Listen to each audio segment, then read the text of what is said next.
Hello and welcome to the Victory Theatre in Houghton. We are presenting to you the Colosseum of Combat here on Monday the 16th of June, Youth Day. I'm joined by Jackson Chauke, former RBO Flyweight Champion of the World, and my father Alan Young, who is a boxing analyst and historian.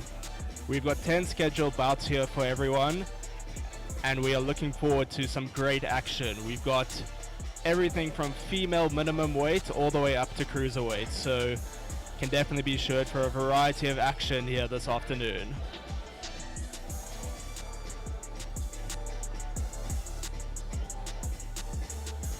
So Jackson, what are you expecting from today? I'm expecting good fights. I see a lot of the fights that were the match 50-50 fights. That's what the boxing fans want to see. Can't wait. We're gonna see Paul Kamanga versus is Paul Kamanga versus Lomo. Yeah, that was two veterans that will be making their comeback. So I can't wait for that one. Jackson, as an experienced fighter yourself, you know the value of these tournaments and getting these fights in early into your career. How important is it for these young lions today on Youth Day to show their talents? Especially if it's a first fight in your career, it's very important. A win on your career is very important. So Jackson, if we have a look at the bout card over here. I see Superfly 4-round, Sandile boy, Akim Masamba. Yesterday I was listening to Akim Masamba's interview. He says he looks like a very confident young man. He fought amateurs and he won the SA championships, So he's got good amateur pedigree. And then we got a female featherweight 4 rounds, can't wait, And another exciting bout is a bantamweight 6 rounds at Asiphe Ntshili and Rufio Nemushangwe. That one is also two experienced fighters. Rufio Nemushangwe has fought the late Ronald Malini for the bantamweight SA championship. That he comes in with a good experience. Yeah, I was there for Ntshili's last fight at the Colosseum of Combat in Houghton Park, and he fought Sal Shlungwane that time, and it was a bit of a difficult fight for him in the end. He ended up coming through with the victory, but yeah, I'm sure he'll be looking to improve on that performance today. We also have Bangile, Nyangani, and good news, Phiri. Yeah, that is also exciting. Bangile, which is former strawweight champion, is making his second fight as a flyweight. That will be also exciting, and it is a former ABU SADC WBA Pen and South African champion. That will be very exciting.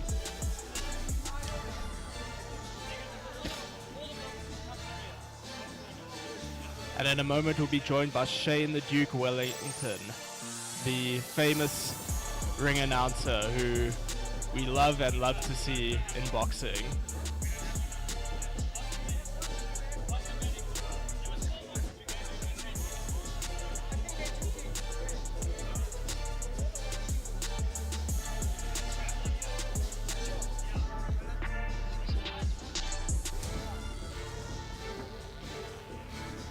Jackson, if we have a look at the tail of the tape over here, Masamba, it's his debut, but yes, you know that he's got decent amateur pedigree. How important is that for him here?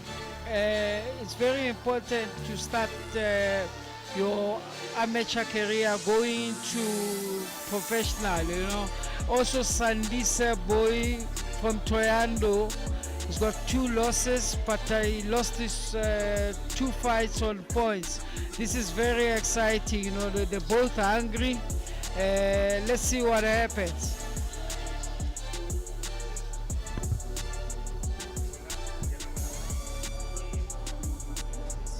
Ladies and gentlemen, hello and welcome to the Coliseum of Combat 3. Proudly brought to you by Ascent Promotions. This is Action to the World. This event is sanctioned by Boxing South Africa. The fight supervisor is Oscar Boyle. The timekeeper is Owen Venganyi. And the ringside physicians are Dr. Stephen Sergeant and Dr. Simon Brooks. Ladies and gentlemen, we have 10 exciting fights lined up for you, including 7 international bouts and 2 female bouts. So without further ado, let's get the action started with our first bout of the evening. It's the super flyweight division, so let's welcome our boxers into the ring. Introducing first, representing Hot Box Gym, please put your hands together for Ndabezihle.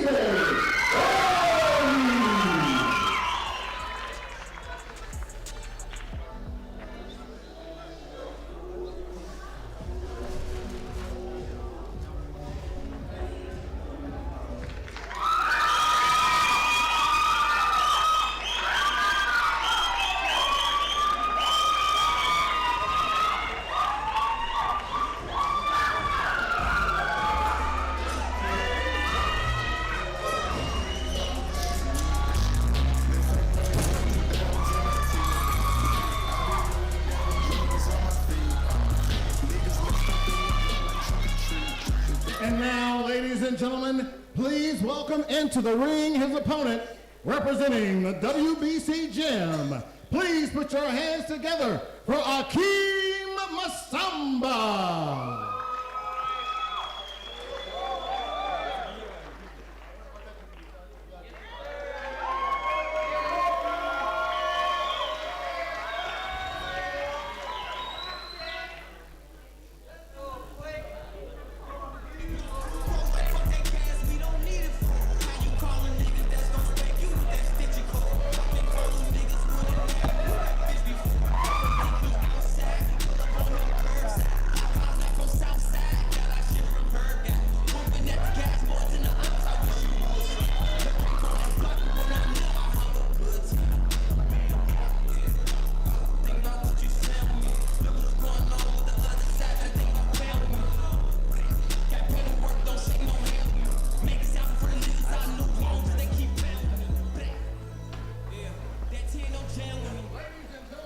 This bout is in the super flyweight division and is scheduled for 4 rounds.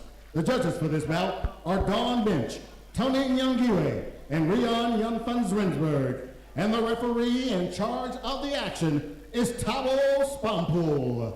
And now, introducing first, fighting out of the blue corner. He's wearing the blue and white trunks and weighed in at 52 kilograms. He has a professional record of 2 losses. He's fighting out of the Eastern Cape. Ladies and gentlemen, presenting Ndabezihle Boom Boy.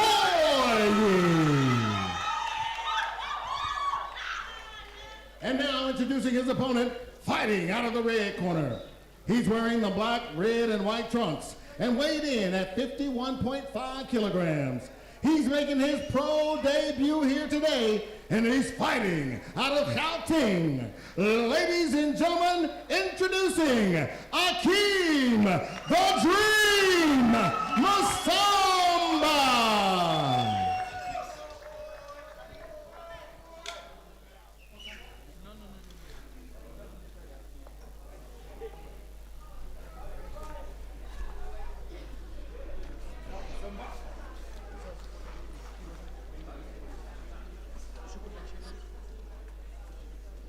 We have Akeem Masamba over here, brother of John Masamba, who is a lightweight who's fighting on the 6th of July in Osaka.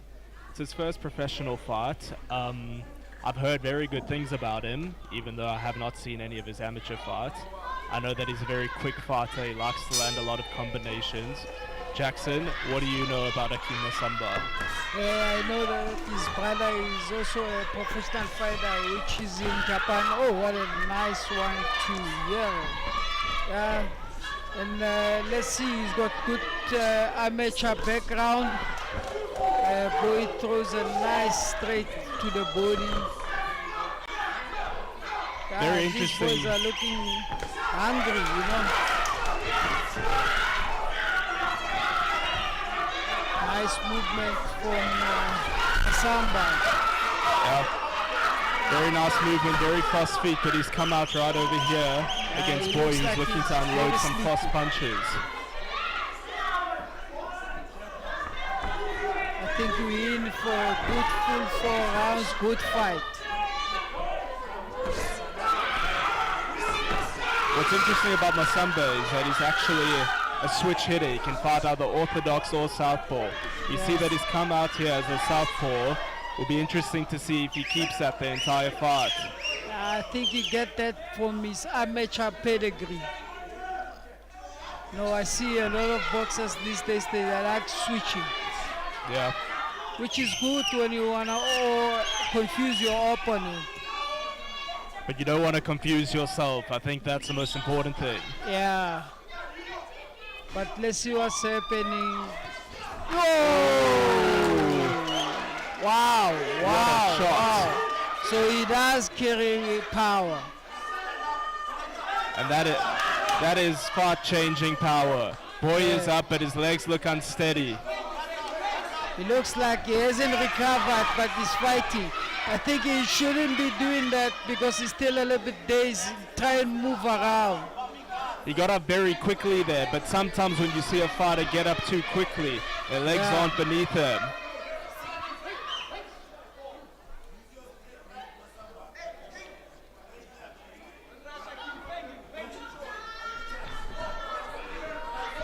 It's a very lazy jab from Boy there, but a good left hook. Yeah. Masamba manages his distance very proper. Misses it with the hook.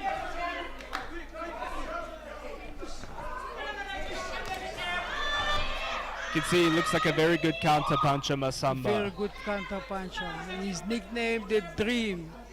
Today is a dream come true, his first professional fight. But this looks like it could be turning into a nightmare for Sandise Boy. Nice. I've listened to his interview on SA Boxing Talk yesterday. He looks like a confident guy.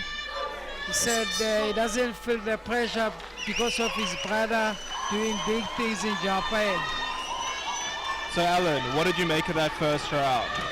Well, Braden, Boy came out very aggressively, throwing wild punches, and he unsettled Masamba in the beginning. But slowly Masamba worked Boy out and found his range and came back into the fight. He scored a knockdown there, and I scored that round 10-8 to Masamba, and that's going to give Boy a lot of work to do if he wants to win this fight. Yeah, it was that hard southpaw straight left. That's right. So the way it's looking now, Boy's probably going to have to win the next 3 rounds, the remaining 3 rounds, I should add, to win this fight. Do you think he can do it? Well, anyone can do anything in this game. Let's wait and see. It's unpredictable. Now he needs to dig deep. Put in a lot of pressure, throw combinations. He's bending down nicely. Try to go down to the body. Maybe he can slow down Masamba. And he's been loving those body shots, that straight right to the body that he sets up with the keeps jab. doing it. It's a great punch. He's a very fundamentally sound fighter, Boy. Sometimes you can also throw the other straight. Oh, he slips. No knockdown there. You can throw that straight right to the body and come up with the left hook upstairs. Because I think Masamba is open because I think his right hand is low. Yeah, he is keeping that right hand low. That He's southpaw keeping the jab right hand low. Masamba can fake downstairs with the right hand and come up with the left hook on top. Nice head movement for Boy. And it's another good body shot over there. Yeah. That straight right to the body. Wow, wow. You know, I think both these guys have good amateur pedigree. Definitely two skilled fighters. Good shot there landing from Boy.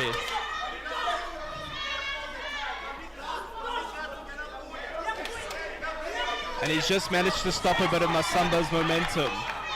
I can hear his corner, they're right close to us.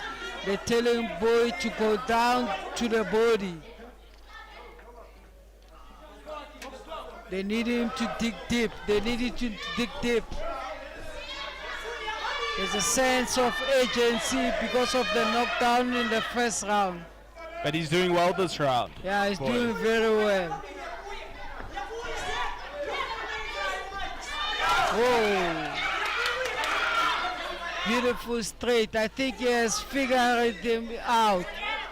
He has figured it out. And now we got to think of Masamba, who's in his first fight. Landed a Very beautiful knockdown in awesome. the first round. How's he going to fight against this now? A bit of adversity in his first fight now.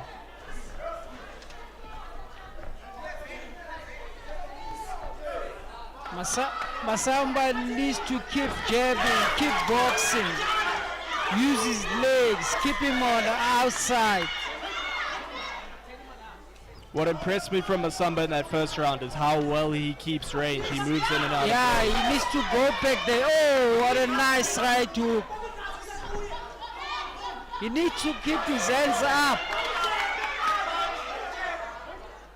There's a clash of heads there.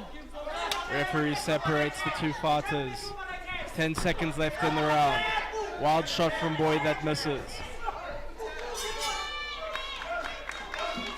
Another round in the books. We go to our analyst, Alan. How did you view that fight? I thought that was a good round for Boy. Boy actually won that round. He was the effective aggressor. He put a lot of pressure onto Masamba.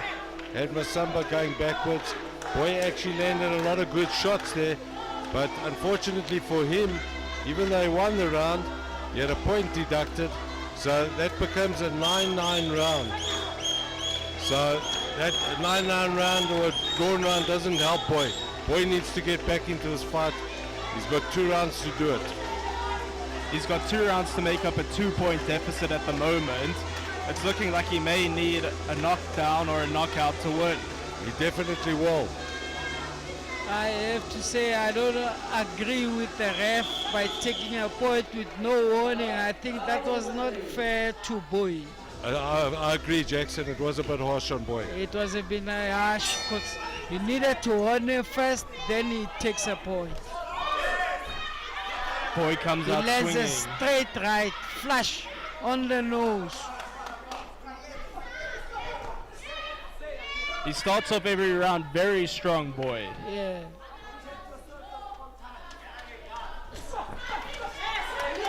Beautiful body shots. And we see But no then again, knockdown. Boy, when he's attacking, he's not moving his head side to side. He needs to move his head side to side.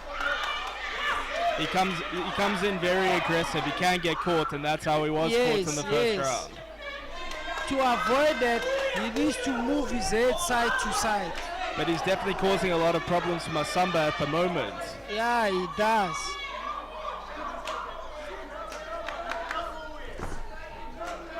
You know, Boy, he's had 2 fights. He's lost both of them, but both on points. And we can definitely see that he's a very skilled fighter. Yeah, his record is deceiving. As we say that, we see the Masamba landed a great straight left right he on the wobbled chin. it.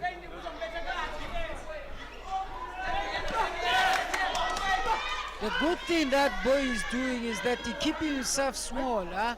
That's very clever. But when he keeps himself small like that, he needs to sit down and dig down to the body and slow him down. And that's exactly what Boy's been trying to do to Masamba. Going straight to the body, Yes, making himself difficult to hit, being aggressive, putting the pressure on. yes. Because it's a 4-round fight. 4-round fight is not a long fight. You can't afford to lose seconds. You need to be on your opponent all the time. Seen quite a few slips from the fighters already. I wonder if the ring's just a bit slippery in there. Yeah.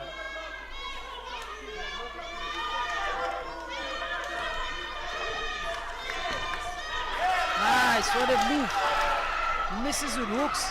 Yeah, and we saw another great counter right hook landed there from Masamba. Yes.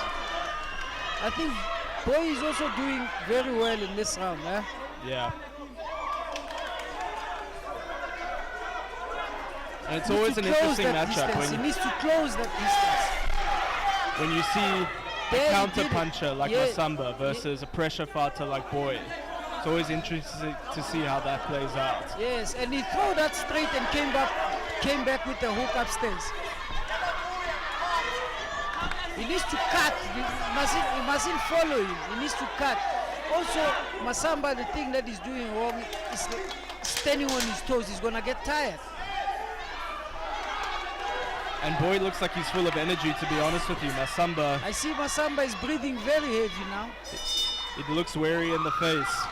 That's the third round finish. Alan, what is your outlook on the fight at the moment? Braden, this fight has turned into a classic boxer versus fighter Yes. matchup. Yes. You can see Boy's putting on all the pressure.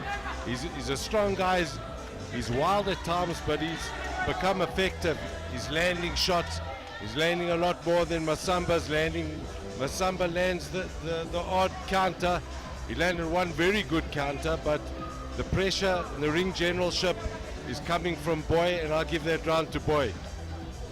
So in your book, So- you've got it right now, 2 rounds Boy, 1 round Masamba, but Correct. we also have to account for the knockdown in the Correct. first round and the point Correct. deduction So in the basically, second. I've got Masamba a point ahead going into the fourth and final round. So Boy needs to win. This round's going to determine the outcome Yes. of this fight, one way Yes. or the other. Yeah, correct. Masamba can't lose this round. Boy probably needs to win it. Correct, which will make for a great round. Masamba's body language is telling me he's tired. He's tired. He's moved too much. That's why he's clinching. Yeah, I mean, we've heard about Masamba that he does love to move a lot, throw some fast combinations, but we've been seeing more moving than combinations here today. Yeah, but sometimes you need to differentiate moving. That bouncing, it takes a lot of energy. Sometimes you can move as if you're walking. There he throws a nice combo and they get into a clinch.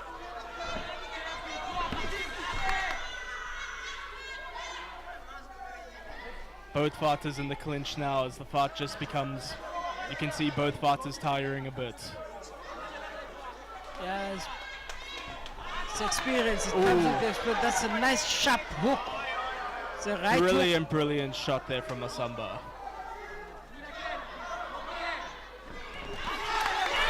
Wow, More they're good shots. fighting it in the corner now. They get into a clinch again. The referee breaks them. But we could see both men now lining up to trade blows.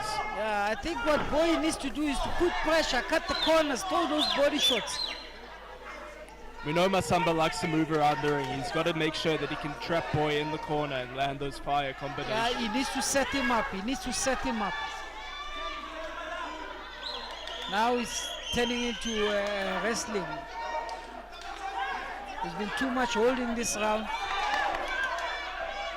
Too much holding this round. Nothing from the referees, not warning anyone.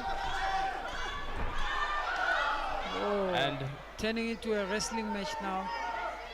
no knockdown obviously over there. Both fighters on the floor. As Jackson says, turning into a bit of a wrestling match now. He gives a warning to Masamba. And he gives the warning to Masamba now, but he didn't give the warning to Boy. To Boy, yes.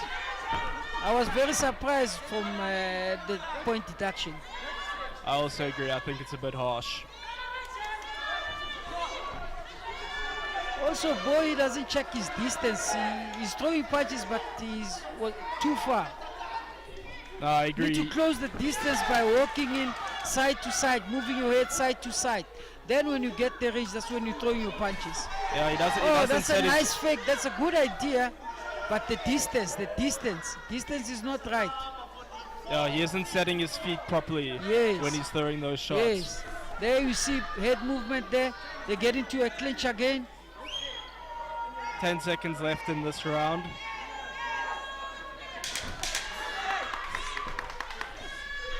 Wow.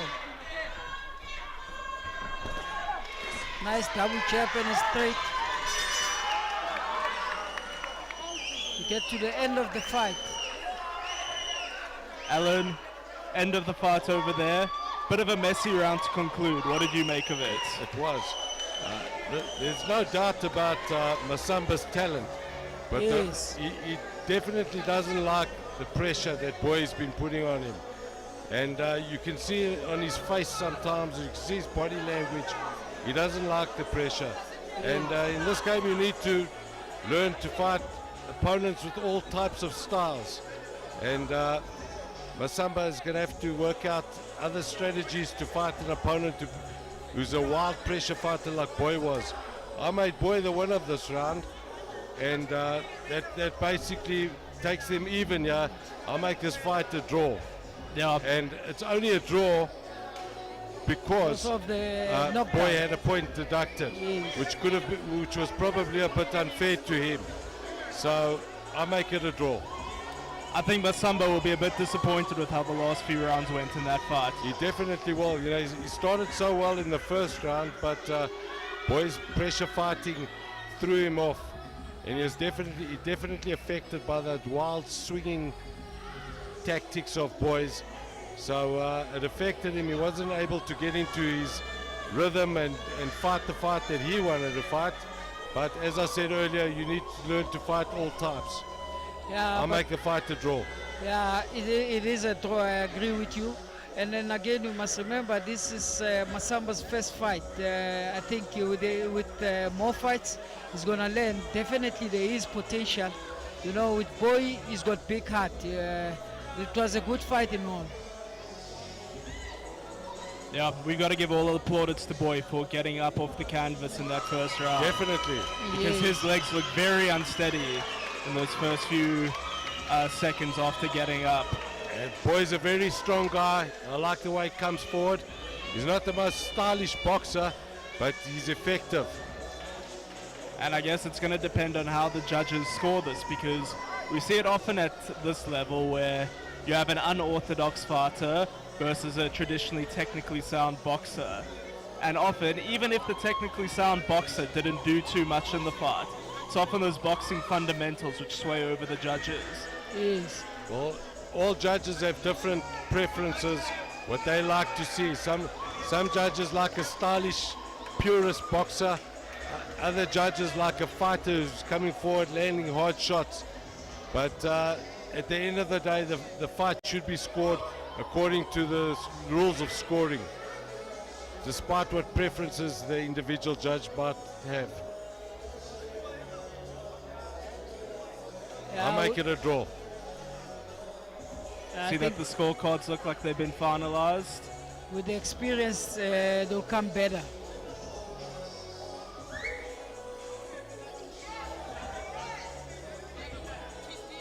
I know a place where scorecards take too long. You must know they've been cooked. Not only cooked, and we can't mention that these days, Jackson, but what often happens is when a fight is very close, it takes a long time for the judges to tally up the scorecards, and Yes, they might yes. have second thoughts about how they scored the final round and might want to change it. Yes. It's not a cut and dried thing. Yeah, Yes. but in my experience where I'm used to fight, you know, I know in a 12-round fight, and then it was close.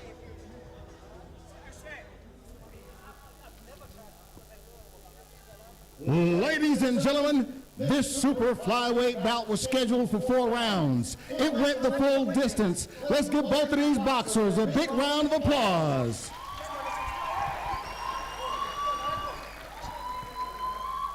We now go to the judges' scorecards for a decision.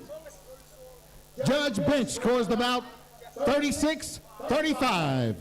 Judge Nyangani scores the bout 38-36. And Judge van Rensburg scores the bout 38-36. To the winner by unanimous decision, Akim Masamba. And we see in the end that Masamba does grab the unanimous decision victory. According to my co-commentators and analysts, This was your first bout. Just quickly.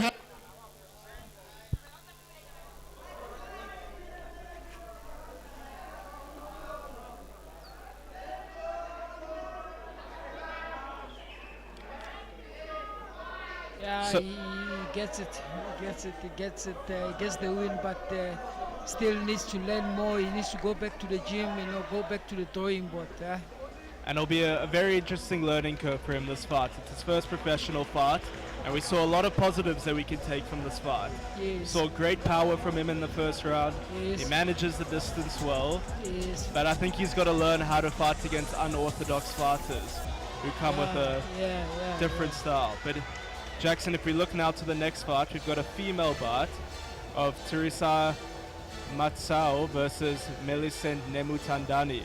Yeah. This is gonna be exciting. They're both also the other one's making a debut. Yep. We saw that Teresa Matsao. She's got one draw. Correct. From She has Zimbabwe.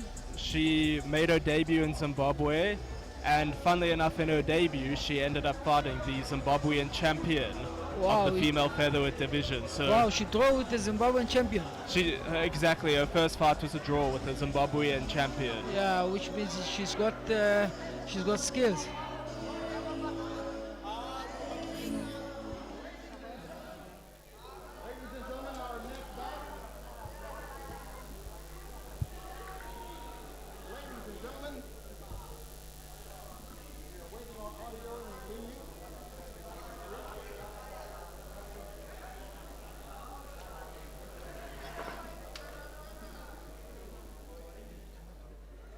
Apologies for the audio technical difficulties that we're encountering at the moment. But yeah, back onto the bout which we have. Matsao, in her very first fight, fought the Zimbabwean champion in the female featherweight division. So hopefully that experience will help her today. We know that Nemutandani, this is her debut. Yes. Nickname is Beyonce. Hopefully she doesn't fight like Beyonce. Yes. Yeah.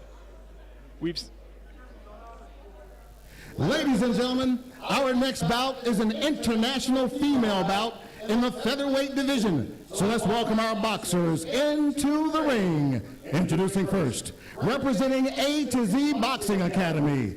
Please put your hands together for Millicent Nemutandani.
Ladies and gentlemen, please welcome into the ring her opponent, representing blood, sweat, and tears. Please put your hands together for Teresa Matsao.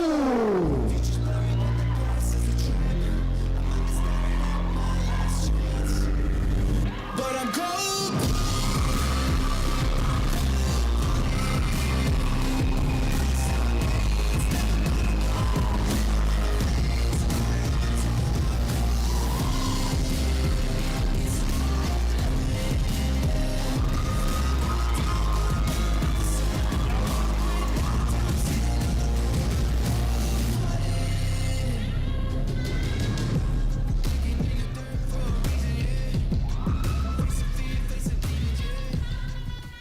Ladies and gentlemen, this international female bout is in the featherweight division. The judges for this bout are Dawn Bench, Thabo Swampool, and Simon Mokadi. And the referee in charge of the action is Namhla Chiluba. And now, introducing first, Fighting out of the blue corner, she's wearing the red and black trunks and weighed in at 56.1 kilograms. She's making her pro debut here this afternoon, and she's fighting out of South Africa. Ladies and gentlemen, introducing Millicent Bianca Nemutandani.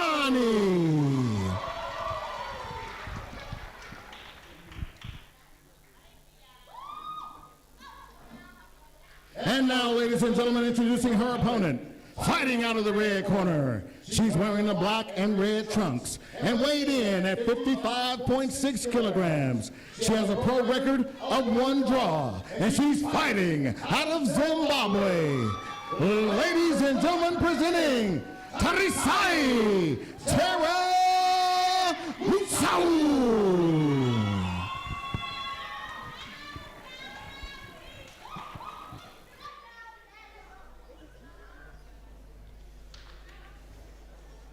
Jackson, first female bout of the day. What are your thoughts on how this fight may go? I think maybe because both of them, they don't have experience. Other one got 1 fight, 1 draw. Other one making debut, I think. Yeah. Yep. So we're expecting a full 4-round fight. We've seen a few clips of Mutsau training and sparring against a male opponent, actually. Yes. She was throwing vicious shots. Yeah, that the guy looked terrified. And Hey? you can see by the physique of her body that she works very hard. Yeah. Looks like she she's got a tries lot of nice power. double jab in a straight. First punches of the fight. Wow. And a straight. This wow. one's not going 4 rounds. No, This one's not going 4 rounds. she is coming out She's coming. She's like a blazing. wrecking ball. She's fighting like it's about to rain. She's throwing vicious body shots coming up, down and up. And I think Nemutandani's just got to try compose herself and keep herself at distance here. Yes. Because Mutsau throws such quick, powerful shots. I think there's levels are very different. Millicent is trying to jab. She misses with a left hook to the body. If you look at just the size difference between the two Yeah, fighters, it's you a can see big size difference. Also, whoa. shot straight to the chest there, Yes. like it landed. That's how you fight. You fight a southpaw. You throw straight right in the middle. Oh wow! Big right Great hand. right hand. Great right She hand. looks like she's enjoying herself. She's smiling in there. Wow. And I'm also impressed with the chin of Nemutandani to take a shot like that. Yeah, she's taking some Close. big shots, She needs to put her hands up. She needs to put her hands up. Just looking at the head movement of Mutsau, I think Teresa can stop the fight at any time she wants, I think she'll Throws a try. nice jab to the body. She'll try get some experience in the ring there. Another good jab to the body. Now I can see why she drew with that Zimbabwean champion. She trains out in Cape Town, blood, sweat and tears. We also know that she used to be a rugby player. Yes. And I think you could see that you definitely see that she used to be a rugby player. Yes. Alan, what did you make of that first round? Wow, they both came out swinging. This opening round was going to remind me of the Hagler-Hearns fight 40 years ago. And both of them came out winging there, and I thought this fight was going to end there and then. But gradually, Nemutandani managed to stave off Mutsau, but an easy round for Mutsau. And I don't think this fight's going to go the distance. I even saw the one body shot that Mutsau landed. You saw Nemutandani's leg lift up from the force of that shot to the body. I don't think this one's going to the distance. Obviously, I don't have to remark who won that round. Yeah, as I just keep mentioning the size difference between Mutsau and Nemutandani. Mutsau looks like she could be like 5 kilograms heavier, almost. You can see she's prepared. She's got the proper body of being an athlete. She didn't even sit in the corner, which means she's very fit. Wow. You can hear those shots where we're sitting. Some good shots there from Nemutandani, but I don't think they have the power Yeah, to. they're not effective.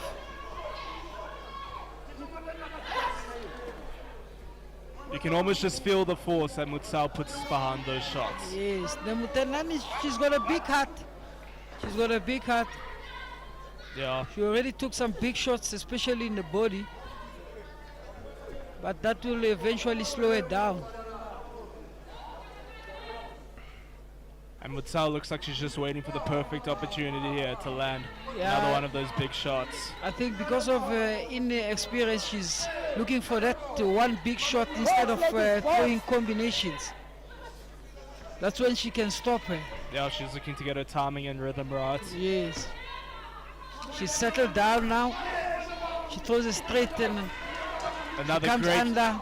great body shot. shot there to the solar plexus, and you could see the pain Yes. in Nemutandani's eyes over there. Another Another great straight right. She must keep throwing those straights. Sometimes she needs to change them, throw them downstairs and come upstairs. The body language of Millicent is telling me she looks like she doesn't want to be in there. No, she looks quite tired already. A lot of her punches, they're coming off the arms, they're not being thrown off the shoulders. Yeah, that's what exactly I said. The body shots, they'll slow you down. And there's another great right I think hand they're to the starting body. to slow it down. The lucky thing for her, women boxing, the rounds is only 2 minutes. It's not that long. It's not like men, you fight three minutes. Another round in the books there. More of the same in my eyes. Alan, what did you make? More of of the it? same. Mutsao coming forward, throwing all the shots. To her credit, Nemutandani is taking a lot of shots, and she has a big heart. But the way I feel, looks like Mutsao can end this fight anytime she wishes. All she has to do is turn up the heat. She's been very impressive to me so far. She has, very impressive. She's been dominating the fight. Her technique, her power, she's in a different league to Nemutandani. Yeah, I think that she can go quite far in the female game and hopefully fly a flag for the female game as a beacon for female fighters. I think so too. I'm very impressed. From the limited amount of female fighting that I've seen, she is by far the best I've seen.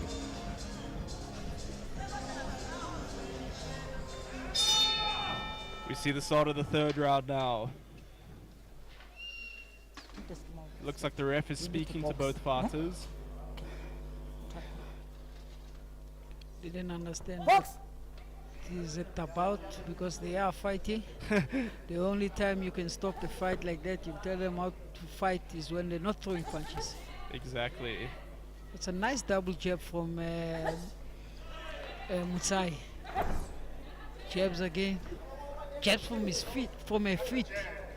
Yeah, puts her body weight behind those punches. Yo, what a shot! Nice jab.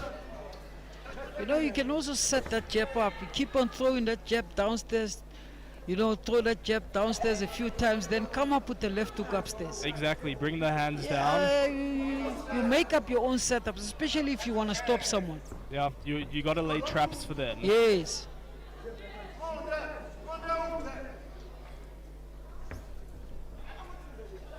And I can, Oh, body shots, body shots, body shots. but I think Starting Mutsao to needs slow that down. I think Mutsao needs to bring some of those punches upstairs now Yeah, to see if she yeah, can end yeah, the because fight. the fight is almost done now. We know that Nemutandani, she already looks tired and She out already there. looks like she doesn't want to be there anymore. Mutsao's winning these rounds. She just needs to put more pressure, throw more combination, like you said, on the head. Or you can throw them up and down, up and down.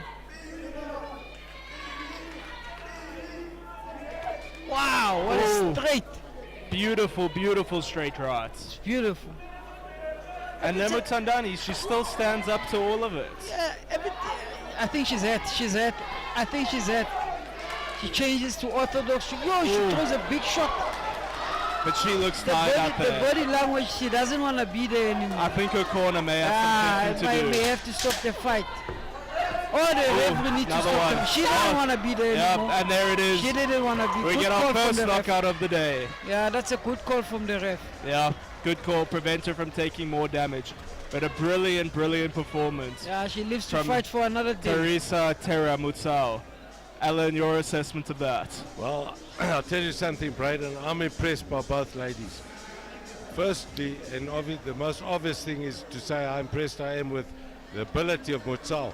But I'm just as impressed with the durability and the heart shown by Nematandani. She has the heart of a lion, or should I say a lioness. I agree. She showed such heart and such durability. She has nothing to be ashamed of. She can hold her head up high. Well, gentlemen, for those of you who are scared of your wife at home, spare a thought for the man who's going to marry Teresa Terra Mutsao. That's a good one. If you look on the replay there, that beautiful straight right hand landing from Yeah. Teresa Mutsao. And she leans back. She lives to fight for another day.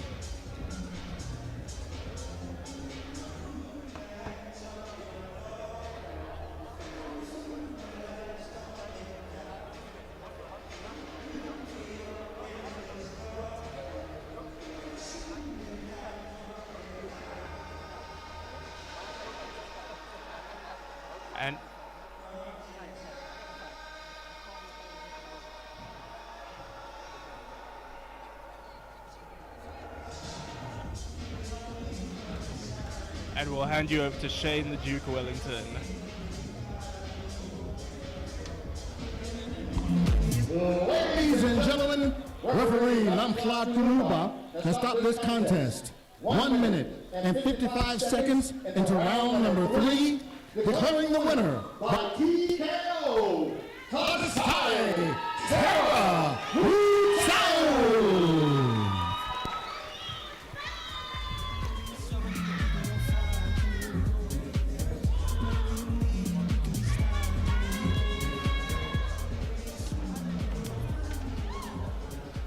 And a great end, first knockout of the night. We're looking into the next fight soon. We're going to be looking at the tail of the tape. Alan, we've seen both of these fighters fight before in their last fight. Carl van Blerk and Skumbuzo Fetela. That's right, Braden. And I like Van Blerk. He's a come-forward fighter. Not the most talented in the sport, but he's got a big heart and he lets it all hang out inside the ring. For sure. I remember he lost his last fight to Owen Venganyi, and we were both there commentating on that bout. Correct. And Venganyi is a fantastic competitor, and Van Blerk did show a lot of heart, and he did impress me in that round. And I was so impressed by Venganyi that night, and it was no disgrace on Van Blerk's part to lose to a guy like Venganyi. Ladies and gentlemen, next up is a super featherweight bout. So let's welcome our boxers into the ring. Introducing first, fighting out of Houghton. Please put your hands together for Skumbuzo Fetela.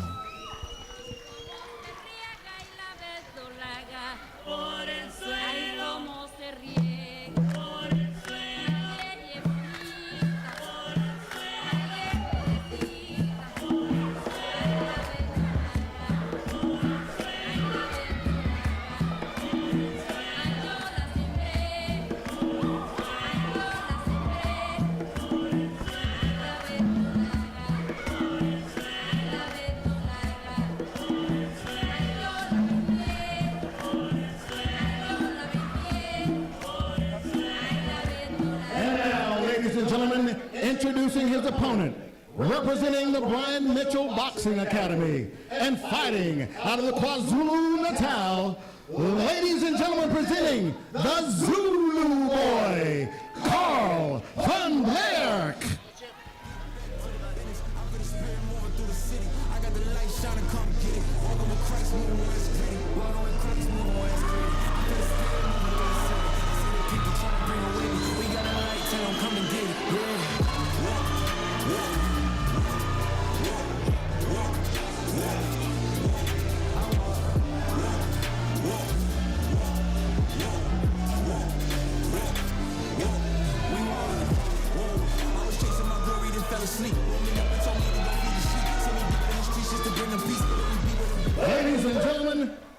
super featherweight bout is scheduled for 6 rounds. The judges for this bout are Linda Ngcamu, Namhla Tuluba, and Simon Mokadi. And the referee in charge of the action is Tony Nyangani.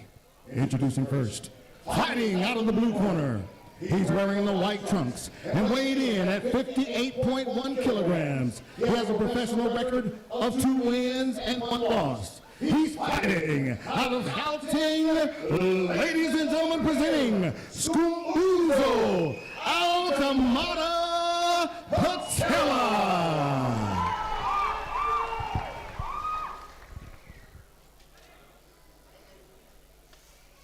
And now introducing his opponent. He's fighting out of the red corner. He's wearing the black and white trunks and weighed in at 59.1 kilograms. He has a pro record of 4 wins, 2 losses, and 1 draw. He's fighting out of KwaZulu-Natal. Ladies and gentlemen, presenting Carl Zulu Boy from Neck.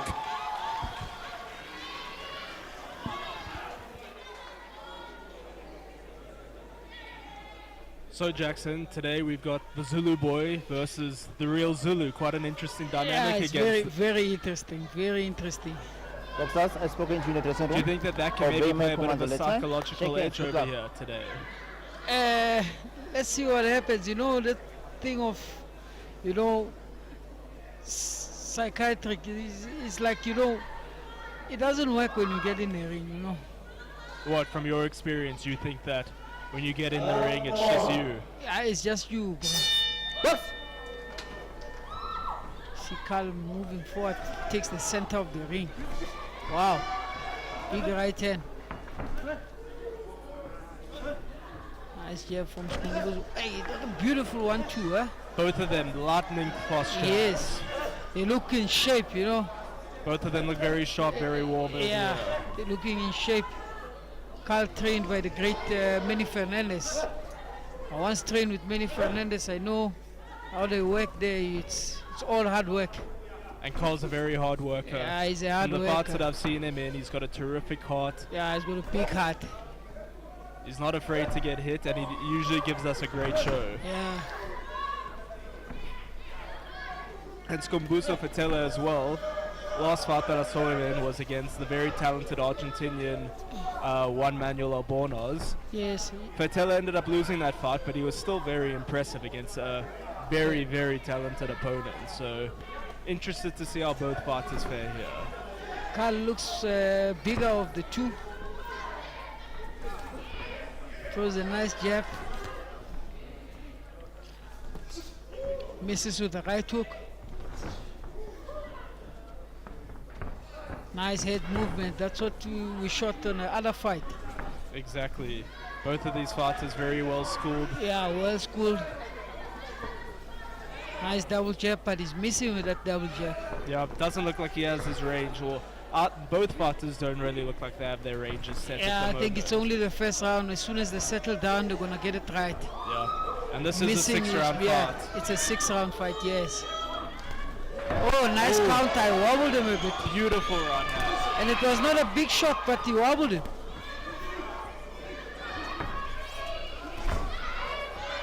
Moving forward, Carl. I like Carl's head movement. You know, he's been making him miss, and he looks calm in there. Exactly. He comes forward. His hands are up high. He moves his head well. What he's not doing is cutting him. And he needs to go down to the body early in the fight. Yeah, in the last fight that I saw for Tele, Albornoz tired him out with a lot of body shots and a high volume of punches. Yes, I think the strategy for Carl here should be throwing body shots. And cutting him, cutting the ring. At the moment, he's just following him. Exactly, he needs to apply a bit more pressure with that footwork. Yes. Not letting him out of corners. Yes. He's been trying to throw that slip and straight. He's been missing, but if he keeps on trying it, he can catch him. We see a smile from Skumbuzo. Stop! And that is round 1 in the books. To our analyst Alan, Braden, that was a good round for Van Blerk. He won that round 10-9, pushing the other guy backwards all the time and landing not hard shots, but good scoring shots. I think Van Blerk should start applying a bit more pressure when he has Patella going backwards. He's going to have to start doing that, and in terms of Patella, he's going to have to start working more and find a strategy instead of just keeping a reverse gear and going backwards. He's going to have to try and move side to side and catch Van Blerk coming in.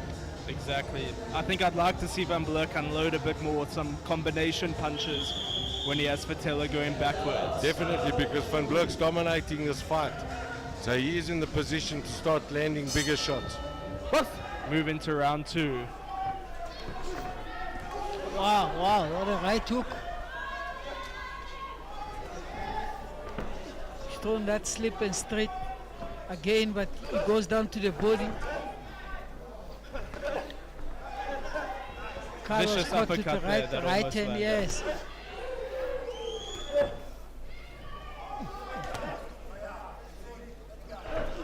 Wow. Another good shot. Carl needs to close the distance now and go down to the body. Exactly. Like I was saying earlier, I think that he needs to unload with combination punches when he has Patella backed up into the corner. Yes.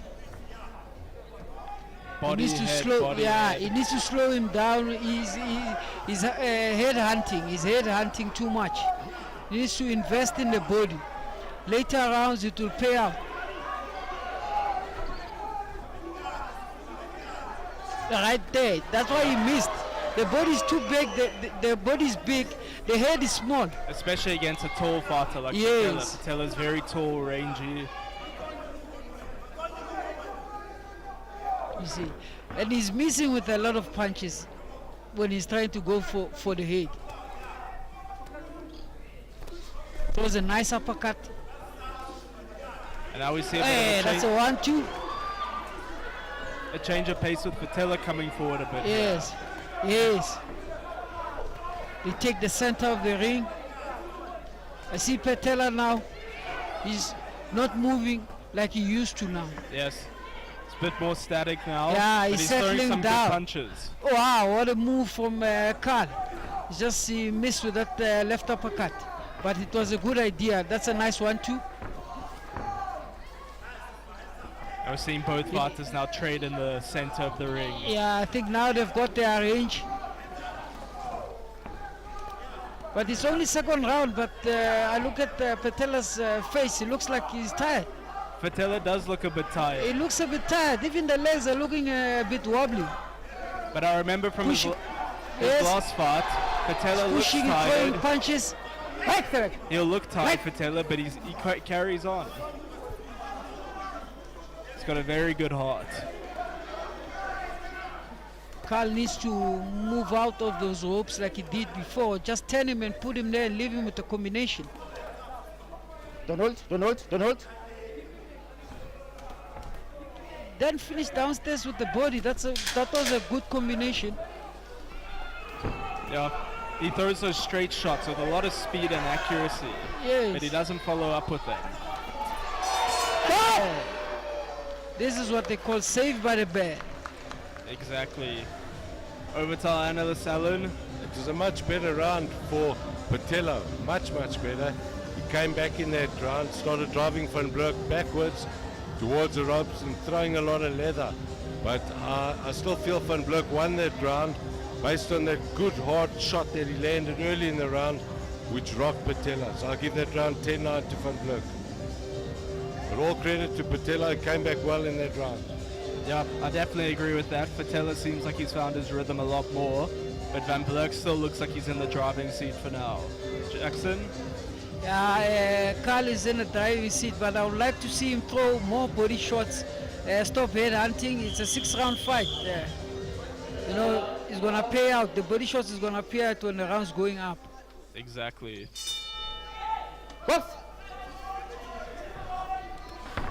Good jab from Patella to start the round. Yes.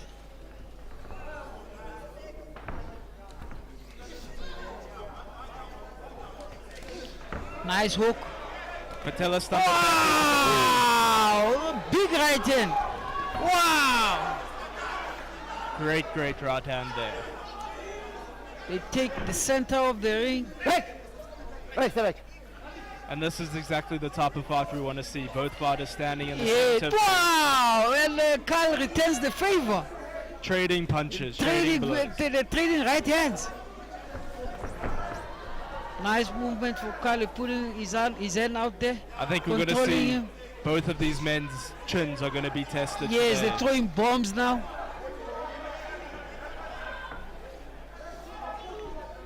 They're gonna have to dig in deep now. I'm not seeing combinations from both of them. You know, I'd like to see them throw more combinations. Only 1-2-1, 1-2-1. Yeah, they're looking just for one big shot. Yeah, all one the big time. shot.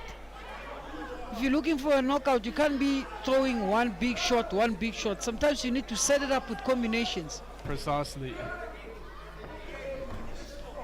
I think Carl fights better when he keeps the fight in the center of the ring. Exactly. It makes a better watch for us as well. Yes.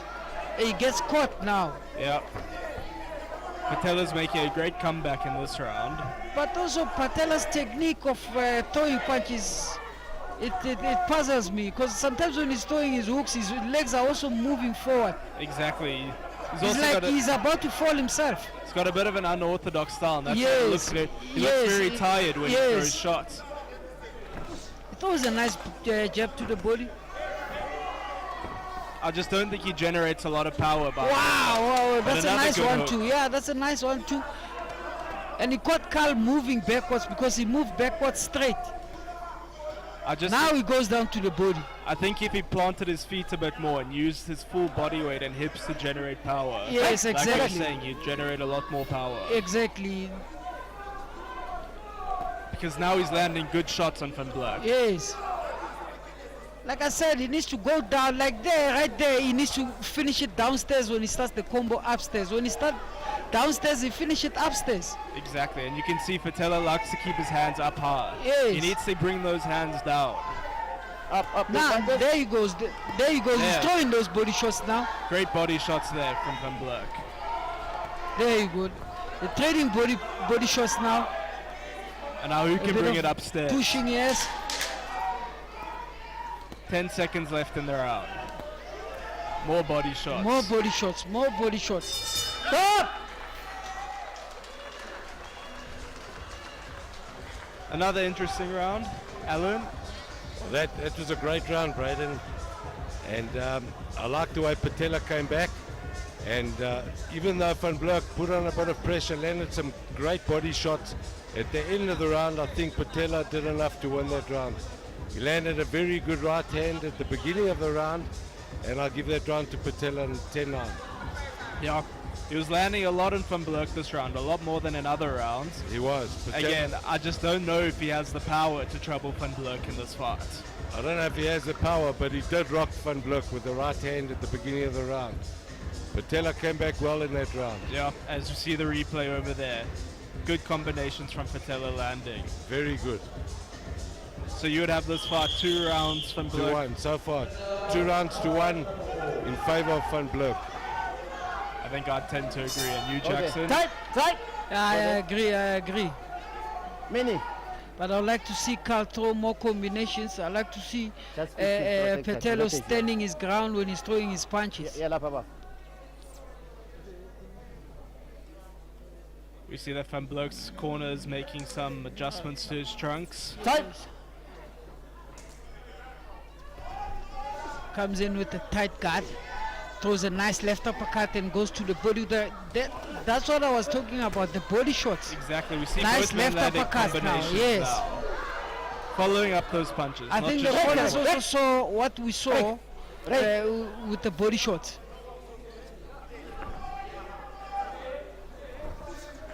I'm listening to Patello's corner. He's telling him he must throw punches and move. They want him to box and move, box and move. I don't agree with that personally, and you, Jackson. I Because think, he's ahead, he's behind on points.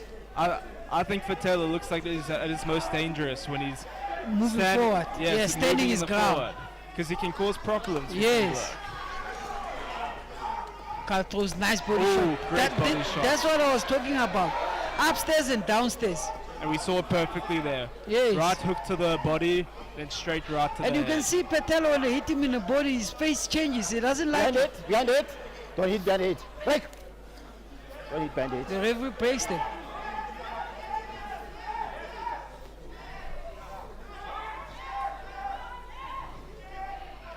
Sizing each other.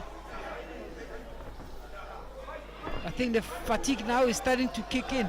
Yeah, both fighters came out very strong this round. Yes, the fight of the pace is getting slower and slower. Miss it with the hook. Oh, gets caught with the right hook coming in.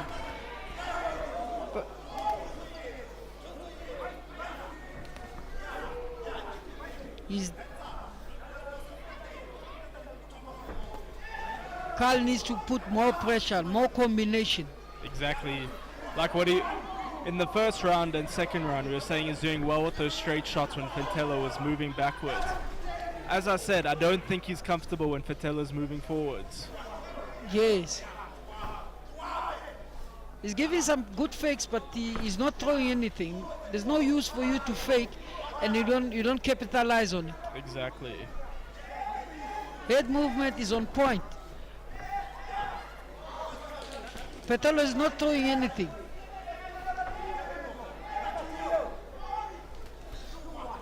Good counter uppercut there from Van Blurk. Both fighters The looking at body the shots, tire. the body shots, the body shots. Every time Carl hits the body shot, you can see Petelo that he's feeling them. Break. Those body shots look like they're taking the air right out of his lungs. Yes. Wild swing and a miss there from Van Blurk. The distance was not right for the shot. Both fighters looking a bit more tired in that round. Alan, what do you think? Both guys are tiring now, but I was very impressed by Van Blurk's work to the body in the beginning of the round. Those body shots are taking everything out of Patella. You can see how he winces every time those body shots land, and body shots are the most effective way to slow a fighter down. Van Blurk's definitely slowing Patella down. I have Van Blurk 3-1 ahead. So we move into round 5 over now. How do you think that Patella can turn this around? Well, he's going to have to do something special now, Braden. He's going to have to come back. Patella's shown that he can land some big shots. He's going to have to gamble now. And as Van Blurk comes in, he's going to have to start throwing and try to catch him coming in. Because Van Blurk's moving forward and Patella's been moving backwards. I think Patella's got to roll the dice now and gamble and catch him coming in. Exactly. Wow. Straight right on top of the head.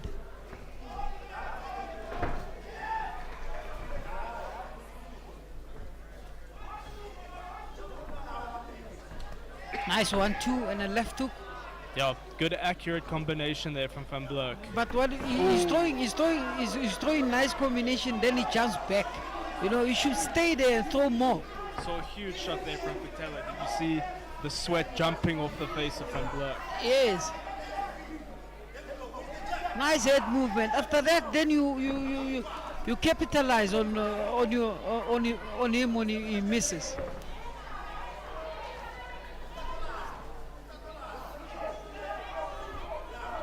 But I feel like Petelo is just trying to survive in this fight. No, he definitely does look tired now. Yeah, he looks very tired. He's just trying to survive. There he comes. He's moving forward.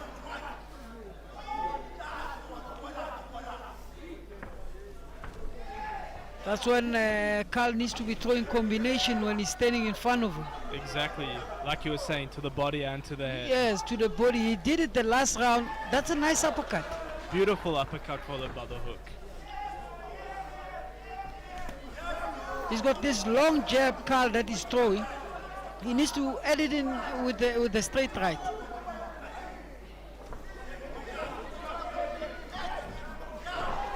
Every time Carl jumps in from distance, Petelo throws a right hook, which he catches him all the time.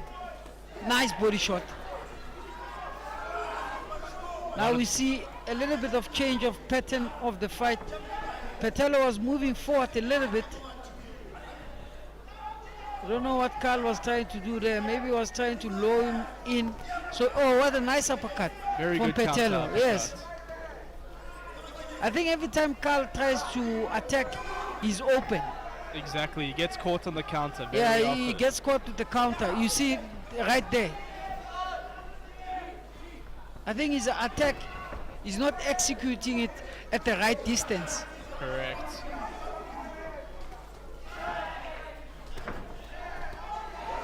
Some more big shots landed by both fighters. Yes.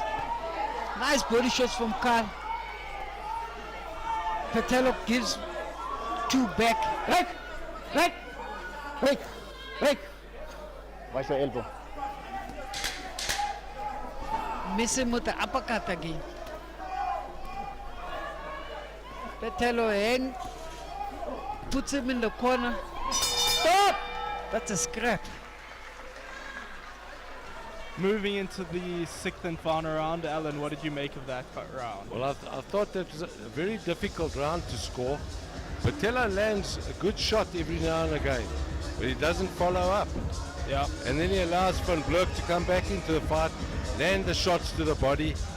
But I think that Petelo would do well to follow up once he lands a good shot and come in and throw some combinations. yeah. Because he could do some damage on Van Blerk, but he doesn't do it.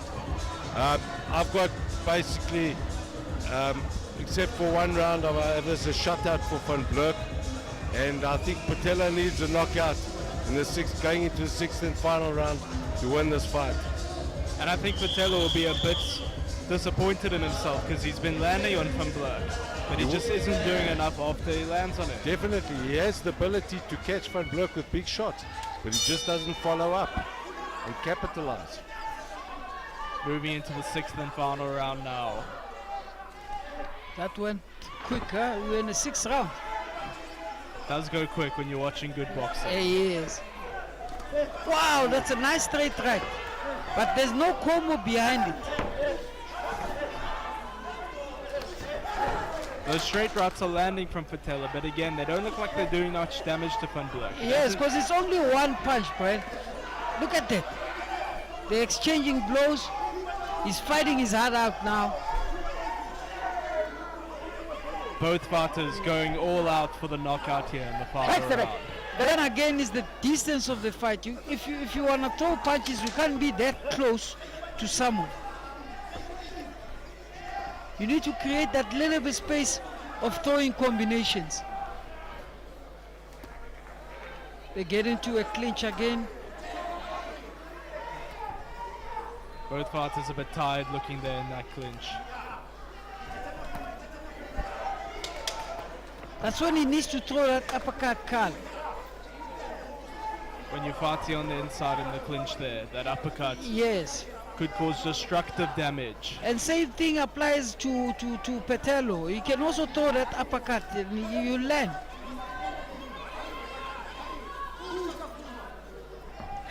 Break! See, Franz Ramabodi, Petelo's trainer, is pushing him to push more, to dig deep. He's also a former champion himself. He used to be one of my teammates back at Durand in his days. He exactly knows what he's talking about. Got about just over a minute left in the fight now. Yes. Again, both fighters looking a bit tired, but Petelo's coming with quite a combination to the body over there. What I'm finding out about Petelo, I think he's a very awkward fighter. Yeah. Looks like he's a very awkward fighter because I don't understand how he's throwing his punches. Look at that. You see that? He went down first and then you see that punch. Yeah. His feet aren't settled. It doesn't look like Yes, the punches are everything, coming from anywhere. everything is not basic. I think he still needs to work on his basics. When he's moving forward, he's leaning with his head. Break!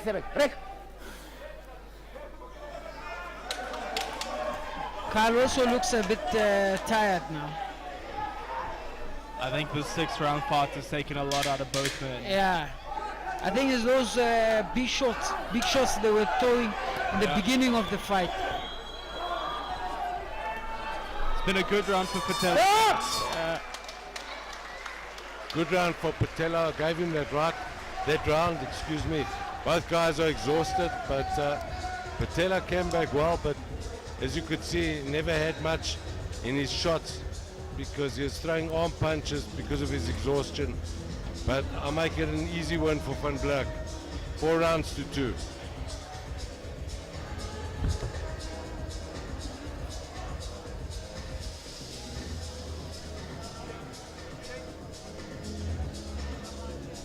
They are exchanging leather.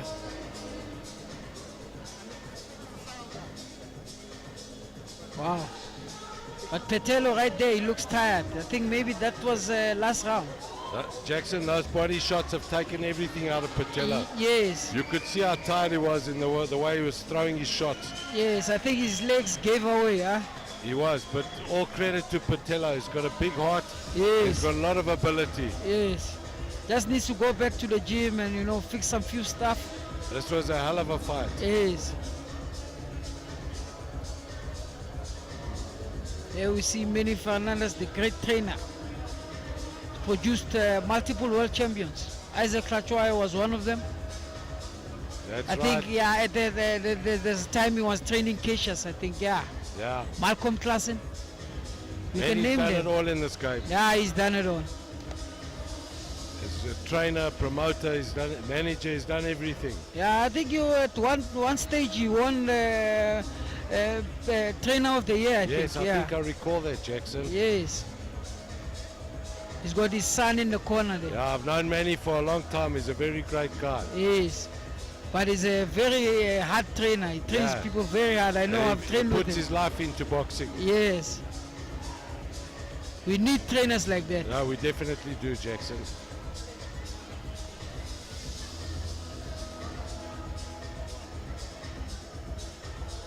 That was a great fight. It was a great fight. This is And the kind also, of entertainment the fans come to see. yeah, we also see a great sportsmanship between the two guys, you know. It's not that when you're fighting each other here, it's like you're hating each other. It's not about hate. This is love. It's not Sports need to put people together. They have so much respect for each other. Yes. I've often been asked, why do boxers hate each other? Yes. No, not at all. They have the utmost respect for each other. Yes.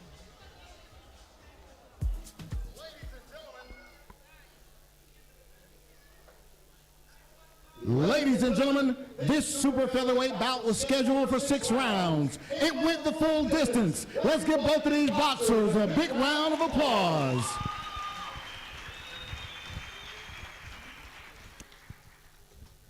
We now go to the judges' scorecards for a decision. Judge Ngcamu scores this bout 58-56. Judge Kuluba scores this bout 59-55.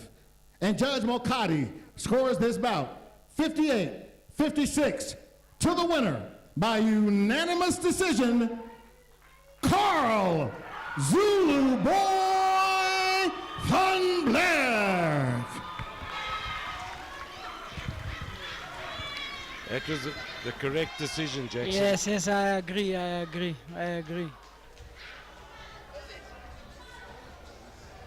Good one judge win for scored it Carl. exactly like I had, 58-56. Yeah, that's a good win for Carl. Very good win for him. Yes. But all credit to Patella, he put up a good fight, Yes. and he has nothing to be ashamed of. Yes, he can still come back. He's young. He can, Yeah, and he he has can a lot still of come back. ability. It's only got 5 fights. That's right, he has a lot of ability, and I'm sure he's got a future ahead of him in boxing. Yes, he just needs to go back to the drawing board and fix a few mistakes that he's got. Correct. I think we are about to go on to our 4th bout now, which is Tendani Sinakoma and Fulufelo Ramaleba. I think I've seen Fulufelo Ramaleba fight. All right, ladies and and gentlemen, next up is an international bout in the cruiserweight division. So let's welcome our boxers into the ring. Introducing first, representing A to Z Boxing Academy. Please put your hands together for Fulu Fellow Ramaliba.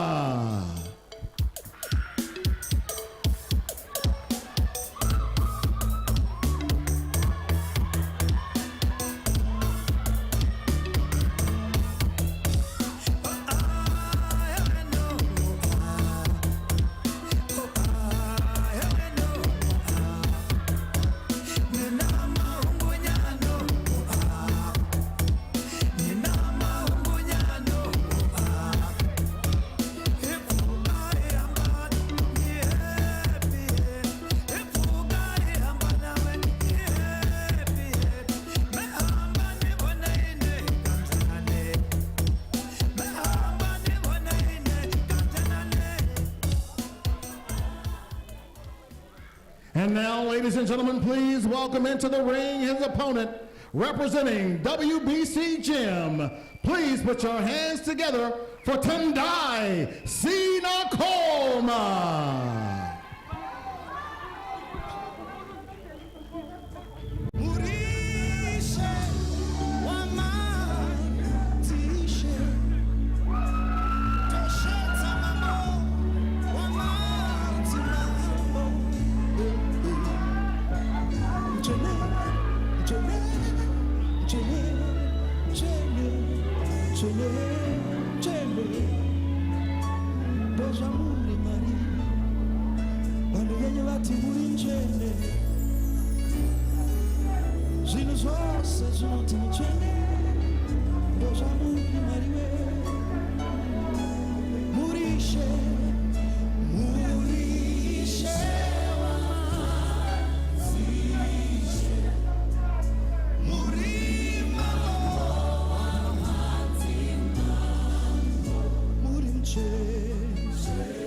Ladies and gentlemen, this international bout is in the cruiserweight division and is scheduled for 4 rounds. The judges for this bout are Don Bench, Simon Mokadi, and Tony Nyangani. And the referee in charge of the action is Rion Jans van Rensburg. And now, introducing first, fighting out of the blue corner. He's wearing the red and white trunks and weighed in at 89.3 kilograms. He has a professional record of 2 wins and 5 losses. He's fighting out of South Africa. Ladies and gentlemen, presenting Fulu Fellow Edgar Ramaliba.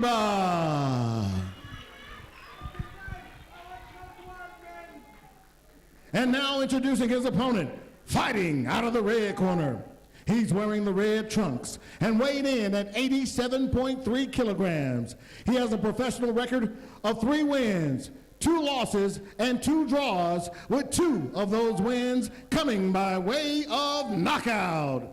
He's fighting out of Zimbabwe. Ladies and gentlemen, introducing Tendai, Big Tendai Sinakoma.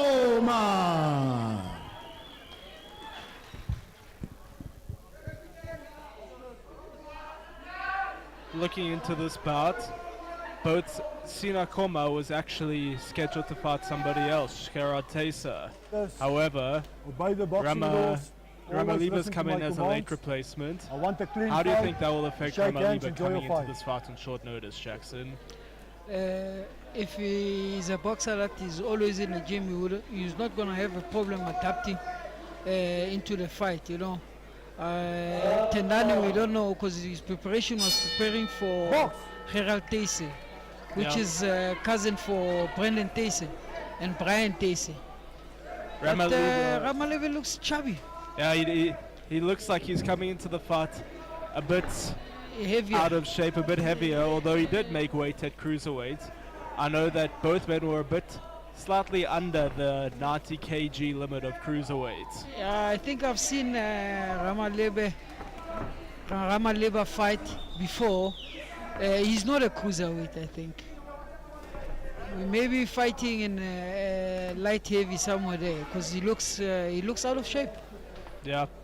even Sinakoma, this was actually meant to be a catchweight bout for him against Gerard Teyser. However, it's now been moved to a cruiserweight bout versus Ramaliba. So I think both men may be struggling to fill out the full 90 kilograms, but again, this is our first fight with bigger fighters in the cruiserweight, so let's see how that affects them. I think that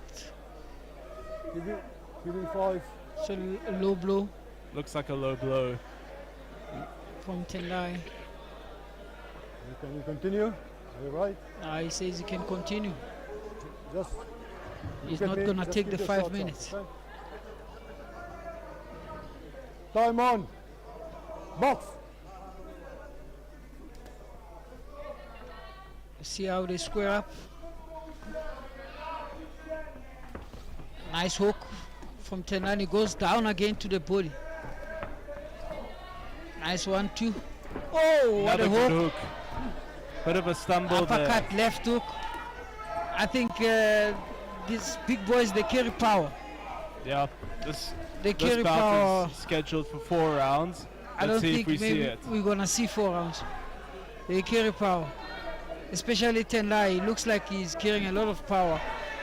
Because every time he touches Ramuliba, you can see Ramuliba's face. He changes. Yeah, we saw nice straight right hand there from Tendai Sinakoma. He throws a nice sneaky uppercut. I hear his trainer saying he must start down. He goes down, he comes up. What I've noticed is that Ramaliba's hands are quite slow. Yeah, he's very slow. It looks like he hasn't really maybe had the full preparation camp for this fight. As we know, he's Yeah, he's been a lazy late replacement. Yes. and we'll give him credit because stepping up into the ring as a late replacement Yes. is always a difficult thing to do when you're not sharp and in camp. And another thing he's doing, Ramaliba, is he's moving the same side. And Tendai needs to cut. Yeah, if Tendai Throws a can, nice rip body shot. if Tendai can get that movement down, Yeah. Then- Oh, Ramaliba beautiful throws a right nice hand. straight right. beautiful, beautiful right hand. Right, stay back. Stay back. Guys, watch your Sinakoma head. stood up to Watch that, your but head. you could see that that hurt him. See the referee warning them with the head. 10 seconds.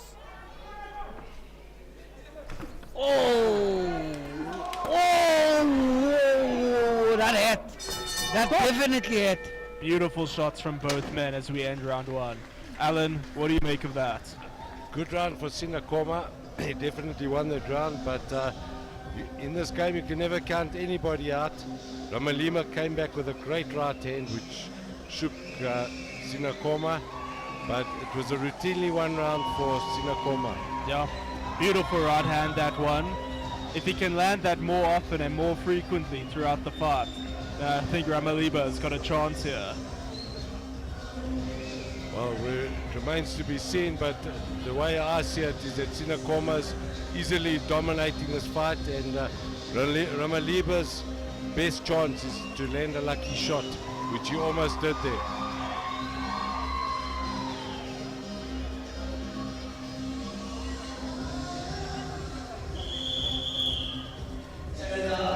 See, Ramaliba, I don't like what he's doing there. When he's moving backwards, his chin is out there. His left hand is down. If there they square up again.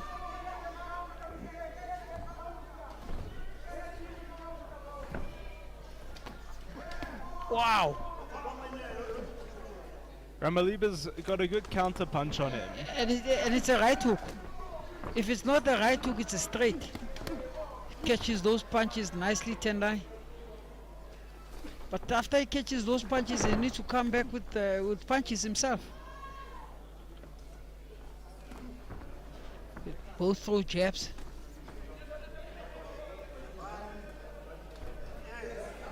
Miss him with the 1-2.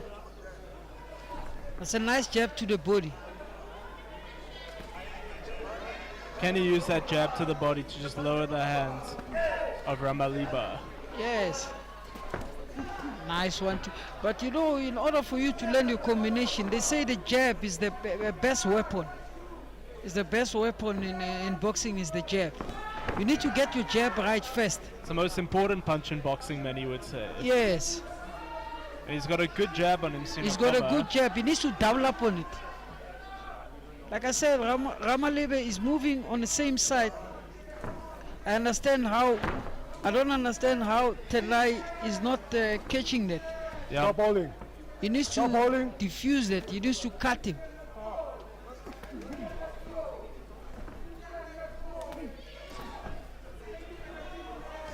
Nice body shot. Pick up your shots.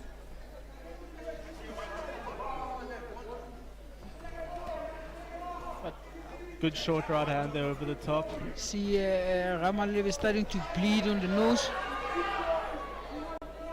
Oh, what a wonderful straight right hand, and he followed by a left hook. But that was not intentionally. I don't think it was intentional. Yeah.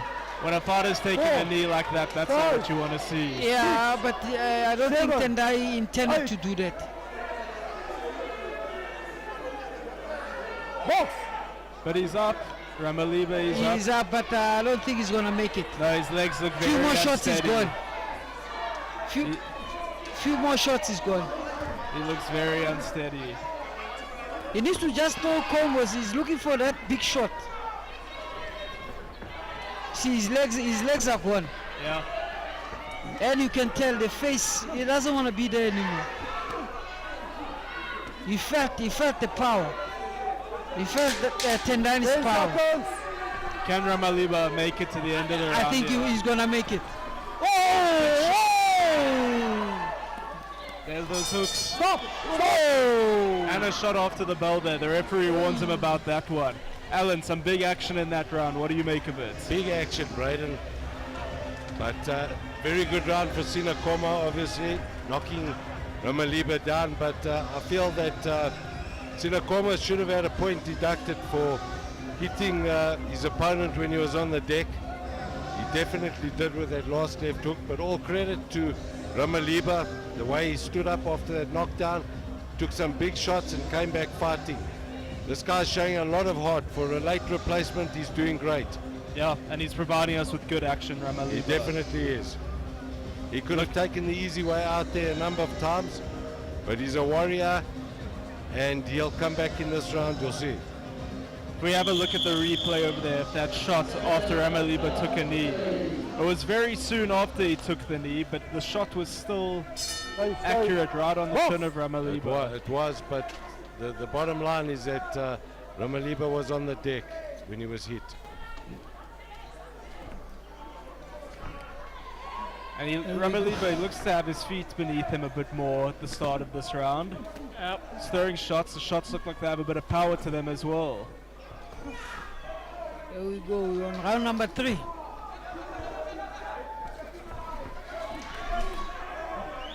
I think Tendai needs to be relaxed more. Stop holding. He's showing that he's looking for that one big shot. Ooh, good counter right hand from Ramalebe there. It's always been the right hook or the straight right that he's countering with. Wow, another 1-2. Beautiful, beautiful right hand. Ramalebe looks a bit hurt there. Stay back. He's trying to save himself by holding. Wow, the miss. He pushes him Good in hooks. the corner. Good hooks and uppercuts to the body from which is Ngcamu, and a beautiful uppercut upstairs. Which is a good idea if you want to survive. Just I seeing think a bit of an assault to the body now against Ramalebe is Ramalebe. he's just trying to survive now. He's just trying to survive now. Wow, down but again. he missed him. He missed him. I don't know exactly what happened there. That's definitely not a knockdown. It's not a knockdown. The referee was waving his hands above, like by his head. Normally when it's a no knockdown, I don't know. He didn't want to be there anymore. I think this fight's over. Yeah, it's over. This fight's over. But it's understandable. It's short notice. It's just a question of time Yes. before Ramaliba would have been stopped. And I think he went down just as much as from exhaustion than anything else. So I think it was, in the end, it was quite a good stoppage by the ref. It was just a matter of time. I think it was a lot of those good combination punches from Ngcamu at the end. We saw him going well to the body with hooks and uppercuts to the body, followed by the head.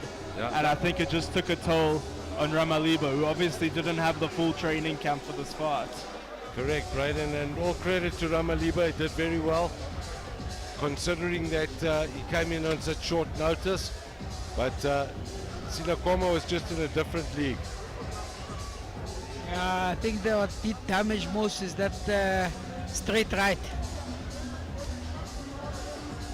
That straight right from Ngcamu did a lot of damage. Yes. If we have a look at the replays over here, we'll see how beautiful that straight right is. See, Ramaliba looks tired. Yeah, he didn't want to be there anymore. Almost turning his back to Yes. Ngcamu. And I think that's something the ref picked up, how tired Ramaliba was. And I always say it's better to stop a fight one punch too early than one punch too late. Yes. His body language was telling that he didn't want to be there anymore. And we'll hand you over to Shane the Duke Wellington to announce the full results of the fight shortly.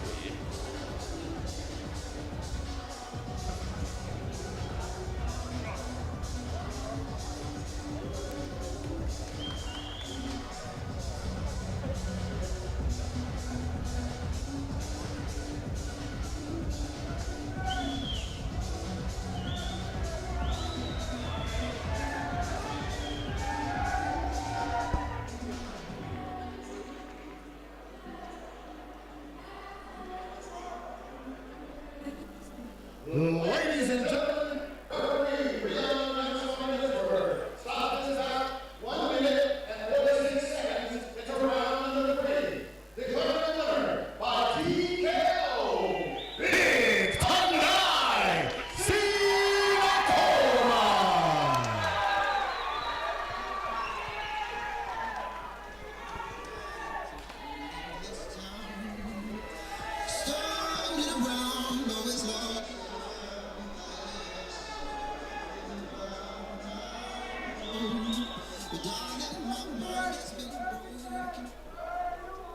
Ladies and gentlemen, we would like to acknowledge the presence of Boxing South Africa board member, Dr. Luvuyo Bayeni.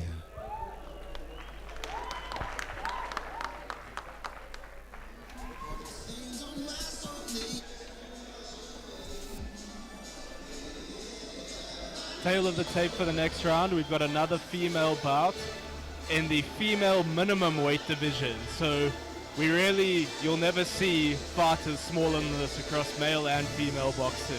Yeah, I can't wait for this one, eh?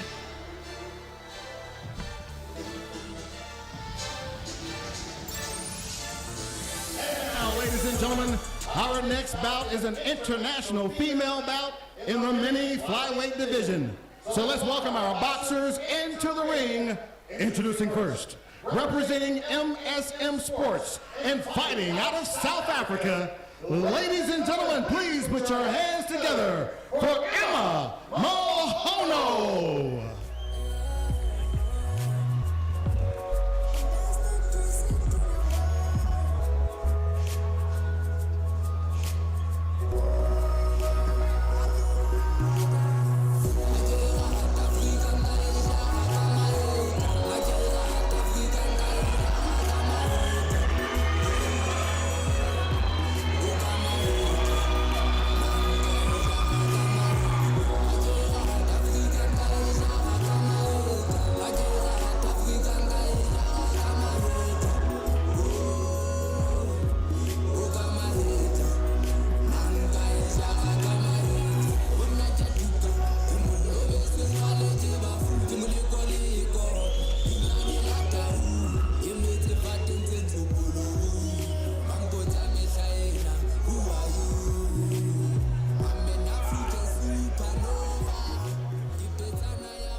representing blood, sweat, and tears, and fighting out of Germany.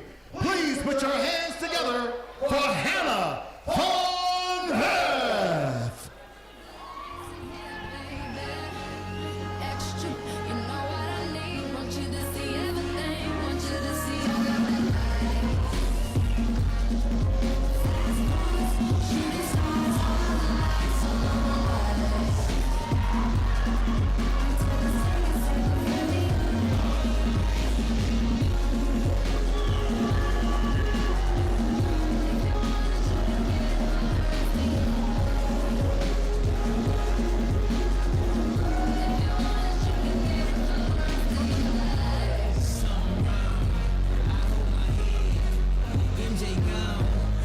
Good day. I slept my girl. She called the feds. I did that time and spent that bread. Ladies and gentlemen, this international female bout is in the mini flyweight division and is scheduled for 4 rounds. The judges for this bout are Linda Ngcamu, Dawn Bench, and Tony Nyangani. And the referee in charge of the action is Namhla Chiluba. And now, introducing first, fighting out of the blue corner.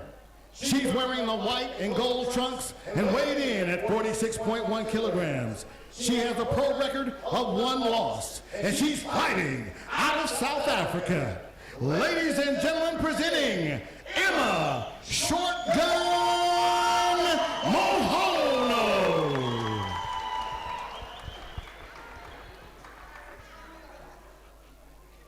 And now introducing her opponent. She's fighting out of the red corner. She's wearing the white and blue trunks and weighed in at 46.6 kilograms. She has a pro record of 1 loss, and she's fighting out of Germany. Ladies and gentlemen, introducing Hannah, the Heartbreak von Heth.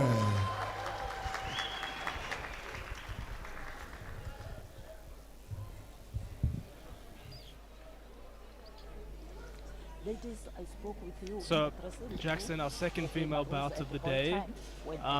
We have Hannah von Heth versus Emma Mohu. And what's quite interesting about Hannah von Heth, when we did some interesting research on her, is that she's actually German and she moved to South Africa for work. And she just got into boxing as a hobby. And she ended up becoming good at it, and now she's professional. Beautiful. Beautiful. Oh! Beautiful shot. Oh! Wow! That fight looks like it could be over. But I know they weigh the same kgs, but if you look at physics, they weigh the same, but the physics are not looking the same. Hannah looks very cut. Mohono looks a bit like a child in there. Yes. Oh, one Vicious shot. Oh, I think this this should be fight done now. should be over. This should be done now. Yes. Good corner. Good decision from the corner. 8. Wow. What a performance from Hannah von Heth. But I'm looking at her physique. From 47 kgs. 47 kgs. 47 kgs. I can understand they weigh the same weight, but if you look at their physiques, it's there's a big difference. On to Alan. Very short fight for you to analyze there, but we'll still ask you what you thought of it. Very short. We never had much time to see much, but Hannah von Heth showed us plenty. We just saw explosive punching power, the way she comes in, throwing that 1-2 in the right hand is devastating. And from the first time that Mohono went down, you could see she might get up, but you knew she was never going to see out this round. Mohono wanted absolutely Very nothing to do impressed. with that power from Hannah von Nothing. Heth. You could see that look on her face. After that first knockdown, she was out of there, and she did well to get up. But I'm very impressed by Hannah von Heth. Her physique, her punching power, her technique. She can go places in the female game. For sure. Both female fights that we've seen on this bill have been very exciting. We've seen Hannah von Heth and Teresa Mutsal demonstrate some brilliant skill and power. Very much so. Both girls impressed highly. Me, I'm amazed by the physique, the difference between their physiques. But you know, Jackson, in boxing, physique and size are very misleading. You know, you often Yes, see yes. two fighters who weigh exactly the same. Same, yes. But the one fighter looks like he weighs almost twice the other fighter. Yes. So it's very misleading in this game. Yes. Especially with the brutal weight cuts that we see often. Jackson Yeah, probably yeah, knows all too yeah. well about that. Definitely. And you know, fighters are often given not often given, always given 24 hours to put all the weight back. We'll hand you over to Shane. Ladies and gentlemen, referee Namhla Kuluba stops this bout 39 seconds into round number 1, declaring the winner by knockout, Hannah the Heartbreak from Weert.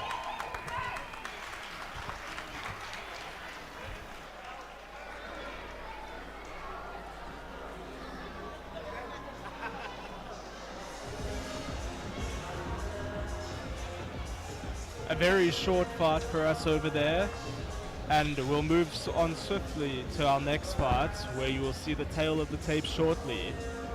You have Mayamiko Mozland, who's also known as Tyson, due to his fighting style and resemblance to Mark Tyson in looks, versus Moralila Mumweni.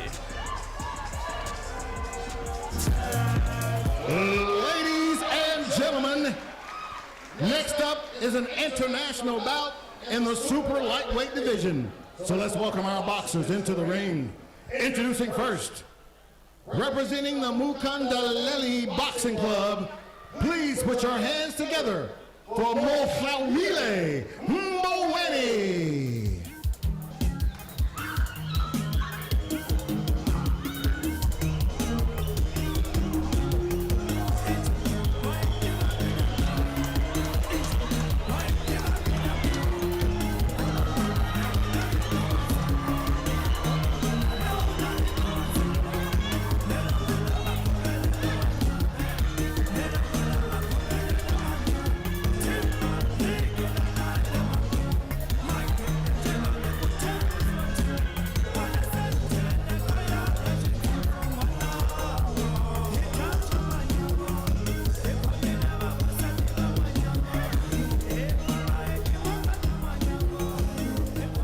And now, ladies and gentlemen, let's welcome into the ring his opponent.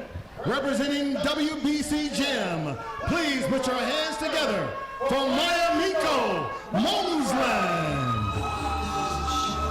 Mike Tyson. He's my favorite boxer man right now.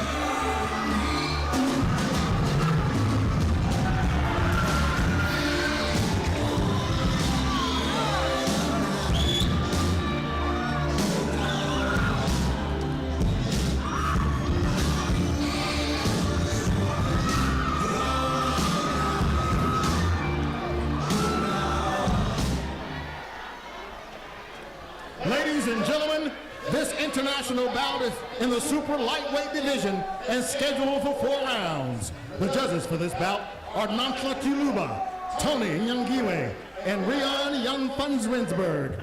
And the referee in charge of the action is Tabo Spampu. And now introducing first, fighting out of the blue corner.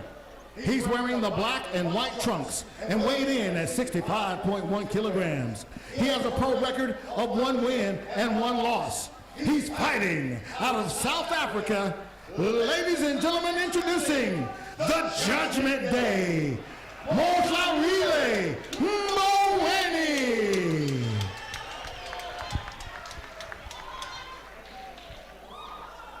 And now introducing his opponent, fighting out of the red corner. He's wearing the black trunks and weighed in at 63.1 kilograms. He had a professional record of 1 win, and he's fighting out of Malawi. Ladies and gentlemen, presenting Mayamiko Tyson Mozland.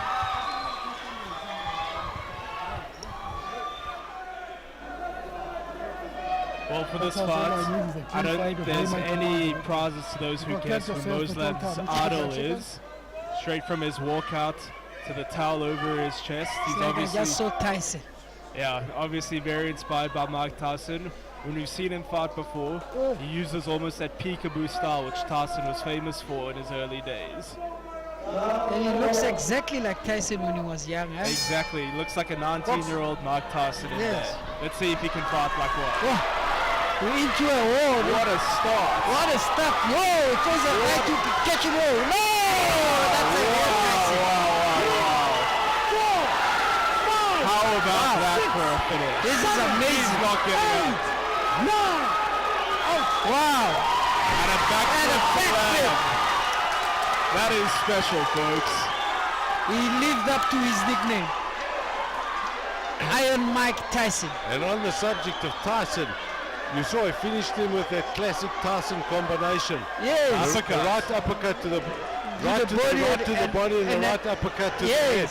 The classic Tyson combination. Oh, everyone's amazed how he looks like Tyson. Yeah, I can see Zolani Tete up top there, former world champion. He's looking at him. He's amazed. I think everyone here is just a bit shocked from what they've seen there. I don't know if Iron Mike got a knockout that quickly. That must have been 10 seconds in. No, he did against, he knocked out Marvis Fraser in 86 in 90 seconds. And if you look at the video of that fight, it's almost a carbon copy of what happened here. Yes, Tyson I got him in the remember. corner and he finished him off with the identical combination that Mozland threw there. We have a look here at the replay. There's that uppercut to the body and then that uppercut right to the face. It's a future star. Beautiful right hand in the replay, and then it's that And the right uppercut. uppercut to finish. I think the craziest thing is his resemblance to Tyson in his Yes, face that's as what well. I'm amazed about. Definitely. He looks like a mini Mike. Yes.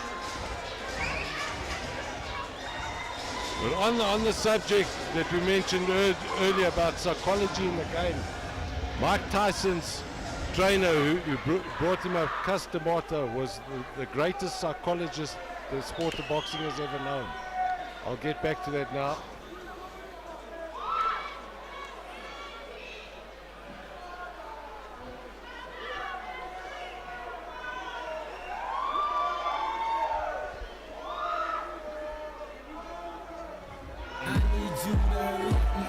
Ladies and gentlemen, referee Tabu Spampool has called a stop to this bout.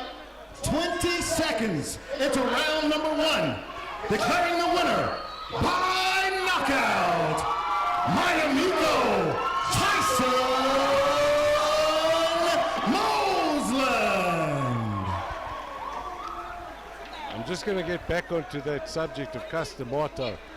He was the greatest psychologist that boxing has ever known. And he always said that this game is 80% mental, 20% physical. And I agree with him there. And he produced the youngest ever world champion in Floyd Patterson.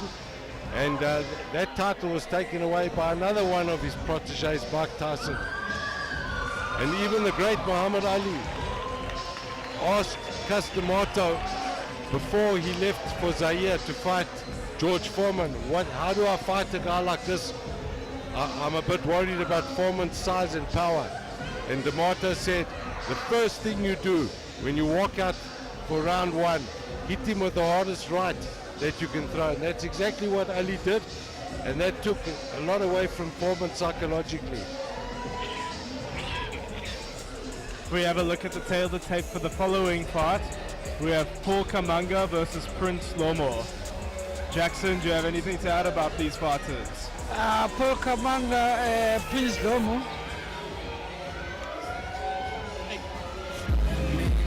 All right, ladies and gentlemen, next up is an international bout, and it's a catchweight bout with a limit of 67.678 kilograms. So let's welcome our boxers into the ring. Introducing first, representing Mukandeleli Boxing Club, please put your hands together for Prince Lomo.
and gentlemen, please welcome into the ring his opponent, representing the Jody Sullivan and Roy Jones Gym.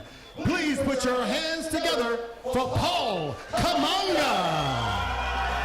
In the name of Jesus, no weapon formed against me shall prosper, and every tongue that rises against me in judgment thou shalt condemn. Lord, give me a sign, for this is the heritage of the service of the Lord, and the righteousness is of me, said the Lord. Amen. Lord, give me a sign. Talk to me, Lord. Since the last time we talked, walk with me. Now I know you haven't left me. I'm a big boy now. Still not gone. No struggle. Slipping on trouble like rain in the dirt. And you know, stop the rain. Just to mention all the Savior name. In the name of Jesus.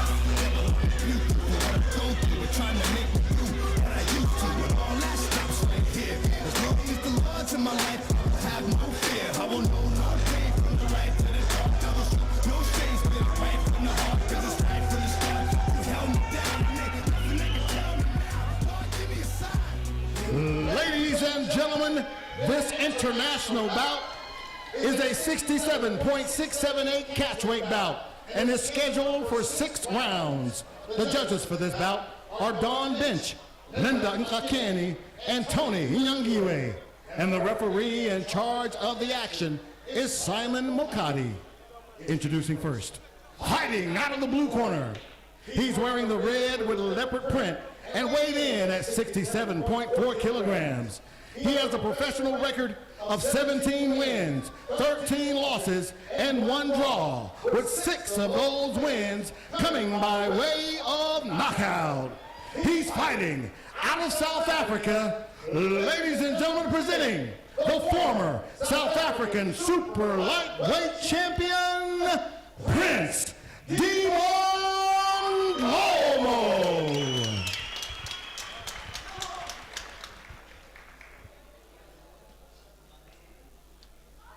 And now introducing his opponent. He's fighting out of the red corner. He's wearing the white and black trunks and weighed in at 67 kilograms. He has a professional record of 23 wins, 3 losses, and 1 draw, with 13 of those wins coming by way of knockout. He is fighting out of the DRC.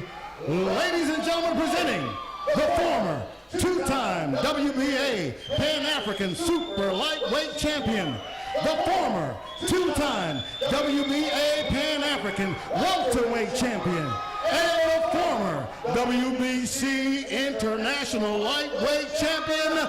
Ladies and gentlemen, introducing Paul Kamanga.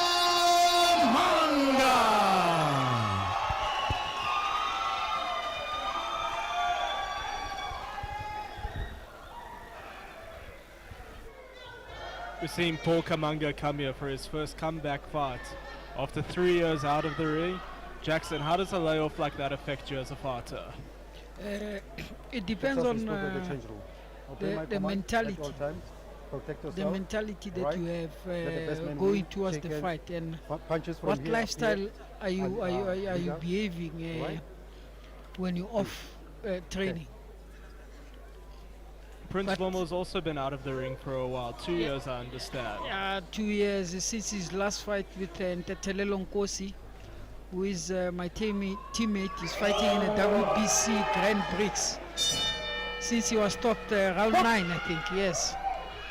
Both men look in terrific shape though. I think this is a 50-50 fight. You know, both fighters, they haven't fought in years, 2 years and 3 years. And this could be There's a big not fight. much of a big difference there. This could be a big fight for both of them to get their careers back on track. Back on track. Yes. See. Kamanga, both men coming out very fast with those quick jabs. Yeah. They brought for championships, championship level. They know he misses with the straight Kamanga.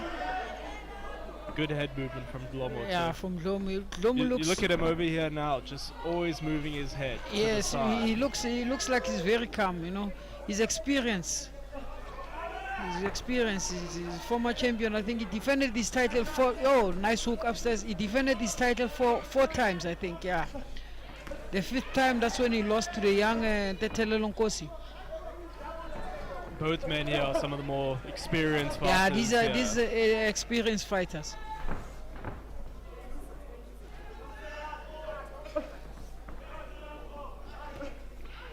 Ndlomu's got a nice head movement. Yeah, Kamanga's having trouble. Oh, he throws in a right hook. It landed flush. Nice jab Good again jab. from Ndlomu. You see, he snaps the head back Yeah. of Kamanga. And a good hook That's as the well. second time that the left hook has landed.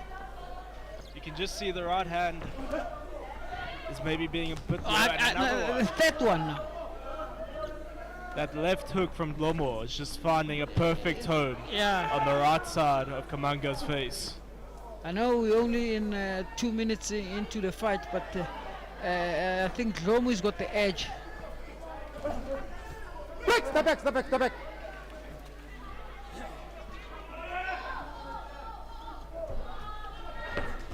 Wow, another left hook again.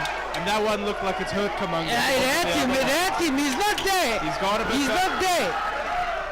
Both fighters go to the clinch now. Only to the back of the head. But he is I got don't to do understand something. how a fighter that is experienced as Ndlomu didn't see that one, that he caught him right flush and he was not there. Was supposed to jump on him and the legs are gone. His legs are gone. That His left, legs are not there. that left hook is just brutal, almost like a Joe Frazier left hook. They don't call Ndlomu the demon for nothing. That's a left hook from the demon. And a nice jab, quick and stiff. Good jab from Kamanga. Another left hook. Ndlomu is more relaxed. Stop. Good round. Very Give that interesting round round for in the Ndlomu. book. Some great technical boxing. I'll hand you over to Alan for his assessment. Very good round for Ndlomu, who obviously won that round. There was a point where Kamanga's leg stiffened. He was hurt by a shot from Ndlomu, and a very good round for Ndlomu. But Kamanga's a wily old campaigner, very experienced, and he should come back. But both guys are very evenly matched. Yeah, both very experienced technical boxers here. They are. You can see that. You can see that when they face up to each other looking for openings. But then again, Paul Kamanga hasn't fought in a long time. You might be sparring in the gym and training, but it's not the same way when you get hit in the gym and in the ring. It's the ring rust. Yes. You're right, Jackson. The best example of all was Yes. Muhammad Ali, Yes. who lost the best 3 years of his career. Yes. And when he came back, he was never the same fighter, yes. as great as he was. Throws in a nice double jab, Kamanga. Ndlomu again, now it's a right hook. The legs just still don't look steady for Kamanga. Yes. Every time that Ndlomu Yes. lands those shots. Yes. Oh, misses terrible. That's a very terrible move from a veteran. Kamanga tries to dig down to the body. Ndlomu gives him a smile. Good jabs from Kamanga now. Just Yeah, keeping yeah, that I left think he's foot getting his there. range slowly he's getting there. He just needs to move his head side to side. Both men have such quick jabs. Yes. They really do pop that jab right off the shoulder. But the more effective jab is Ndlomu's jab. I agree. Kamanga's jab is quicker, but it's not landing.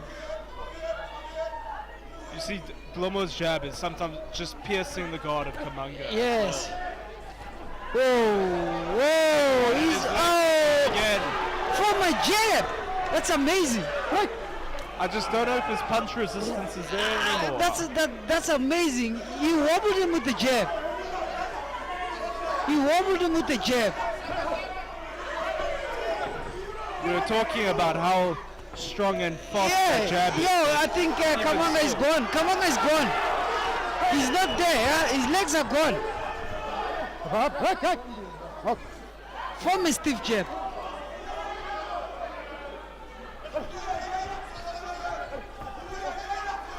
Great head movement and movement. from Brad, Ndlomu. you mentioned what you call ring rust. Yeah, I think Kamanga is having a ring rust. he just Because looks. the punches that caught him is the punches that he's supposed to duck He looks or half. parry. He looks half a second slower than what he should be in there. Yes, thank you. Exactly. Oh, he throws in a 1-2 and with a jab.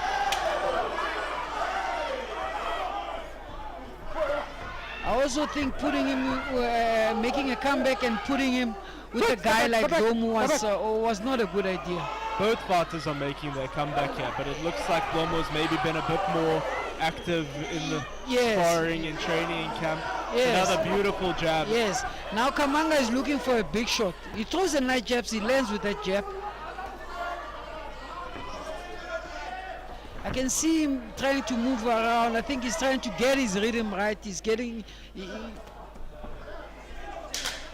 10 seconds. I also see Kamanga dropping his head low when he moves. If he Yes. could get caught by a vicious uppercut there, if Lomo can time that right. It's the end of the second round. Domu is enjoying himself. Another very good round for Dlomo. He rocked Kamanga there with that jab. And as you remarked earlier, you were quite surprised, Jackson, that a jab could do so much damage. But a jab is like a perfect storm. If you Yes. get your foot into the pocket and shoot it just at the right time, off the shoulder, as the guy's coming in, a jab can actually do a lot of damage. It certainly did a lot of damage. That jab was very stiff. Yeah, correct. It's just that perfect storm where everything comes together. The positioning of your left foot in the pocket and getting your shoulder into it as the guy's coming in. And the stiffness of that jab. Yes. But what amazes me is how many times Kamanga gets rocked. With that jab. And the left hook. His legs look unsteady every time he gets hit. I think every time he gets caught with a flush punch, he wobbles. There you see that. That's another left hook. And Glomo's timing Wow. is brilliant on these shots. Wow. A lot of people will say that a well-timed shot will beat a But better, we must more check it. We must check. powerful shot. We must check what he's doing. He's moving his head side to side. While he's moving his head side to side, as he moves side to side, slipping and punching, he's coming back with the hook.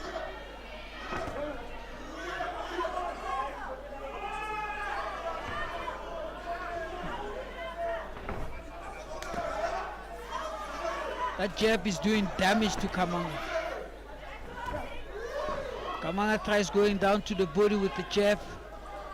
See, Glomo just gave like almost a shrug there, saying that, no, Yeah. it's not hurting me. Yeah, I think Domu is in control now. Break. He's enjoying himself. Step back.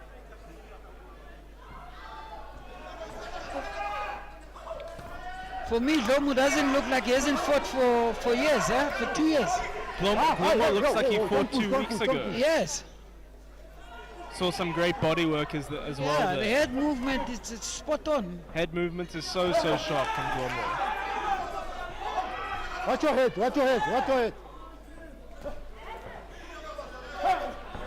I know Kamanga has fought a few exhibition fights while he was not fighting as a professional. But I don't think those are at the same level as Glomo tonight. though. yes.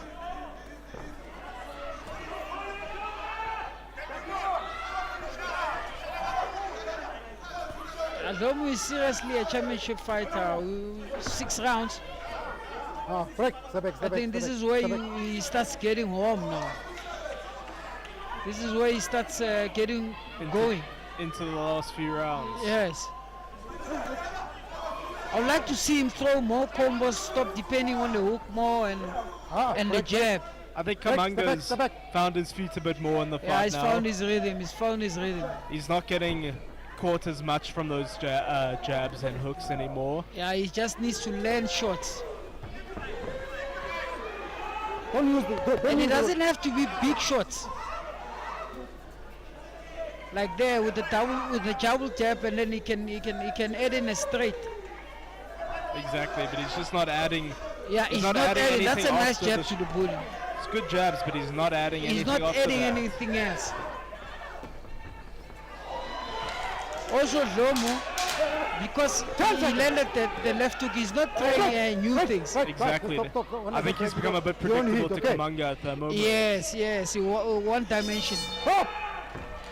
End of the third round.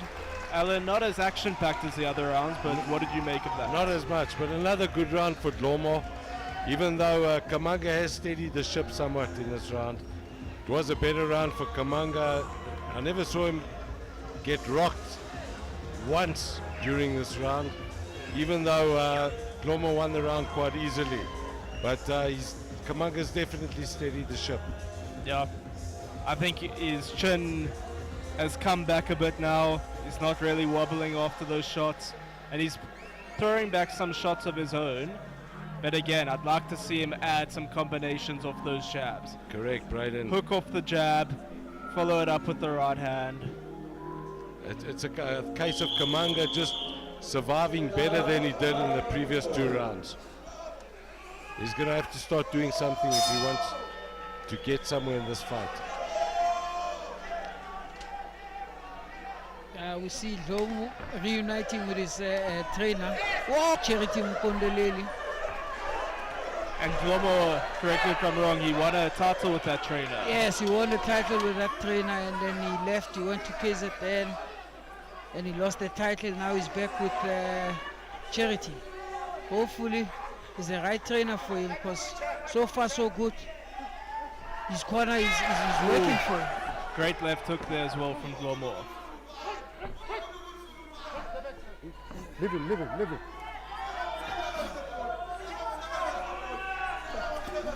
It's another slip and a hook.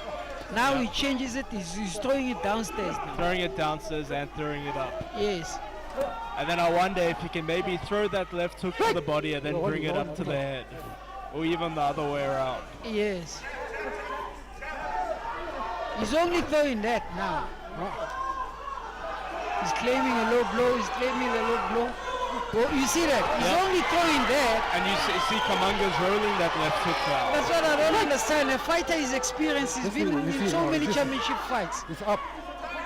Hooks. You never fight the same each round that you fight.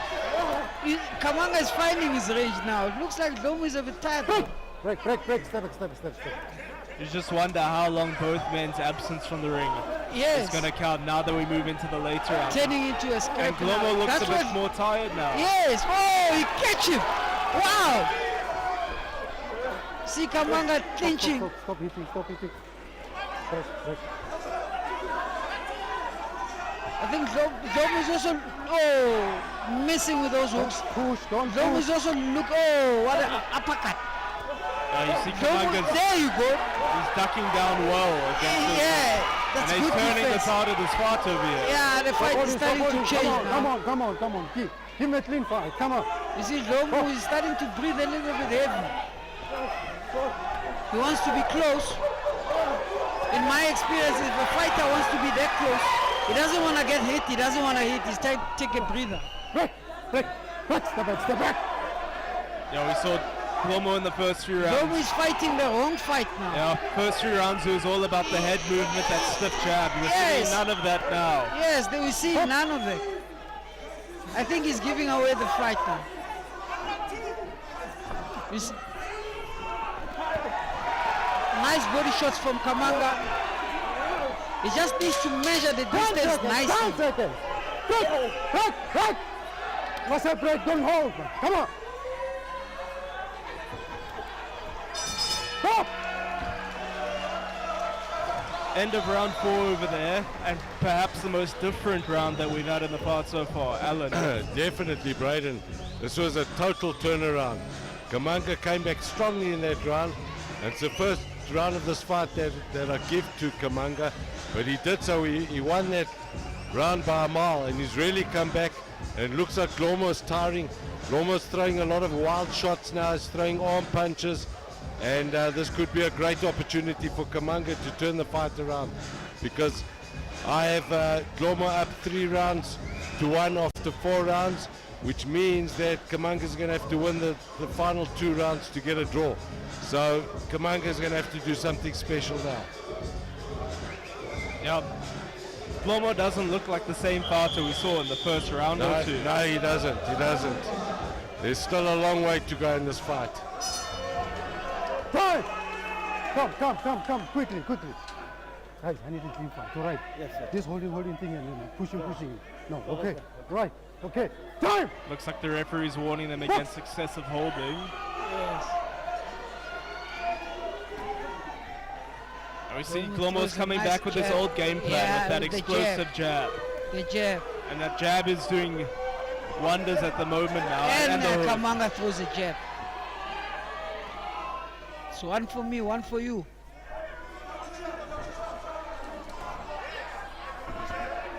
Glomo's jab is not like stiff jab. It's like he's flicking it. It's a flick jab. Comes in You very see, now, quickly. now he's doubling it. Throws a 1-2, he misses.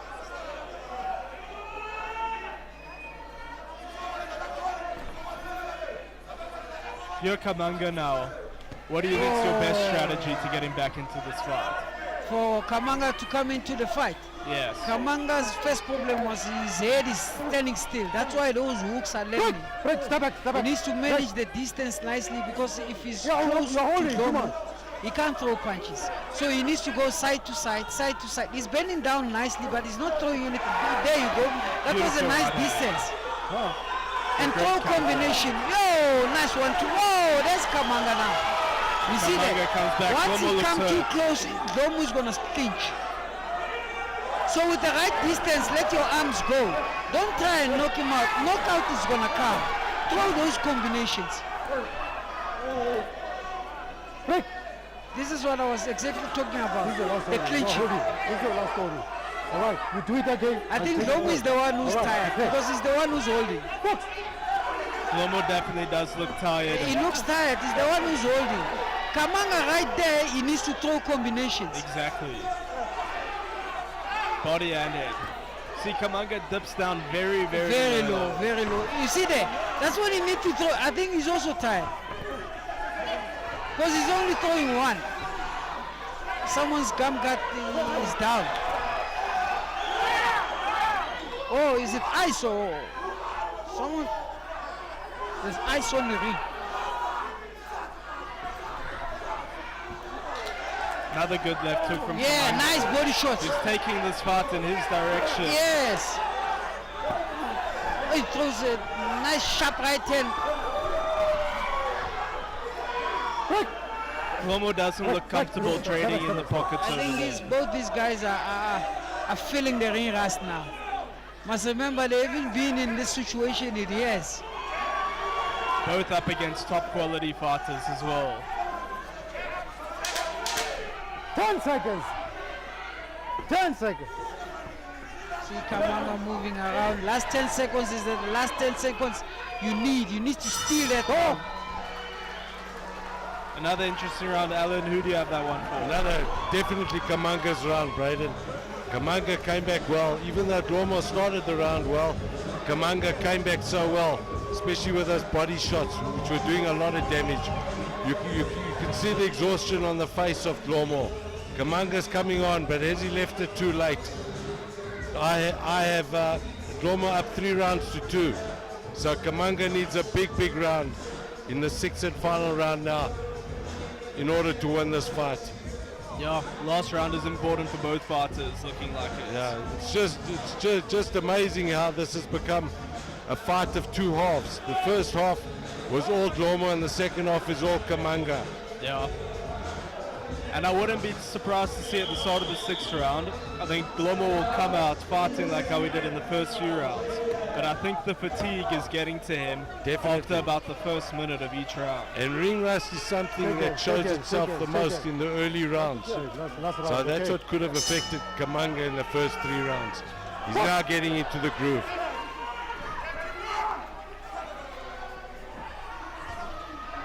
He's getting into the groove, but the question is, does he still have the time? He's got 1 round to make the difference here. We see Glomo comes out to that got- same oh. strategy of just flicking out that jab. Yes, And with the throwing hook. that hook. But he's not having as much success as he did in the first few rounds. Yes.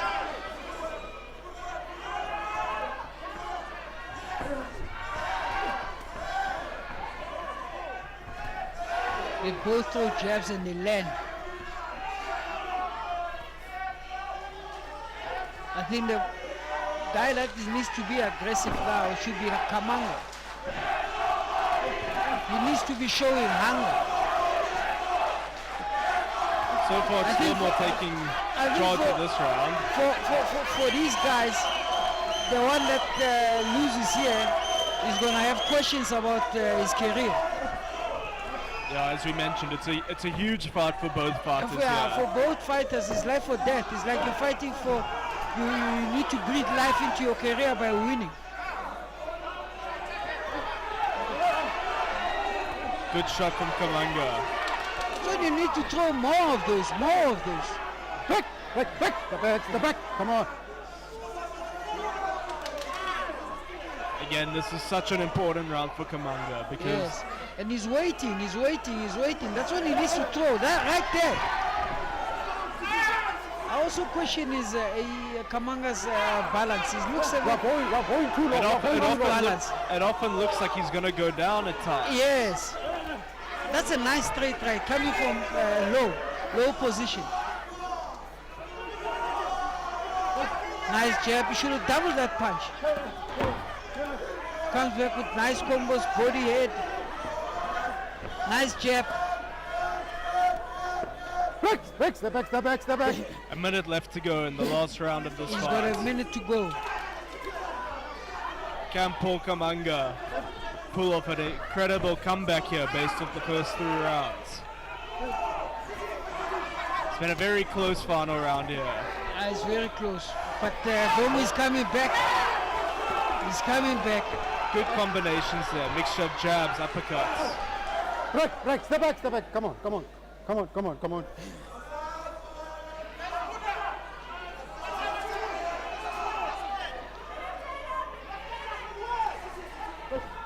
We got under 30 seconds. Throws double jab upstairs, throws a right to Kamanga, comes back with a double jab and a straight. Domo comes back with his wild swings and they get into a clinch. I think Domo thinks he's got it because I see a big smile in his I think face. Lomo's won the fight. How would you score that, Alan? Well, that last round was extremely difficult to score. But I really thought that Kamanga would build on the success that he had in rounds 4 and 5 and come out smoking because he needed round 6 in order to get a draw. But I think Domo held him off, and I think Domo's done just enough to win that fight based on the first 3 rounds and the last round. Yeah, I'll give the fight to Domo by a very narrow margin. I agree with you completely. I've got it 4 rounds to 2 in favor of Lomo. It could be 4 and 2 or 4-1-1, 4-1 and 1.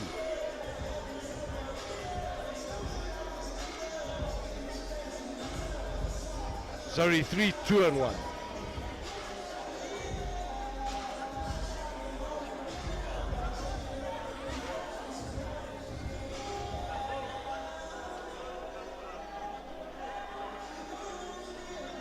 But Brandon, I think Kamanga really wasted the opportunity.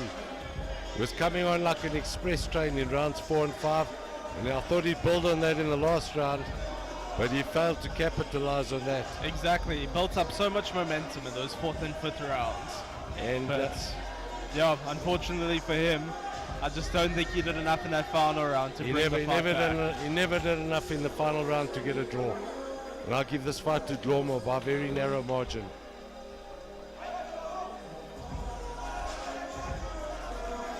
But you can see how the ring rust played a big part with both fighters. Kamanga took 3 rounds before he started to get going, and even though Dlomo started much better, by the 4th round you could see Dlomo was tiring badly and throwing wild shots. No, exactly. I mean, for Kamanga, I think that ring rust in the first few rounds was just, he didn't have his rhythm and timing in there. He kept on getting caught with basic shots, that same left hook over and over again. He did. And I think that's what's cost him here in this fight. And you could see by round 4 and 5, the jab of Dlomo was not the same. He wasn't shooting the jab into the face of Kamanga like he was in the first 3 rounds. So Dlomo was definitely tiring. And I'll make Glomo a narrow winner. Well-deserved. It would be a well-deserved victory for him against a very tough competitor. It would. In Kamanga. I think both men can be proud of the performances tonight, especially in comeback fights. And we see there's a huge support here for Kamanga as he goes to the crowd. They can both be very proud of their performances, especially coming off the layoffs that they have.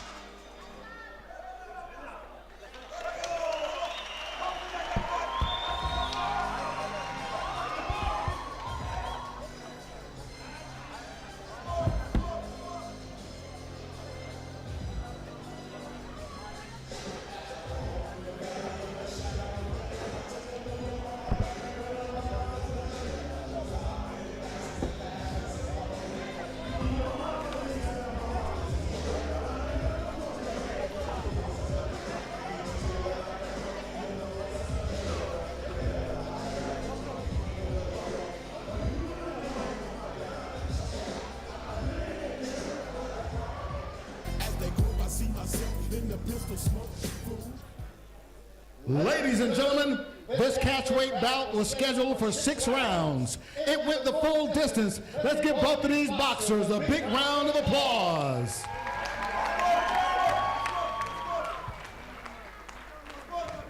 We now go to the judges' scorecards for a decision. Judge Bench scores the bout 58-56 Kamanga. Judge Ngcamu scores the bout 54-60 Glomo. And Judge Nyangani scores about 58-56 to the winner by split decision, Paul Kamanga. Wow. I'm surprised. I think I'm very surprised. I'm surprised. I'm surprised. I'm very surprised. Even the crowd is not happy about the decisions. I definitely think Glomo did enough in those first few I was rounds. definitely sure that Glomo won that fight. Yeah. I think the last round probably could have gone to either fighter. But to have one of the judges had it, 58-56 to Kamanga? I don't see how Kamanga's winning 4 rounds in that fight, to be honest. It was terrible judging from the judges. As a fighter, I'm sure you know how frustrating it can be. You know, I once fought Kafu. The draw against Kafu. Yeah, the draw against Kafu. It traumatized me. And as we look into our next fight, we have Nyangani versus Phiri. Both men with some experience. Phiri's an undefeated fighter. And Bangile is a former strawweight champion, moving up to flyweight. I think this is his second fight. Ladies and gentlemen, our next bout is in the bantamweight division, so let's welcome our boxers into the ring. Introducing first, representing Hit Fit Gym, please put your hands together for Rofiwa Nemushongwa.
And now, ladies and gentlemen, please welcome into the ring his opponent, representing WBC Gym. Please put your hands together for Asiphe Ntshili.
This bout is a bantamweight bout and is scheduled for 6 rounds. The judges for this bout are Linda Ngcamu, Namtla Kuluba, and Rian Jan van Rensburg. And the referee in charge of the action is Thabo Spampool. And now, introducing first, fighting out of the blue corner. He's wearing the red trunks and weighed in at 54.6 kilograms. He has a professional record of 14 wins, 9 losses, and 2 draws, with 4 of those wins coming by way of knockout. He is from Limpopo, but fighting out of Houghton. Ladies and gentlemen, presenting Wafiwa Tsetse Fly Nemushungwa.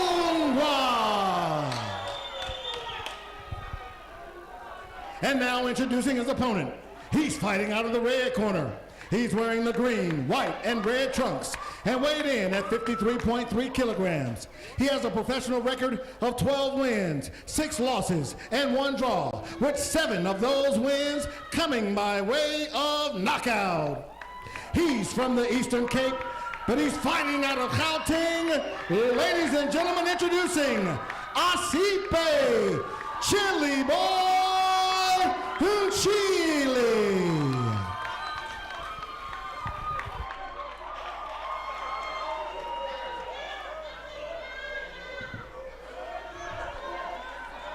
Jackson, this seems like, in my opinion, it's going to be a 50-50 fight. You know, both of them could be considered top 10 bantamweights in South Africa. What are your thoughts? Commands at all time.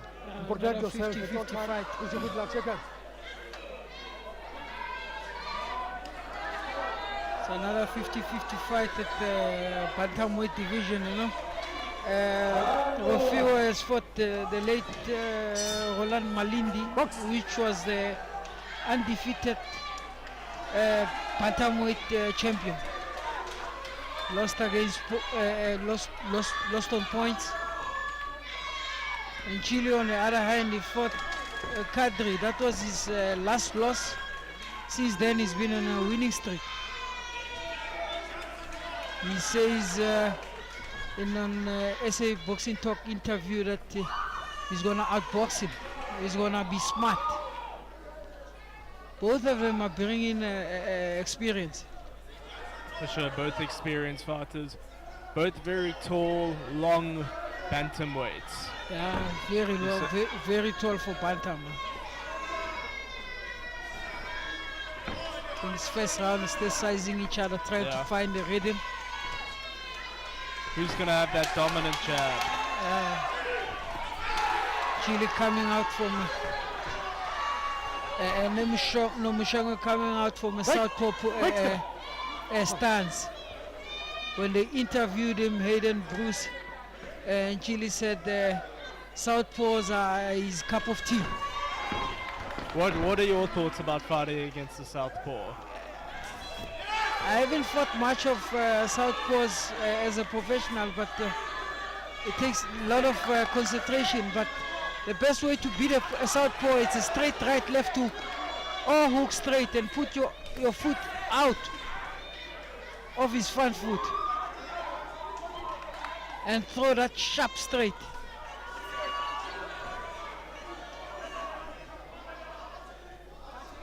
Still early rounds for them. Yeah, we're gonna see who's gonna establish dominance of the feet here with the orthodox I versus southpaw. think Ntshili has got Nomushanga his number.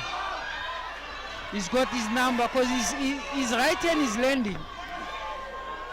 His right hand is landing, especially when he throws that 1-2, and the hook is landing. But he's also dropping his left hand. His left hand is very low. He's catching him with combination. Uppercuts. Good body and head uppercuts there from You can see Ntshili. a little bit of blood on Nomushanga's nose. He gets caught with a straight right while he's leaning down. Ntshili miss him with another right hand. He throws another straight. Right. So far he was right when he said southpaws are his cup of tea. Exactly. Looks like he's got no problem in I think he's finding got his through number there. now, but Nemushango is also landing a little bit when he comes in. Right. Round one in the books over there. I'll hand you over to Alan for his take on that round. Good round for Ntshili. In the beginning, he had a bit of trouble with the Mashungwa's southpaw stance. I noticed how you guys mentioned about the difficulty in fighting southpaws. There was one famous trainer, I forget which one, who said that all southpaws should be drowned at birth. That's how difficult southpaws can make it for some fighters. Well, not in Chile. In Chile says that he loves fighting southpaws. Yes, Chile says southpaws are his cup of tea. Well, if you work a southpaw out and you get your lead foot outside the right foot Yes. of the southpaw and move to your left and throw right hands, lead right hands and left hooks, that's the way to beat the southpaw. Yes. So far, Chile is doing that.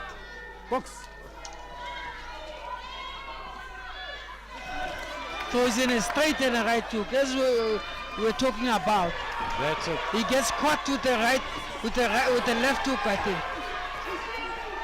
Stop. Mushango is coming in Stop. fast in this round.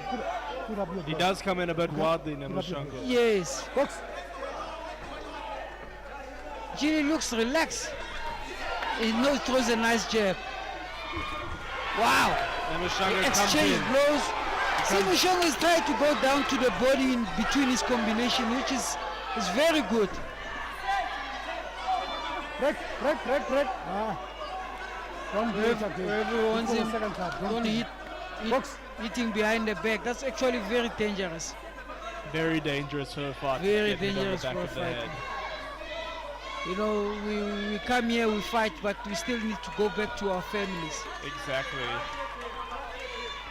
That's a nice Good straight jab. from Nemushango. Great jab. Break. It's an important fight for both. Yeah. Do you think that the winner of this could be in a look for Yeah, the that's SA a title? nice one too. I think Nemushango has also found his rhythm now. Oh, he gets caught with the right hook. Beautiful shot. Beautiful right You hook. see That all was the well sweat. timed. See all the sweat flying off Yes. the face of Nemushango.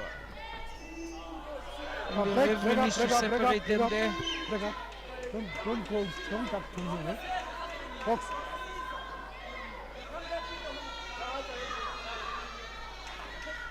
Chile's nickname Chili Bite. Let's see if his chili can burn up Nemushango today. Yes. Does a step back, misses with a straight.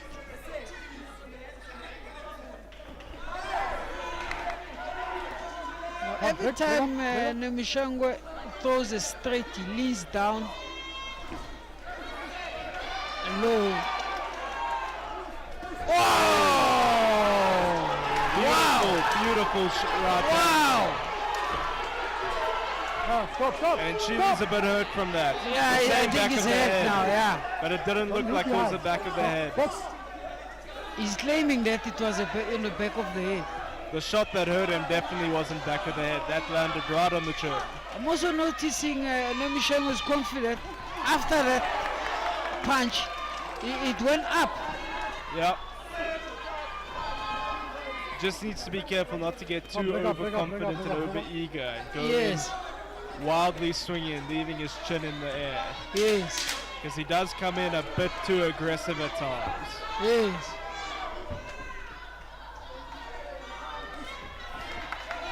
Stop.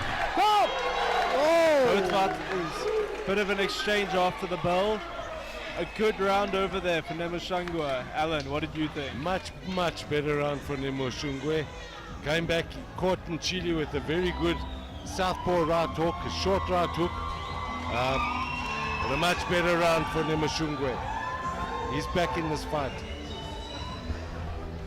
Yeah, fight seems perfectly even going into the third round. It does. We have a look at the replay. Some good jabs and some great That's left hands from Nemushango landing. There you go. That's straight. That caught him.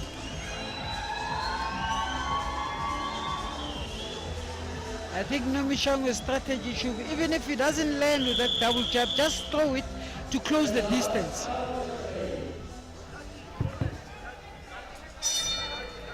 Box. Stop. Stop.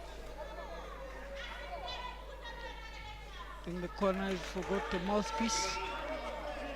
Time. Box. Going on to round number 3. Ntshili's still trying to use that jab. Oh, that's a straight left. That southpaw. Wow, another one. Keeps that. Yeah, I think now Nemujama is Both men he's trading fighting now. heavy blows over here. He's fighting his heart out. They're both exchanging blows. He's pushing the pace.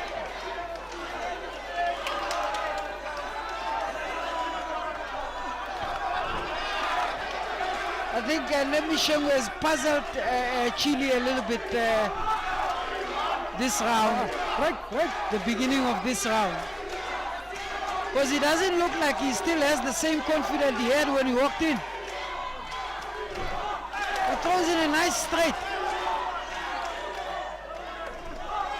Nemishango, nice fake downstairs, come jabs downstairs.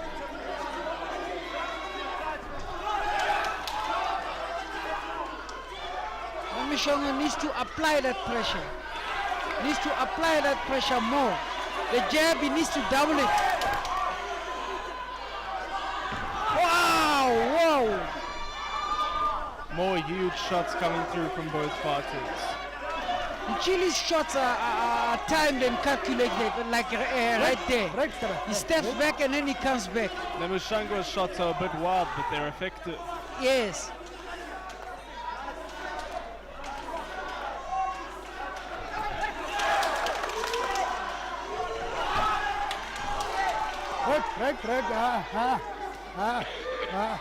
Jackson, you get the feeling that this fight could be over at any moment over here. Yes. Both men capable of landing bombs.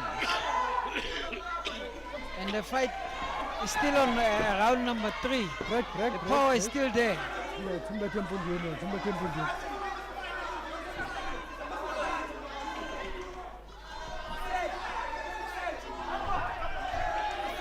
But I'm struggling to see its combinations from both of them. Chile is just throwing that straight. He's waiting for Nomishango to come in so he can step back and throw that straight. Yeah. But he's not landing. That's better work from Nomishango by throwing punches. You see that? Ntshili doesn't look that comfortable sometimes fighting in the pockets up close. Yes, he wants to control the fight outside. But Nomishango is not allowing him to do that. Break.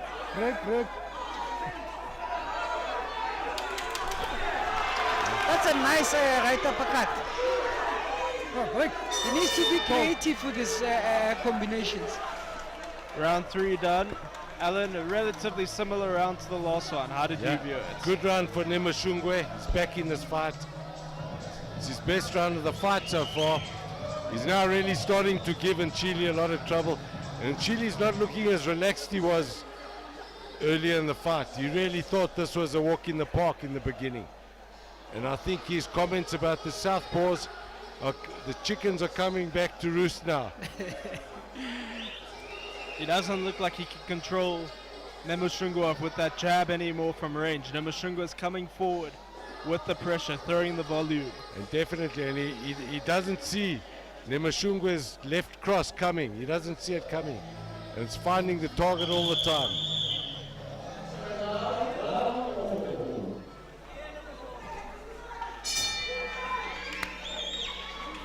Box.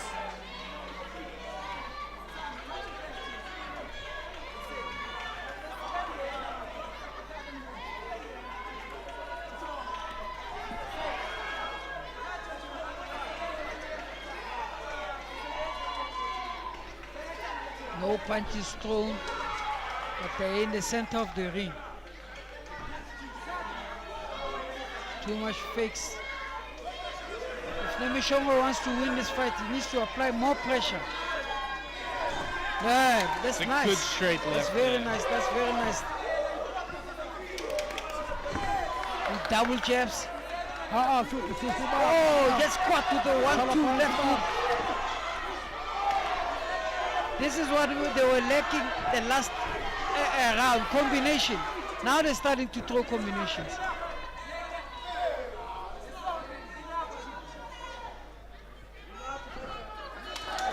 That double jab, he needs to step in with it. He needs to double jab and then throw the straight. He flicks the jab. And then again, that's, I think Nemushongo now has got his rhythm.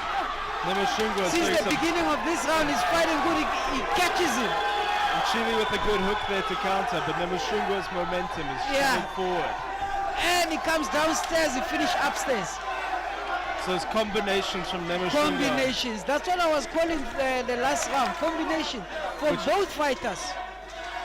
And Ntshili still doesn't look like he's able to fight as easily on the inside with those combinations. Yes, I think Ntshili wants to be in control of the pace. He wants his pace. He's making Nemushongo wait. But Nemushongo needs to push. He needs to push the pace.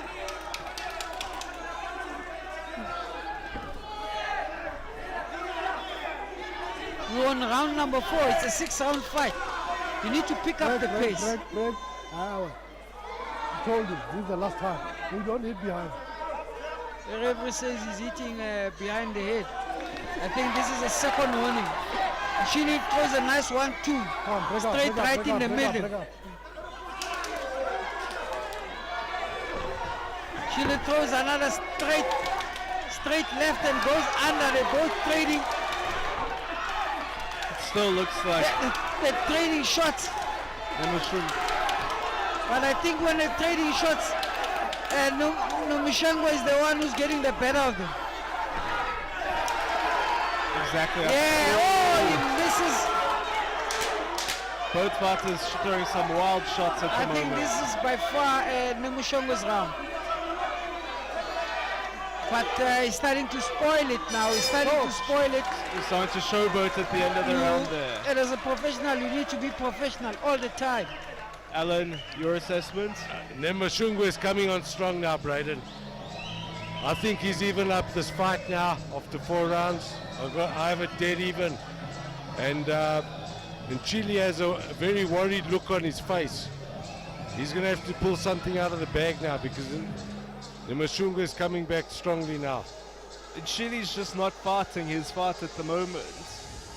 He does land some good shots, but he doesn't follow up on them.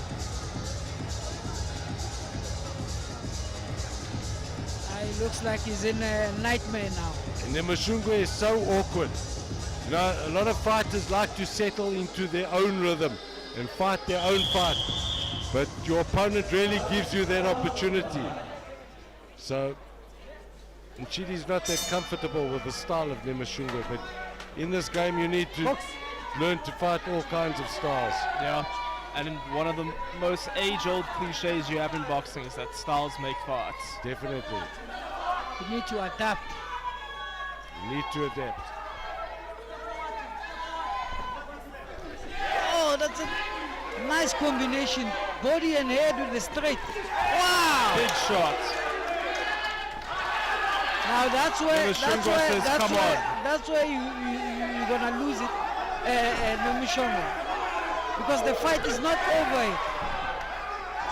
You need to keep yourself calm. Don't get too excited. You can get caught doing all those things.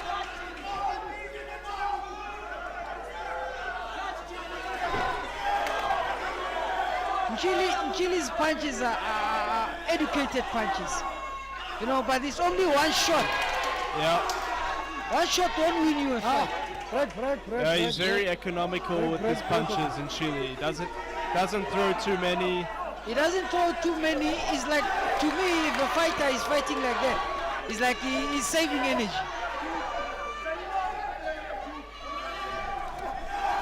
It's round number 5 now. You need to push.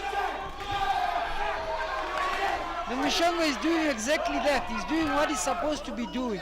Break up. He needs to push more.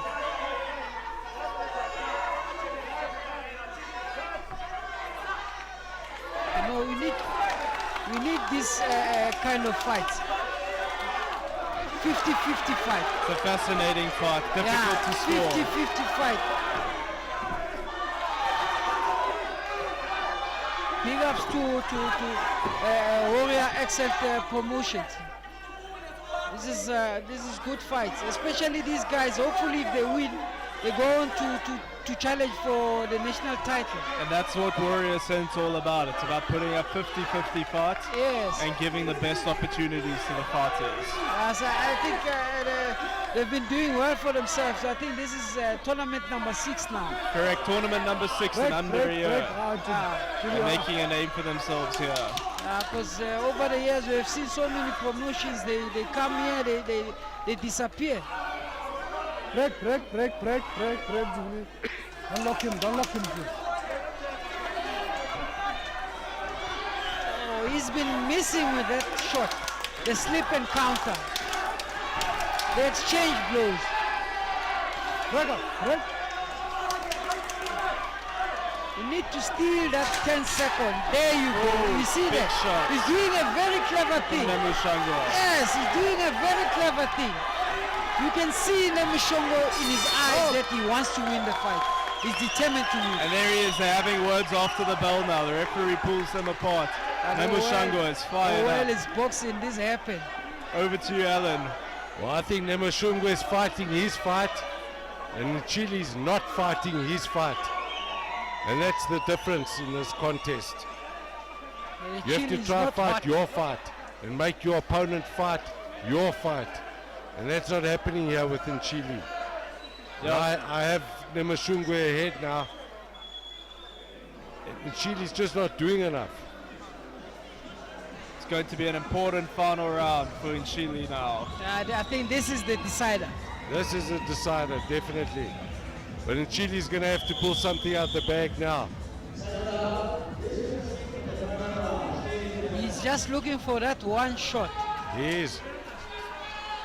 A lot of fighters want to fight their fight, but they aren't given the opportunity. Time. You don't do what you have done, eh? Okay. You don't do it. He gets one. Time. Box. Looks like that's a warning for the back of the head punches as well. What do both fighters have for us in the final round? All still left to fight for here. I think Chile needs to leave it all in there. As we mentioned, Unofficial scorecard is behind. as we mentioned, this fight is so important for both fighters' careers. Yes. He's throwing combos, Nemushongo. Great combos. This is good boxing for Beautiful both boxers. shots. They're showing big heart, exchanging combinations. And we see the crowd is going crazy when everyone sees the two fighters going blow for blow in the center of the ring. Oh, Nemushongo throws a nice straight left. Nice body shot from Chile. Oh, but Chile looks a bit fatigued also. Don't know. Break.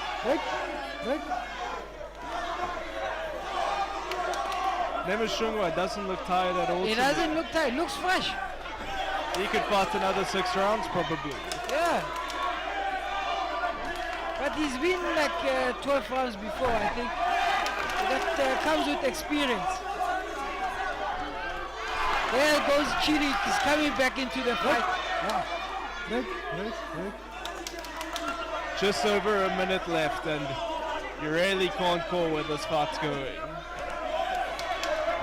Nice jab from Nemushongo.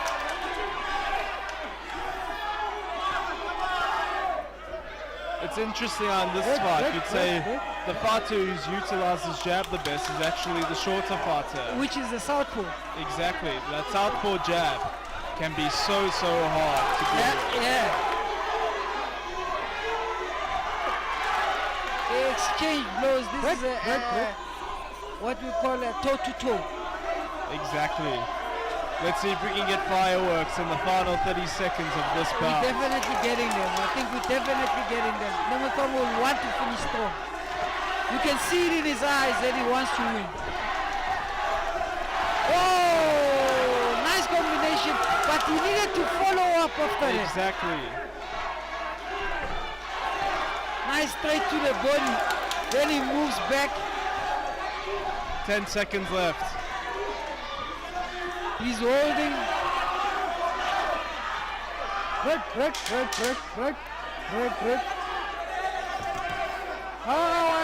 Vusi. Good fight, good left hand by Memushungwa. Break. Stop. That was a good fight. And that's It was it. a good fight. You, Alan, how would you score it? I give the last round to Nemushungwe, and I give the fight to Nemushungwe. He really fought his fight, and at no stage did he allow Ntshili to fight his fight. I'm making Nemushungwe the winner here, and he thinks he's won this fight by the way he's celebrating on the ropes there. What do you think, Jackson? I also think Ngcamu won that fight. But you never know with the judges. No, you never know with the judges. That's the thing about boxing. It's always been like that as long as he's been boxing. Yes. You never know with the judges. But I think that Ntshili started off very well, but he tried to get into a groove, and he was doing well when he was in his own groove. But after that, Nemushungwe wouldn't let him fight his fight, and I think Nemushungwe did quite well, and I'll give him the victory on my card. Yeah, he fought his heart out. He did. Fought his heart out. Nemushungwe is a very unorthodox fighter. I think most southpaws are very awkward fighters. Very awkward and unorthodox, but Yes. he gets the job done by applying pressure. Yes. And he just comes forward all the time, throwing shots, and for every 3 that miss, 1 lands. Yeah. But other than that, it was a good fight. It was a very good It fight. was exactly what they said. 50-50 Very good fight, and the crowd are into this tournament Yes. like I haven't seen before. Yes. It's been an excellent tournament with very entertaining fights. Hopefully the winner of this fight goes on to win an SA title. Hopefully so.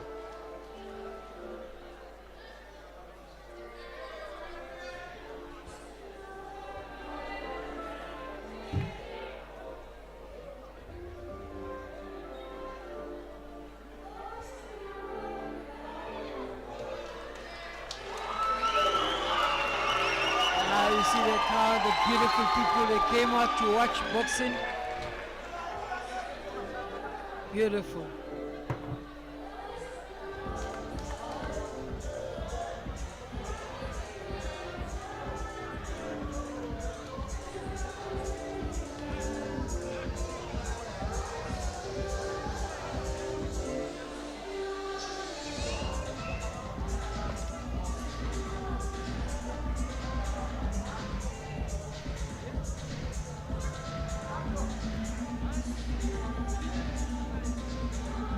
Ladies and gentlemen, this bantamweight bout was scheduled for 6 rounds, and what a bout it was. Let's give both of these fighters a big round of applause.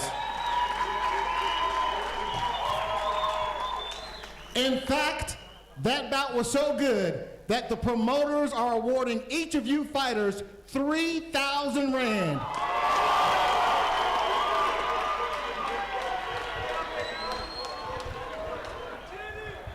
All right, ladies and gentlemen, we now go to the judges' scorecards for a decision.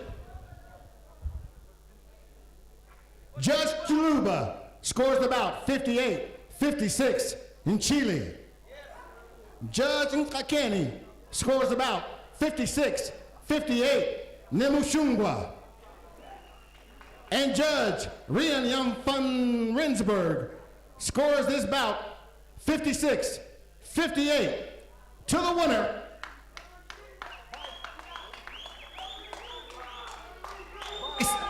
by split decision, Rafiwa Nemushungwa. That's a correct call, Jackson. Yeah. I think He got it right this time. They called it right, even though the one judge scored it for Ntshili. Yes, At least the right guy got the victory. yes. And he's deserving. He definitely deserves it. But I feel that Ntshili's a good fighter, Yeah, but he doesn't utilize his abilities to the best of his potential. Yes, I also think that being too confident also kills him. Yeah, he was very confident. You could see on his face Yes. at the beginning of the fight. If we have a look at the tail of the tape for the next fight, we've got Nyangani versus Phiri, both experienced fighters, and they are fighting in the flyweight division.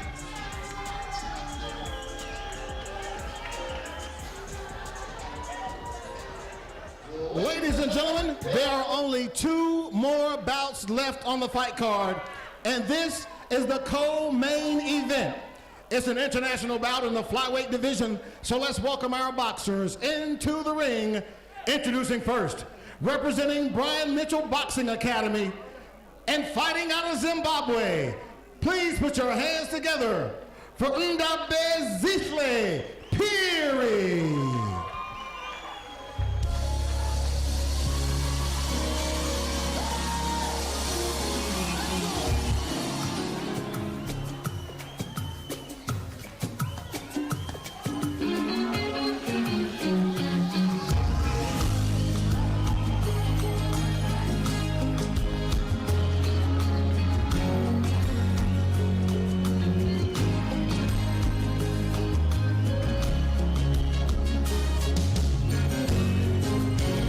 Jesus, yeah, you have done it again. Jesus, yeah, in your special way, what was impossible, you made possible. Jesus, yeah. And now, ladies and gentlemen, let's welcome into the ring his opponent. He is representing WBC Gym and fighting out of South Africa. Please put your hands together for Bangile Nyangani.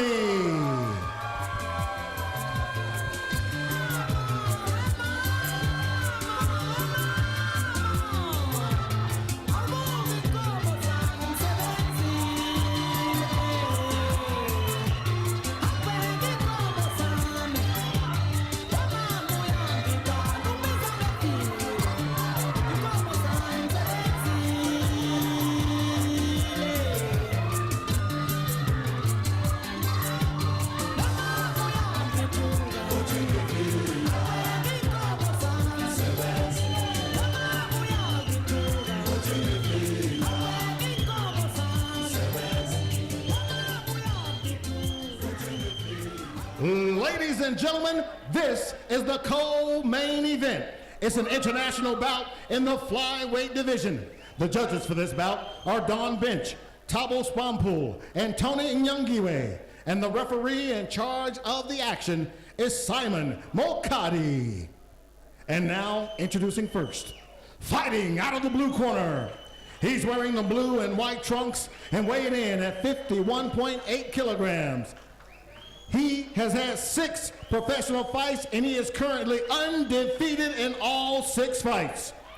He is fighting out of Zimbabwe. Ladies and gentlemen, introducing Ndabezihle, Good News Phiri.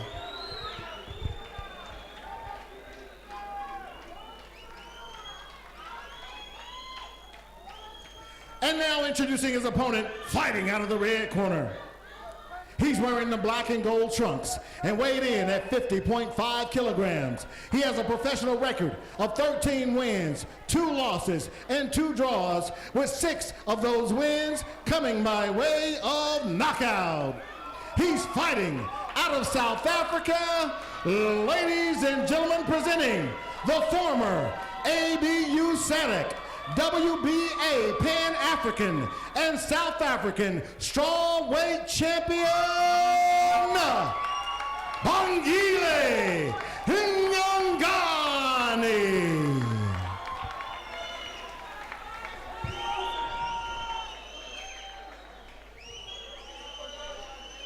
So Jackson, very interesting bout ahead of it. I think there's a lot of stakes here. I think the winner will go on to do good things over here, may get a lot of overseas fights, and may even get ranked top 20 in the world, you could say. Yeah, it's a good fight, 50-50 again. Ndabezihle Phiri, Bangile, Nyangani, former strawweight champion, South African strawweight champion, moving up to junior flyweight division. I think this is his second fight as a flyweight. Yeah, Phiri often wins fights as an underdog, and he's up against quite a formidable opponent today, Nyangani. Yes. WBC rated him top 5 at a point, and I think it'll be interesting to see how both men fare over here. Bangile's throwing those triple jabs, two. That was a nice one, two. That was a proper knockdown. Yep. 4, Slip. 5, That was a proper knockdown. 6, 7, 8. Right. Box. Almost looked like a flash knockdown over there. I don't think Yes, he it was. didn't look like it was a hard punch, but it was a proper knockdown. Yeah, so it wasn't a slip, but I don't think he's hurt. Yes.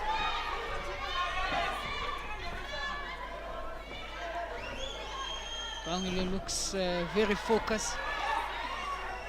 I think that jab is working for him, huh? There's double jab, he doubts throwing the right hand. Ndabezihle throwing two straights.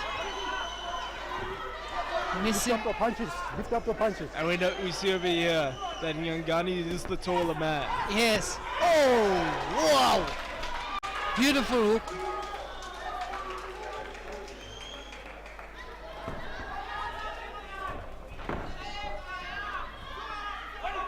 I think you're going to see this vision of a fight, the whole 8 rounds. Phiri coming forward, Bangile moving. Nyangani, he's looking, keeping his hands up high, Yes, but Phiri's coming through with some good Phiri's combinations. throwing nice body shots. He's going down to the body, but Bangile is also responding to.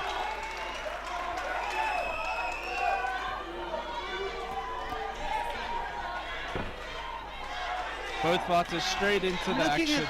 I'm looking at Phiri's body structure from the back. He's got big shoulders. He's got a very wide frame. Yeah, he's very big for a flyweight. Oh, what a nice straight right and tucked underneath Bangile.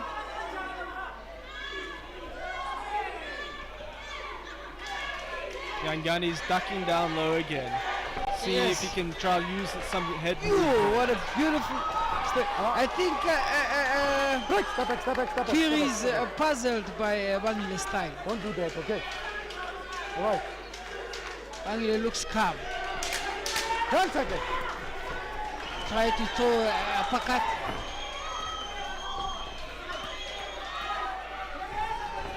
Stop. Very interesting first round there for both fighters. It's Ellen, what's your definitely going to assessment of Bangile. both? Another great opening round. It looks like all these fighters are trying to outdo the fighters who fought in the previous fights. Good round for Nyangani. He scored the knockdown, the ref counted. He wins that round 10-8. Yeah, I definitely agree with that. But Phiri definitely looks like he's still in the fight. He's definitely in the fight, still a long way to go. And I'm sure Phiri will come back strongly. Yeah, we see a replay of that knockdown there. I don't think Phiri was terribly hurt over there. No, he wasn't hurt at all. But at the end of the day, a knockdown's a knockdown. And they all count the same in the judges' scorecards. They all count the same. Moving into the second round now. Box. We go on to round number 2. Nyangani Phiri. That's a nice stiff jab. Snaps the head of Phiri back, that jab Yes. from Nyangani. And then he responds with his own jab. I think Nyangile has thrown more jabs in this fight so far.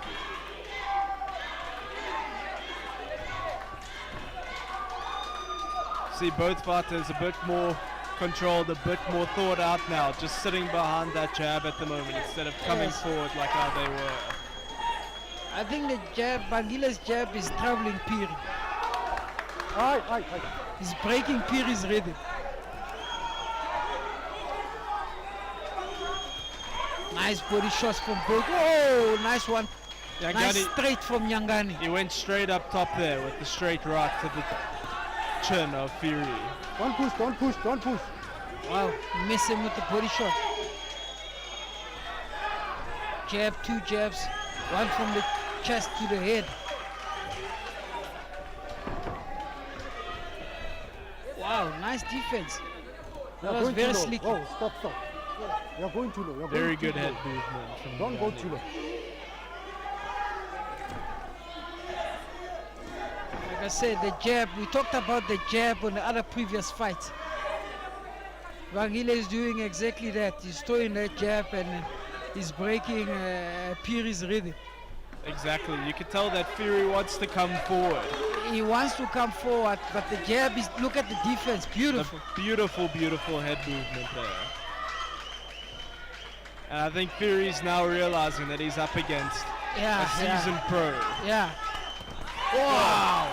Nice combo. combos and a nice sneaky right uppercut in there. And also what he's doing very good is that he's not giving Phiri the good distance to throw punches. Nice body shots. Wow. See, Phiri likes to come forward with short punches on the inside. Yes. But Nyangani is, I think, at his best when he's keeping Phiri at bay with the jab, and then he can unload with some quick combinations, because he is a fast fighter. Yes. Nyangani's fight is on the outside. Phiri wants to make it in the inside. Wants to close the distance. Yeah, Nyangani his head movement in defense is so good that he likes Stop holding. he can fight It's from the very outside. sneaky. Can move in and out of range beautifully. So that's what he's going to try to do here. 1 second. So far, he's putting on the performance. He's doing very well so far. So Phiri came Boxing forward. beautiful. Phiri came forward, those flurry of punches that he likes. Alan, your assessment of that round? Good round for Nyangani. He won that round. He's such a polished fighter. You'd think he's had a lot more fights than what he's actually had. He looks like a seasoned pro in there. Phiri's doing well. He's making a fight of it. He's coming forward. He's throwing leather, but Nyangani's just too slick for him. Yeah, again, he doesn't seem like he has much of an answer to Nyangani's head movement, especially when they're fighting at range. No, he doesn't. There was one sequence there where Nyangani moved his head beautifully, slipping the shots from Phiri. But Phiri's trying his best. He's not out of it. He's throwing a lot of leather, but Nyangani's just a bit too polished for him. Starting round 3 of this 8-round bout.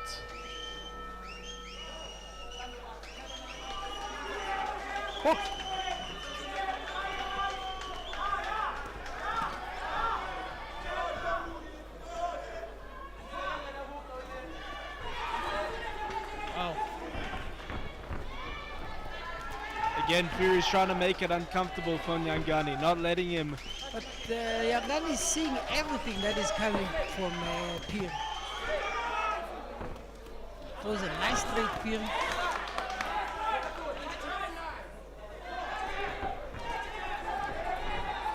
Now Nyangani is boxing like a seasoned professional. You can see he's a former champion. Yeah. And he's adapted well to yes. Phiri's style over here. That's can the see sign the of a great experience. boxer. That's where the experience comes Yes. But the good thing is that Phiri has never stopped trying. Nice shots from Phiri. Nice shots from Phiri. He's trying. good shot. He never gives up. in. There he is. He's got Nyangani backed up against the ropes. His hands are down. Yes. But he's just so Nice. slick that He's slicky. Break, step back. Stop holding. he's stop so holding, stop slippery holding. and evasive in that ring. You can see we're close to his trainer here, Mini Fernandez. He's telling him to keep Don't push, pushing don't the push. pace. Keep pushing. He's forcing the pace, Phiri. His trainer calling out 1-2 hook. We're looking for a 1-2 hook straight. Right, right. Phiri is trying to push the pace. Okay. Looks at his corner. Nyangani gets one for holding. For holding. And his corner keeps telling him one thing, Phiri. Phiri, he's got that boxing of a dying heart. Don't die. Never give up. His corner keeps telling him to pop off that left hook.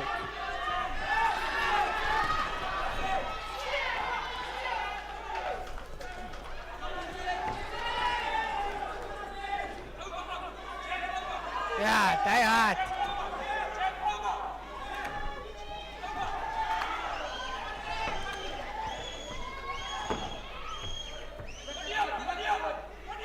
Right, step back, step back, step back. Both men exchanging some short punches over there. Wow.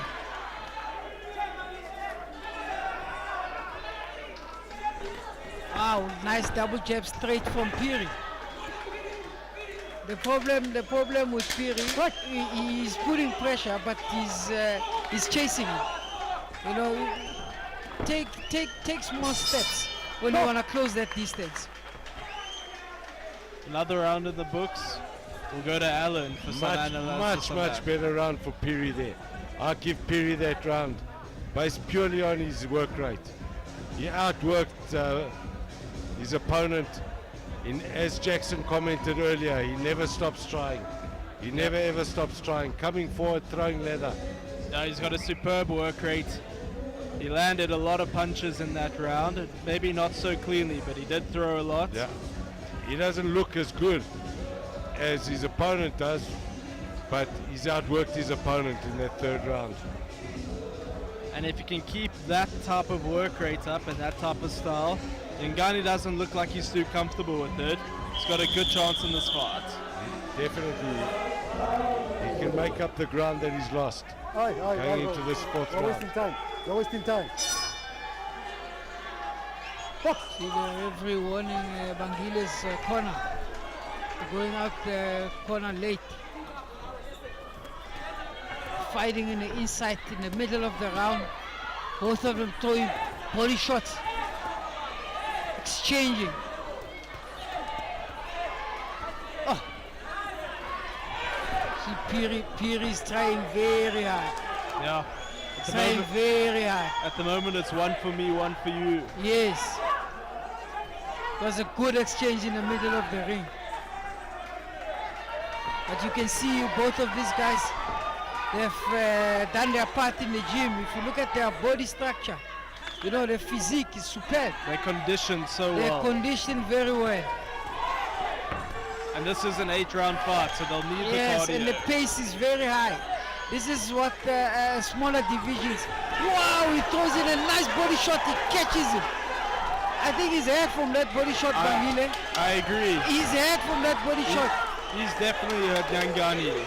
I think Phiri, for him being perseverant and not giving up, it's got him back into the fight.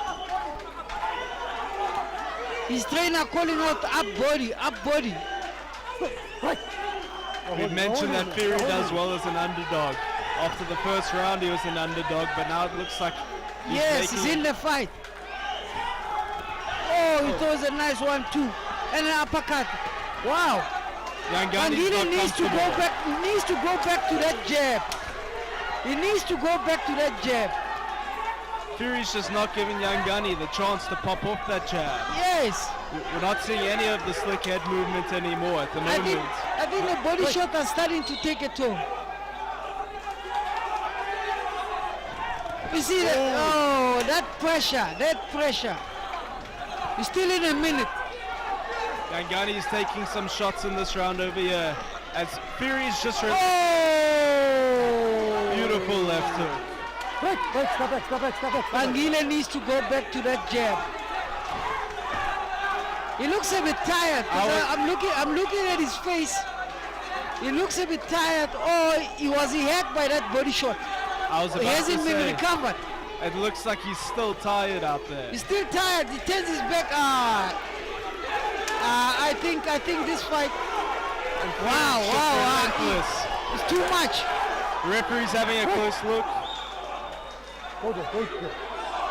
1 point for holding. 1 point for holding. So 1 point 1 point deduction for holding. for holding. You got 10 seconds. Let's see if he can survive this round. He needs to hold it. His legs are gone. He came in, he looked fresh, he looked the part. Top.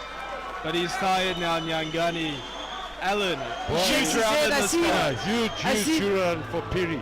Phiri's turned this fight around. He was winning that round 10-8 because he hurt Nyangani. You don't need to knock your opponent down to win a round 10-8. If you hurt your opponent and totally dominate, judges are encouraged to be lateral with their scoring. Now with the point deduction, that becomes a 10-7 round for Phiri. So I've got Phiri in front now. I've got Phiri 2 points in front at this stage. Exactly. I looked at Bangile going to his corner.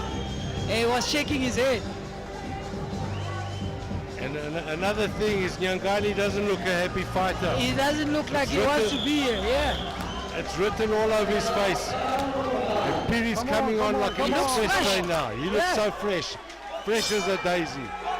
You see him standing up, he's still shaking his head. Nyangani is walking very slowly out of his Walking corner. very slow. He throws in a good jab and dips down and gets into a Stop holding, clinch. stop holding, stop holding. Stop. More Let him complaints stop, of he stopped. holding. All right. Okay. Sorry? He's stopping the fight. He doesn't want to stop in the fight. Serious. He's stopping the fight. He's stopping the fight. This one's over. Phiri with a great comeback.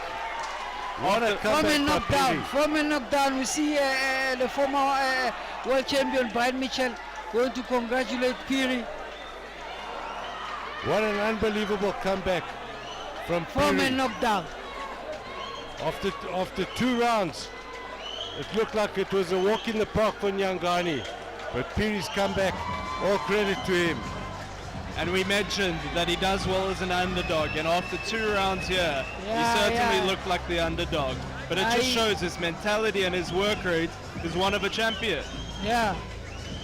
And this fight reminded me of the previous fight with Ntshili. When Ntshili was fighting his own fight, he was in the groove and happy. And the same thing happened here with Nyangani. He was controlling the early rounds, but then he got taken out of his groove, and that was the beginning of the end. That's the thing about boxing. You never get too excited. No, you don't.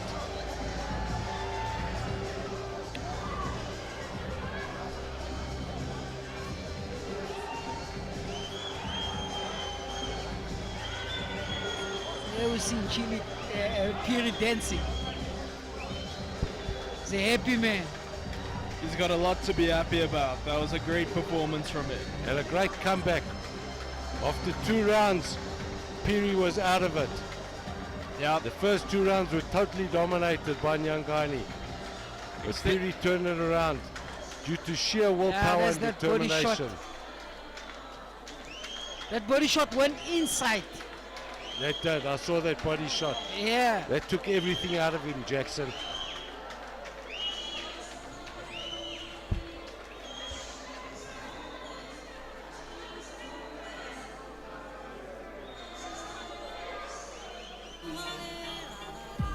Ladies and gentlemen, referee Simon Mokati has stopped this bout 24 seconds into round number 5, declaring the winner by TKO, Ndabezihle.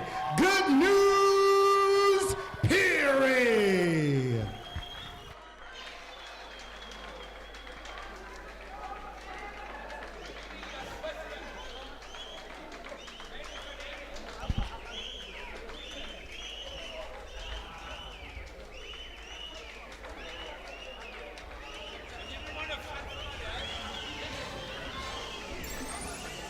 Jackson, looking at the next fight, the co-main event and our final fight for the evening, we have Ardy Katompa versus Vusi Ngcamu. Both of them well-schooled, experienced fighters. Ngcamu's been on a good streak recently. He's won 4 fights in a row, and he'll be looking to take that momentum into tonight's fight.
Ladies and gentlemen, at this time, I would like to welcome some of our dignitaries into the ring, so feel free to give them a round of applause. First, from the Boxing South Africa, the Director of Operations, please welcome Ngcamu, or make that Mandla, Ngcamu. Also from Boxing South Africa, the CFO, please welcome Bertram Moses. Please welcome into the ring former Olympian, former middleweight SA champion, Kotso Masterpiece Montau. Please welcome into the ring the former WBO bantamweight champion, Zolani Lasborn Tete. Also joining us in the ring, the former South African lightweight champion, Nika Sting Khumalo. Also welcome into the ring from Warrior Ascent Promotions, Mr. Brad Norman. We need our dignitaries to come into the ring. If you heard your name announced, please make your way into the ring. I would also like to take this opportunity to acknowledge our guest commentator. He's the former IBO flyweight champion, Jackson M3 Chauke.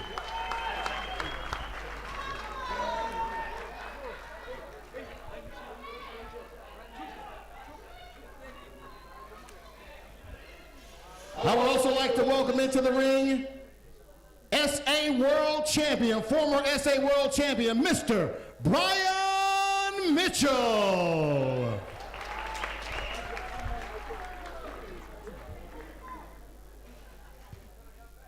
Can we get all of our dignitaries into the ring, please?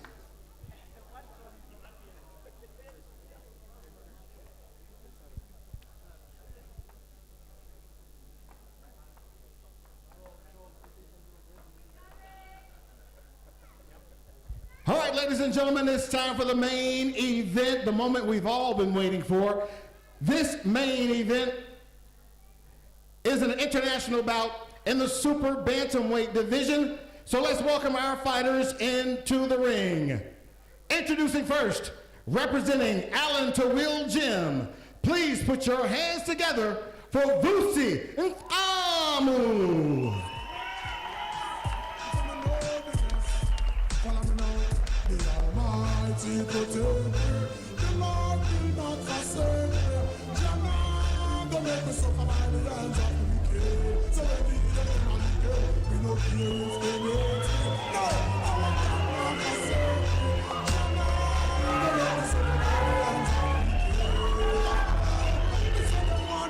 Things them know them can't do it, know the cause of them songs and chant. The Lord's my shepherd, I shall not want. Jamu can reap the blessings as I beat the plan. He make it lead to life out of the still waters. Jamu take me from all things and disasters.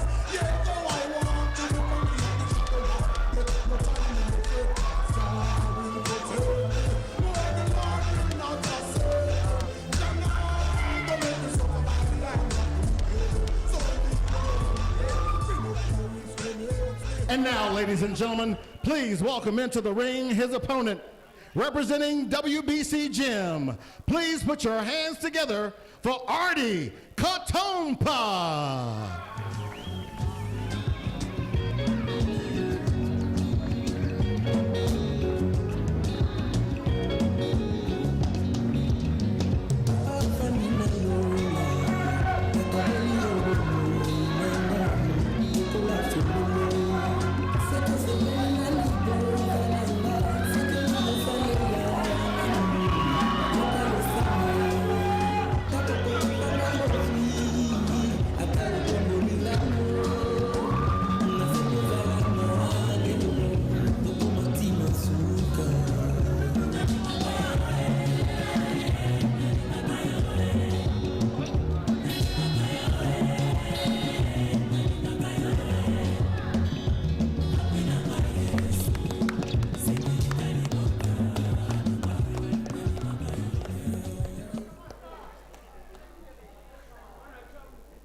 Ladies and gentlemen, today is the 16th of June, a day when South Africa honors the bravery and sacrifices of young people who protested against the apartheid government in 1976.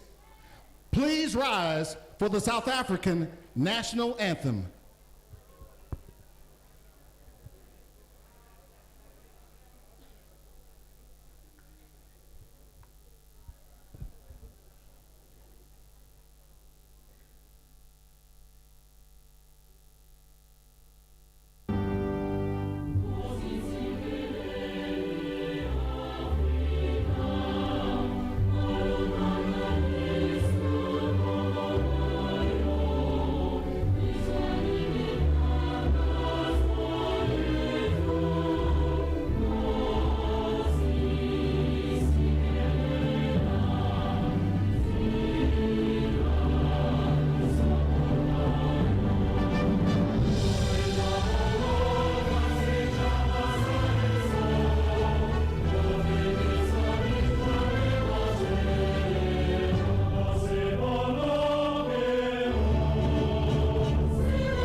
You may be seated. All right, ladies and gentlemen, this is Coliseum of Combat 3, live from the historic Victory Theater in Johannesburg. This is the main event, proudly brought to you by Warrior Ascent Promotions. This is Africa to the world. This bout is sanctioned by Boxing South Africa. The fight supervisor is Flox Ramachole. The timekeeper is Coleman Malefe. The ringside doctors are Dr. Stephen Selepe and Dr. Simon Brooks. The judges for this bout are Linda Ngcamu, Simon Mokadi, and Tony Nyangiwe. And the referee in charge of the action is Rian Jans van Rensburg. And now, to those in attendance and to the millions watching around the world, boxing fans, make some noise!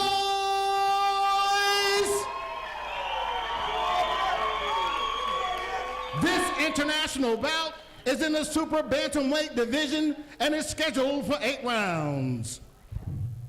Introducing first, fighting out of the blue corner. He's wearing the black and silver trunks and weighed in at 55.1 kilograms. He has a professional record of 8 wins, 4 losses, and 4 draws, with 5 of those wins coming by way of knockout. He is the current Houghton Super Bantamweight Champion, fighting out of South Africa. Ladies and gentlemen, presenting Vusi, the landlord, Ngcamu.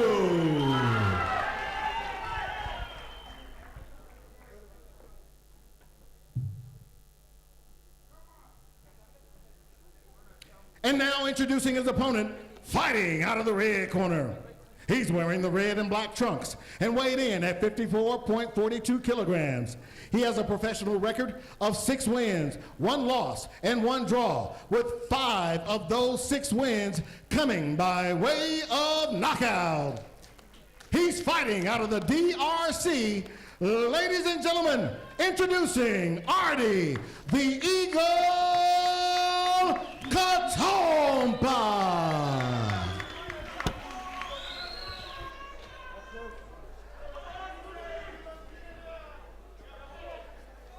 Jackson, main bout of the evening, and also another 50-50 bout. We've got 2 fighters who are in good form. Ngcamu's on a 4-fight win streak. He's got a lot of amateur pedigree as well. What's your assessment of these 2 fighters? Yeah, very good fight indeed. 50-50 again, which is the main event. I see Ngcamu fought one of Ardy's teammates, Ndabezihle, who's also fighting in a Grand Prix WBC in that. So let's see what they have. Katompa, just 20 years old, born in 2004. What were you doing in 2004? 2004, I was winning my SA, my first SA title as an amateur. Yeah, great opportunity for a good young talented good fighter. Young talent. I've seen his fights. You know, I think I first saw him when he fought Sanela Maduna's brother, Stembiso Maduna. He stopped him with a big left hook. Boys, break, stay back. I was like, yo. I want you to watch your punches. I was surprised. Then I started following him on Instagram. And I saw Vusi, Ngcamu and him were calling each other for long now. It's finally happening. Those nice body and hook upstairs. Oh, nice. See, Vusi Ngcamu is rated #1. He's risking that position of fighting for the national title. Yeah, it's a very big fight for both fighters. A lot at stake over here. Yes.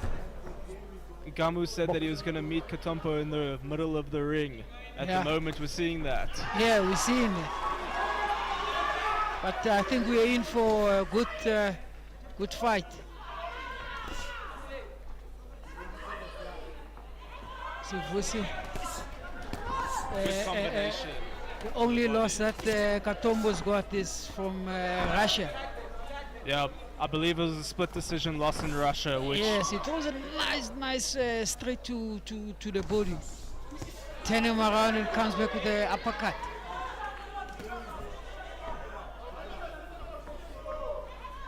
These guys, they look the part.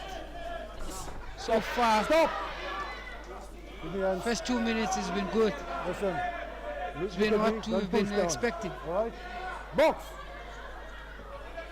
still think Touch gloves. both fighters are Think- feeling each other out, getting a sense of the style. Yeah, I'm also feeling that they've got a lot of respect for each other. Yeah. Seeing another matchup here of a southpaw against an orthodox. Yes, Ngcamu's double a body southpaw. shots from Ardy. But Ardy said that he only fought one southpaw, and it was his first time fighting a southpaw, which is former champion Ngebiani, Sabelo Ngebiani, which was a very exciting fight. 10 seconds. I think he drew that one. That's when he had a draw. So coming into this fight, he's got a bit of experience fighting a southpaw. Yep.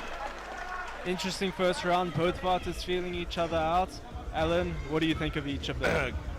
Looks like a good matchup, this one, Braden. But Katompa just shaded that round. He was very steady, sticking to the fundamentals, and giving that round 10-9. Yeah, I tend to agree with that. I think both fighters were almost looking to try and understand more about each other, see if they can maybe set up any traps. But yeah, overall would probably edge it to Katompa.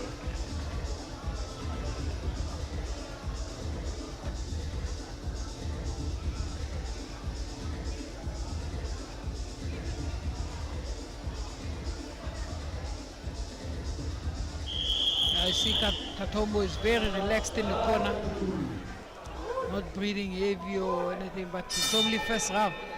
Box!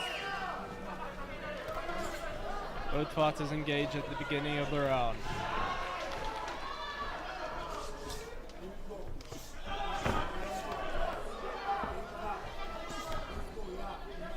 So no one wants to retreat. They all want to control the center of the ring. Exactly. Just like when Ngcamu said he's going to do. He's going to meet him in the middle of the ring. And it But looks I like feel he's like doing that now. Ngcamu's got longer reach. So you think he should try pop that jab off effectively? Yes, more.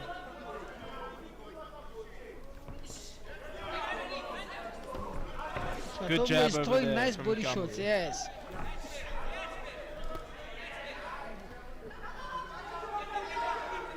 Both take the center of the ring again. I think most of this fight is the Stop. fight in the center of the ring. Don't push him down and then hit. It's the second time now. Please don't do that again. See the referee give a quick warning there.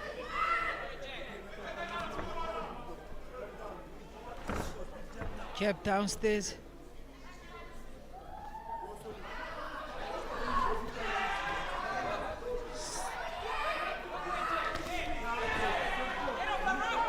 Most of the side for they like throwing that right hook.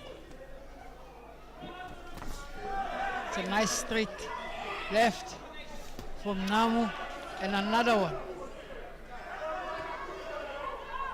Ngcamu's still just utilizing that jab, keeping Katompa at range. See, this fight is been fight at a little bit slower pace, or maybe it's because the fight is just started. I think they're being very Good. tactical about it. Yes, No one wants to overcommit, land any big shots. I think they're both trying to get a feel for each other in the opening rounds. and I see Katombo is very quick when he's counter punching, but it is a 50-50 fight.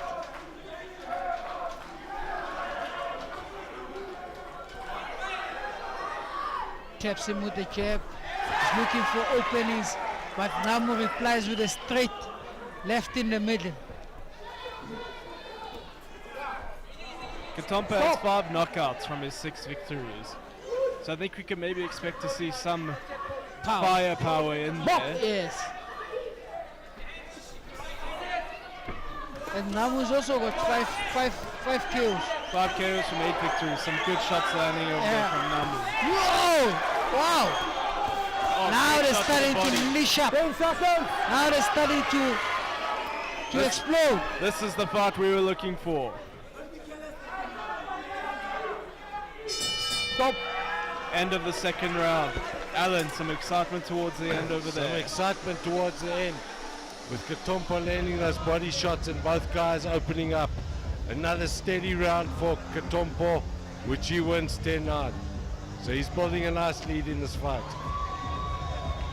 Yeah, but he needs to make sure he keeps his foot on the gas for the next few rounds. Yes, as we've seen in the previous fights, guys surge ahead in the first couple of rounds, and then the other guy comes back. Yeah. So Katompa is going to have to keep his foot on the accelerator and keep going. The question is that gas tank food was That's last. the $1 million question, Jackson. Yes. That gas tank.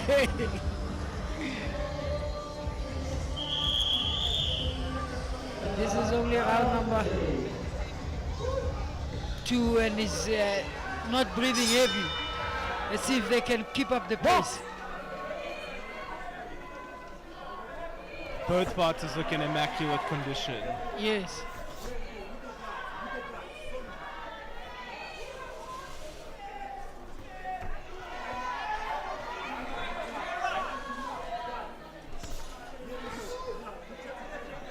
Katompa using that jab well. Counter left which missed from See, Ngcamu. when he throws that straight left, he intends to step in with the right, with the back foot. Throws nice body hook, but right on the guard. I think Katompa is starting to pick up the pace here. He is. It looks like he's taken his time to feel out the first few rounds and now he's looking to land some menacing shots. I think he's the one who's fighting like a championship fighter. Because, you know, as a fighter, you don't fight all the rounds the same. He's picking up the pace. Nice 1-2. Yeah, straight through the guard of Ngcamu Nice there, body the shot shot. from Katompa. Nice straight hook. And he turns him around. Look at that. That's beautiful skills from Katompa. That's Picking beautiful. up the pace. Now he's picked it up now. Ngcamu can't touch him at the moment. Yes. Right, stay back. Right, stay back. At the moment, Katompa is boxing very beautiful. He's boxing very beautiful. He's counter punching very quick. Throws in a hook, 2 hooks. Throws in a moves very sneaky quickly. uppercut. And he moves out so quickly. Beautiful. I like the way he's getting away from that body shot from Ngcamu. He stepped back with the front foot and moved his body backwards slowly. But Ngcamu is also, he hasn't stopped trying. He's trying. Yeah. He's got that championship level heart. Ngcamu did land one of those body shots there, but Katompa still comes forward. Yes, that's nice head movement from Katompa. Oh, it was a nice right hook. It's a beautiful sweeping hook that. Oh, beautiful. But he also get caught. Wow, nice combination from Vusi and a nice one too. This is a good fight. We see, oh, Big beautiful. shot. You know, the one thing I love about this fight, it is tactical, but we're also seeing some action. Exactly. 10 seconds. But the way I see it, you've got two very good technical fighters, but they're coming here for a war. Yeah, Stay back. they're not too cautious. Stay back. Yeah. They're not scared to exchange. Yeah. Another good round in the books, Alan. How did you view it? Another very good round for Katompa. I love the way that he moves in and out. He moves in, scores, and moves out again. It's a thing of beauty. He's in cruise control now. He's controlling this fight completely. Ngcamu's also doing very well. He scores occasionally, but he just has no answer for the style of Katompa. Katompa moves very, very well. You see, he lands those combinations and then he moves out of range so quickly. He just moves in and out so well. I think he's finally found his rhythm here, Katompa. He has.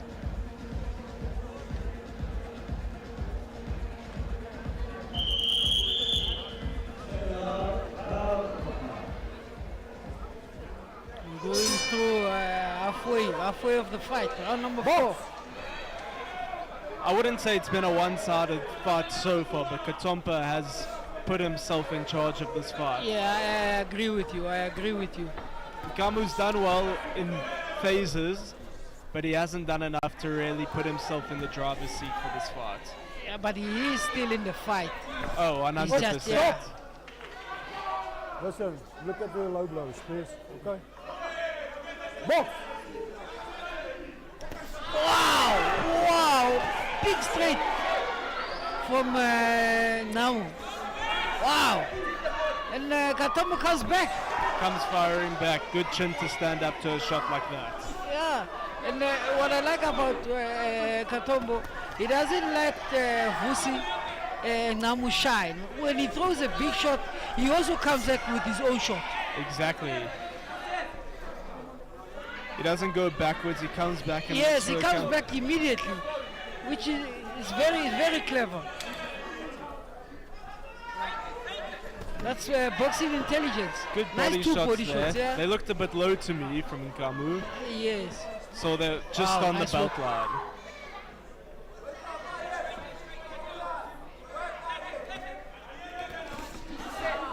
So straight downstairs comes up Ngcamu, nice body shots. Ngcamu's doing good work to the body this Yes, round. this round is doing Been a very good round well. for Ngcamu. He's also picking it up now.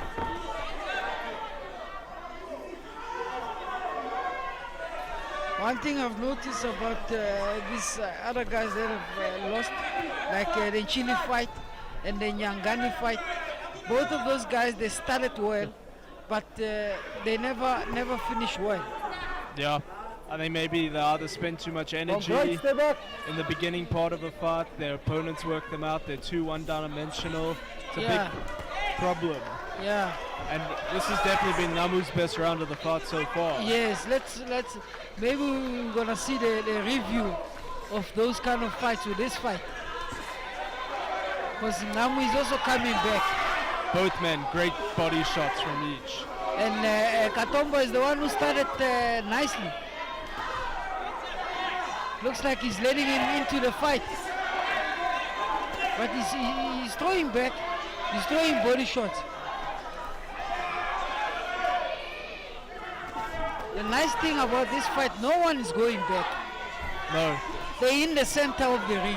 like they said they would be. Good Yes. trading shots. Good right hand from Beautiful Katompa. combinations. These are beautiful combinations. Nice two body shots from Vusi Ngcamu. It's been a great round. for Nice this. body shots. This is excellent boxing from both boxers. Great technical boxing, both men coming to fight. Alan, what do you think? Great round. Both guys outdid themselves there. That was definitely the best round of the fight for Ngcamu. He's come back into the fight now after that round. He's still behind, but it's looking a lot better for him now. Would you score that fight to Ngcamu? I wouldn't like to be a judge to score that round. Very, very close round. Very, very close round. But I think for the majority of the round, Ngcamu dominated. So if you put a gun to my hand, I'd score that round for Ngcamu.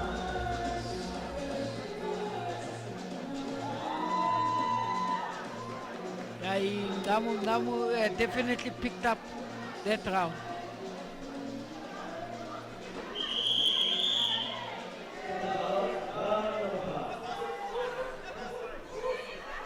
Be interesting to see if either man can use his power in this fight. We've seen some shots land, but I haven't seen either man too badly hurt. See them both shake hands and smile at each other. A lot of mutual respect here Yes. between these two fighters. But this is what this is about, you know. Nice combinations on the inside from Ardy Katompa. Beautiful. Goes upstairs, downstairs. Gets caught with the jab. Vusi is also doing the same. Beautiful. beautiful body shots. They're both fighting a very similar Step back, fight, which step makes back, it very step back. interesting to watch. I think these kind of guys, they were meant for each other. Yep. They were made to dance together. You often say styles make fights, and these two styles Yes. make for a good fight. Like Miggy Ward and Atura Gatti. Exactly. Keep quiet. Listen, I don't want to take points away. Watch your low blows, please. Okay? Referee gives a warning to Ngcamu. Wow. It's a big body shot. His body shots are Ngcamu vicious. comes back with his own body shots. Beautiful. And I'm just wondering which fighter is going to be able to go to the body and then land that killer shot to the Right, head. stay back. Stay back. Keep your heads up. I think most of them are trying to do that, but wow. There's a wow. great left hook to the head. Both of from them, Katompa. both of them are trying to do that, but they can also throw No a body pushing, no pushing. and come in between the guard with the uppercut. Box. Oh, beautiful! Wow.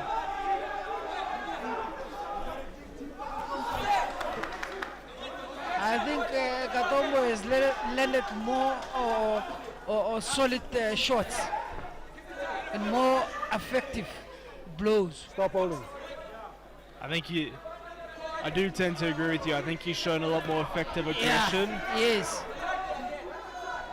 More, we can say more eye-catching blows are coming from Katompa in this round. I agree.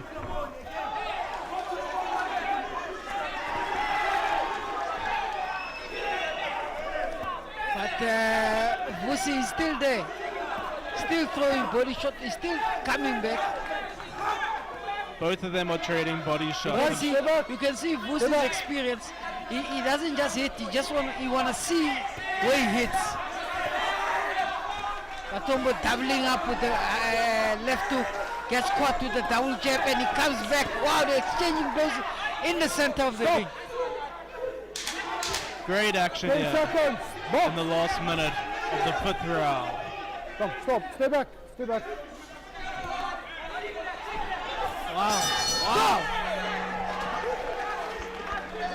End of the 5th round, Alan. Another interesting round. great round of boxing, which I scored to Katompa, but the rounds are close. Katompa might be winning them, but Ngcamu's in there. He's making a fight of it. And Katompa's shading the rounds. He's not winning them easily because Ngcamu's in the fight. He's putting up a hell of a fight, but Katompa's ahead. I tend to agree with that. I think Ngcamu's put up a great show of himself, and he's definitely landing shots. He's making it difficult for Katompa, but I do think that Katompa's the one who's landing the more meaningful shots. You're right, but Ngcamu's in there, he's throwing leather, and he's making every round close. Every round close. So it's the type of fight that you'd hate to be a judge for. Definitely. That's why I'm glad I'm sitting here. Time out. Come here, come here. Guys, I received low blows from both of you. I know sometimes it's difficult. I try to keep it up. I don't want to take points away. No points. All right. Okay. Referee looks like he's warning them about low blows. Says that may take a point away for the next one. Be interesting that because both fighters have been going to the body almost non-stop in some of these rounds. Yep. On round number 6, Correct. scheduled for 8. Katompa ahead. Wow! Beautiful. Beautiful. Beautiful straight left. I'd like to see him go forward. Katompa's chin just Right, takes stay back. everything. Yes. I'd like to see him after he lands that straight left on the chin. Go forward. And then throw other combinations Exactly like that. Good right hook. Started nicely this round. Wow, catch him again with the right hook.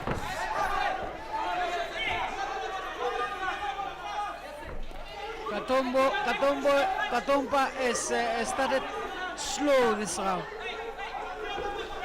I think maybe he's looking for that one big shot. Most of the eye-catching blows are coming from Vusi Ngcamu. It's been a good round for Ngcamu. But Katompa's coming back now with some big shots of his own. He can sense the agency.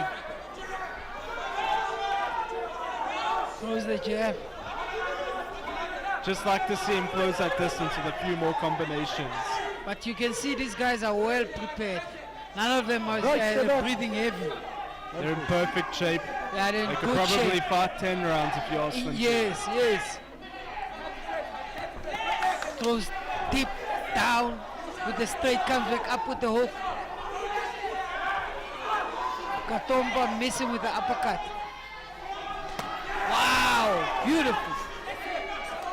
So far it's been Vusi Ngcamu with eye-catching punches. Great round for Ngcamu. See, he's getting his trainer Alan Taul excited here. His corner off their feet. Yes, And they're getting liking them what they excited. see. They like what they see.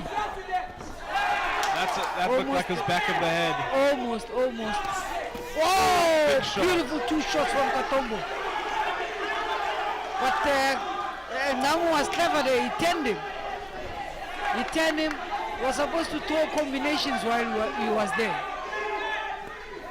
Oh, he misses him with the hook. There's that hook. Flying combos. Oh, he gets caught. Beautiful right hand from Wow. Katompa. Wow. 10 seconds. Wow. Huge action.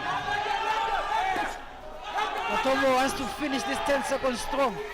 But Ngcamu is not letting him. Stop. Another action-packed round. Alan, what did you make of Ngcamu in that round? And Ngcamu came back so well in that round. He took a couple of big shots towards the end of the round, but I give him that round 10-9. I've now got it 4 rounds to 2 in favor of Katompa. Yeah, So this fight can go anywhere. still a very close fight. Again, you'd probably say that Ngcamu needs to continue his momentum into the final 2 rounds. Ngcamu has to do what he did in that 6th round and keep going like that. He's going to eat a couple of shots from Katompa, but he's got to keep going and fight exactly the way he did in that 6th round. But the problem with the landlord is he doesn't always collect rent, he collects punches. Katompa comes back with some big shots. Yeah, there's no free rent around here. No free rent. Box. Second last round of the final bout, the main event. It's been so far an exciting tournament. It's been a Been great some tournament. Great tournament. A lot of young fighters that we've seen put on some Yes. great showings here. Great straight southpaw left there from Ngcamu. Goes down to the body, comes back up. He's starting nicely like he did the last round. Stop. Stop. Box.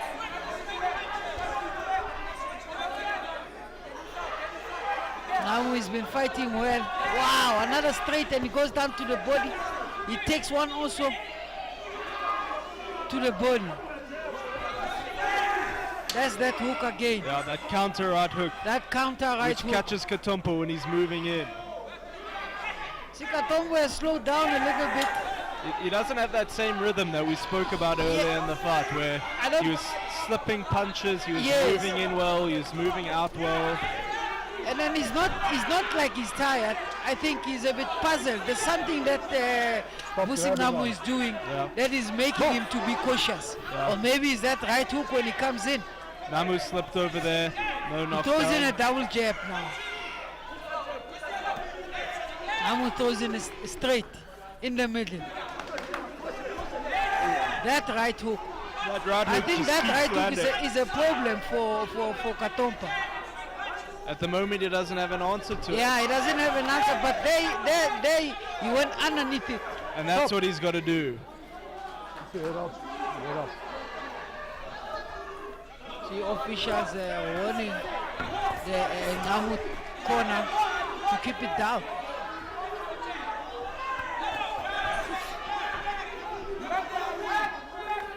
They're in the center of the ring again.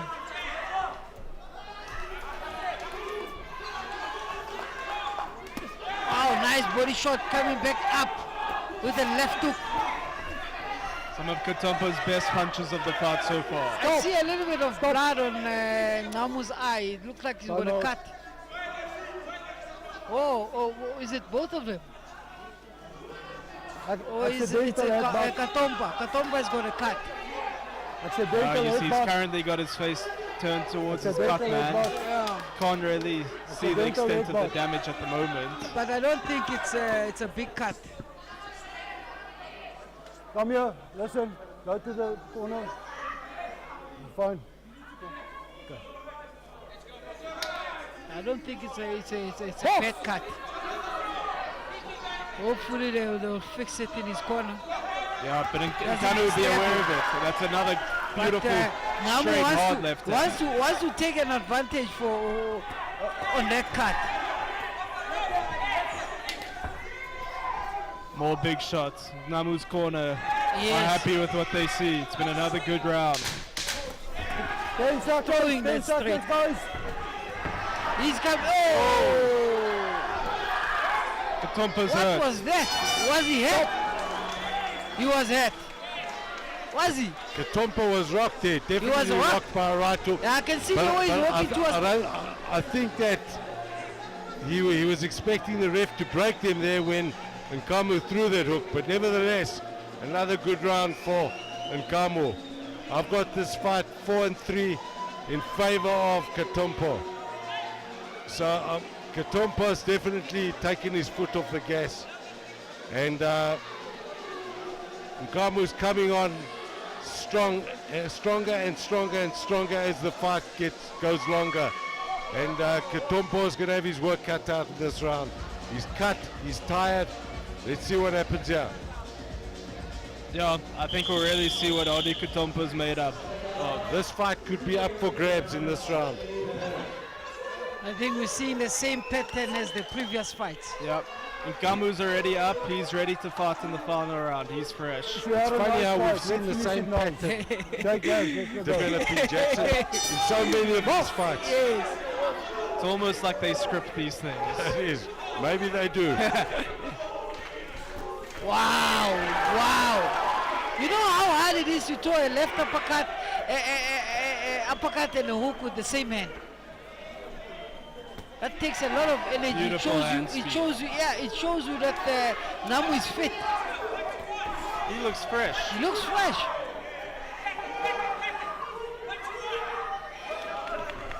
Wow. That was clever. And he just keeps landing That was that right very, hook. very clever.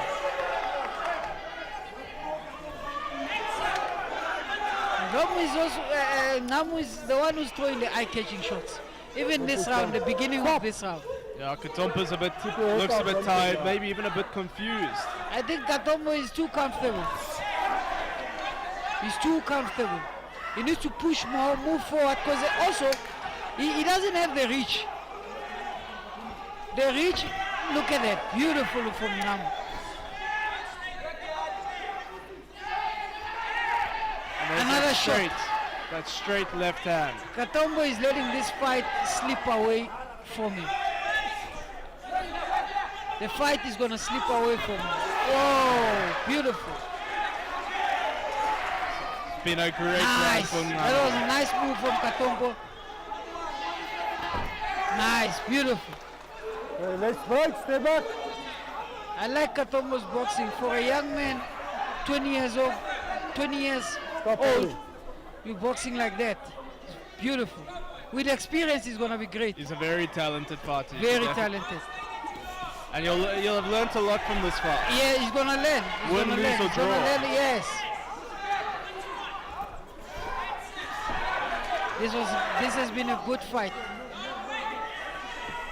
But I think Vusi Ngcamu is shaving the round. Looks like another round. Yes, Which could shaving be the for round. I Ngcamu. think it's the experience that he's got that is helping him. Especially coming into the championship rounds. of the Yes, fight. I think also he has overcome the storm. The first few first rounds. Box.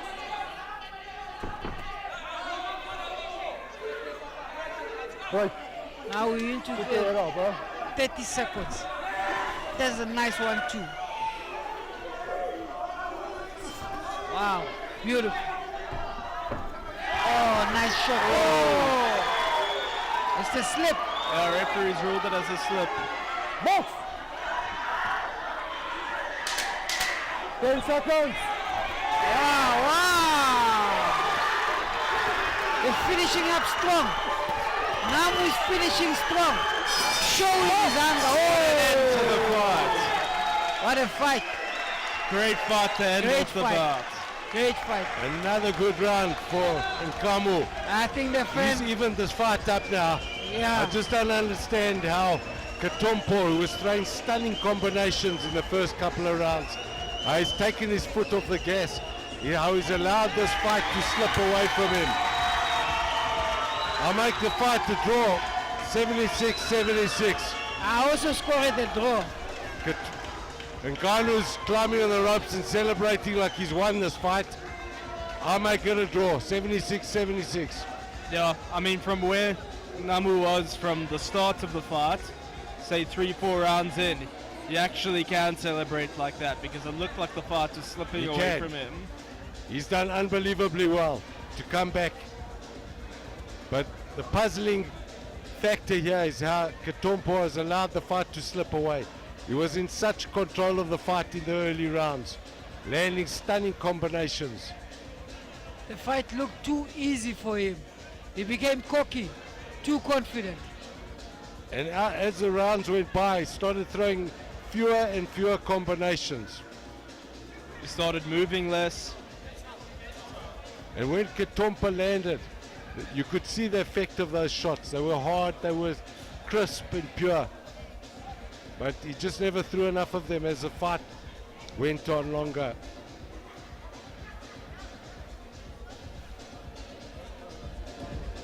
But what an afternoon's boxing. What a tournament.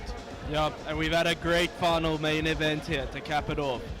And what a theater and what an arena to host boxing. It's so compact. There's a great atmosphere here. Yes. And I think the promoters will be doing a lot more tournaments in this venue.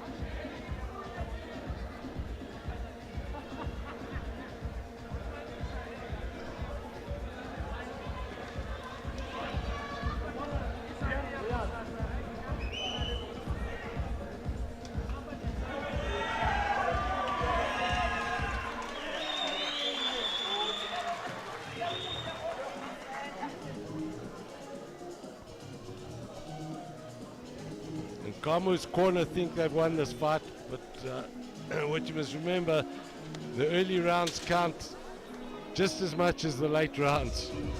Even though Ngcamu came on in the second half of the fight, Katompa dominated the first half of the fight. So let's wait and see what the judges say.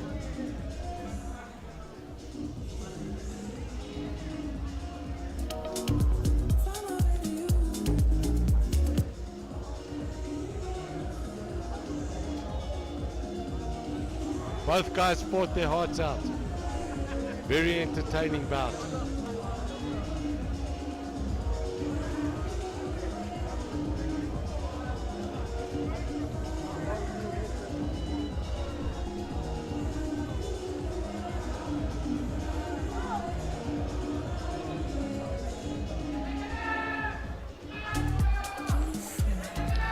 Ladies and gentlemen, our main event was scheduled for 8 rounds. It went the full distance with plenty of action. Let's give both of these boxers a big round of applause.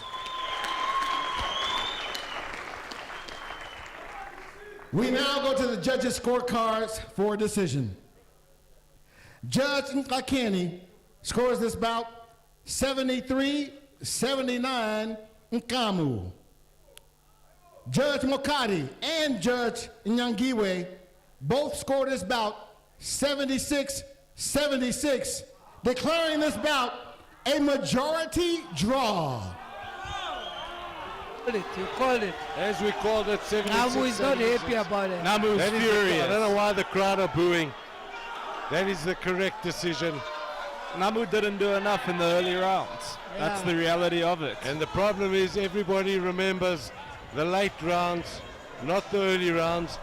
They also remember in each individual round, the ending of the rounds, not the beginning of the rounds. They all count just the same.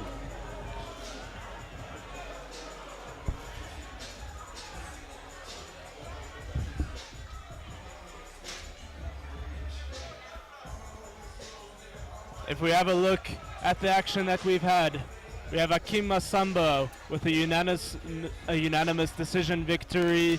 We saw Teresa Terra Mutsao winning by a beautiful technical knockout. Carl van Blerk won a hard-fought unanimous decision versus Skumbuso Fetela. Tendai Tyson Sinkoma won a very, not Tyson, Sinkoma won by technical knockout versus Ramaliba. Hannah von Werth won a very, very quick knockout versus Emma Mohono. And if we move out there, we have Mayamiko Tyson Mozland with I think even a quicker knockout than the first one, followed by Paul Kamanga winning a hard-fought split decision victory. We saw Nemushangwa won a great split decision victory against Ntshili. Many people think that could be the fight of the night. We saw Nyangani versus Phiri winning by technical knockout. And finally in the main event, Ardy Katompa and Vusi Ngcamu fought out a hard-fought draw. Well, ladies and gentlemen, I hope that you've enjoyed the boxing as much as we have. And we look forward to seeing you and having you at the next one.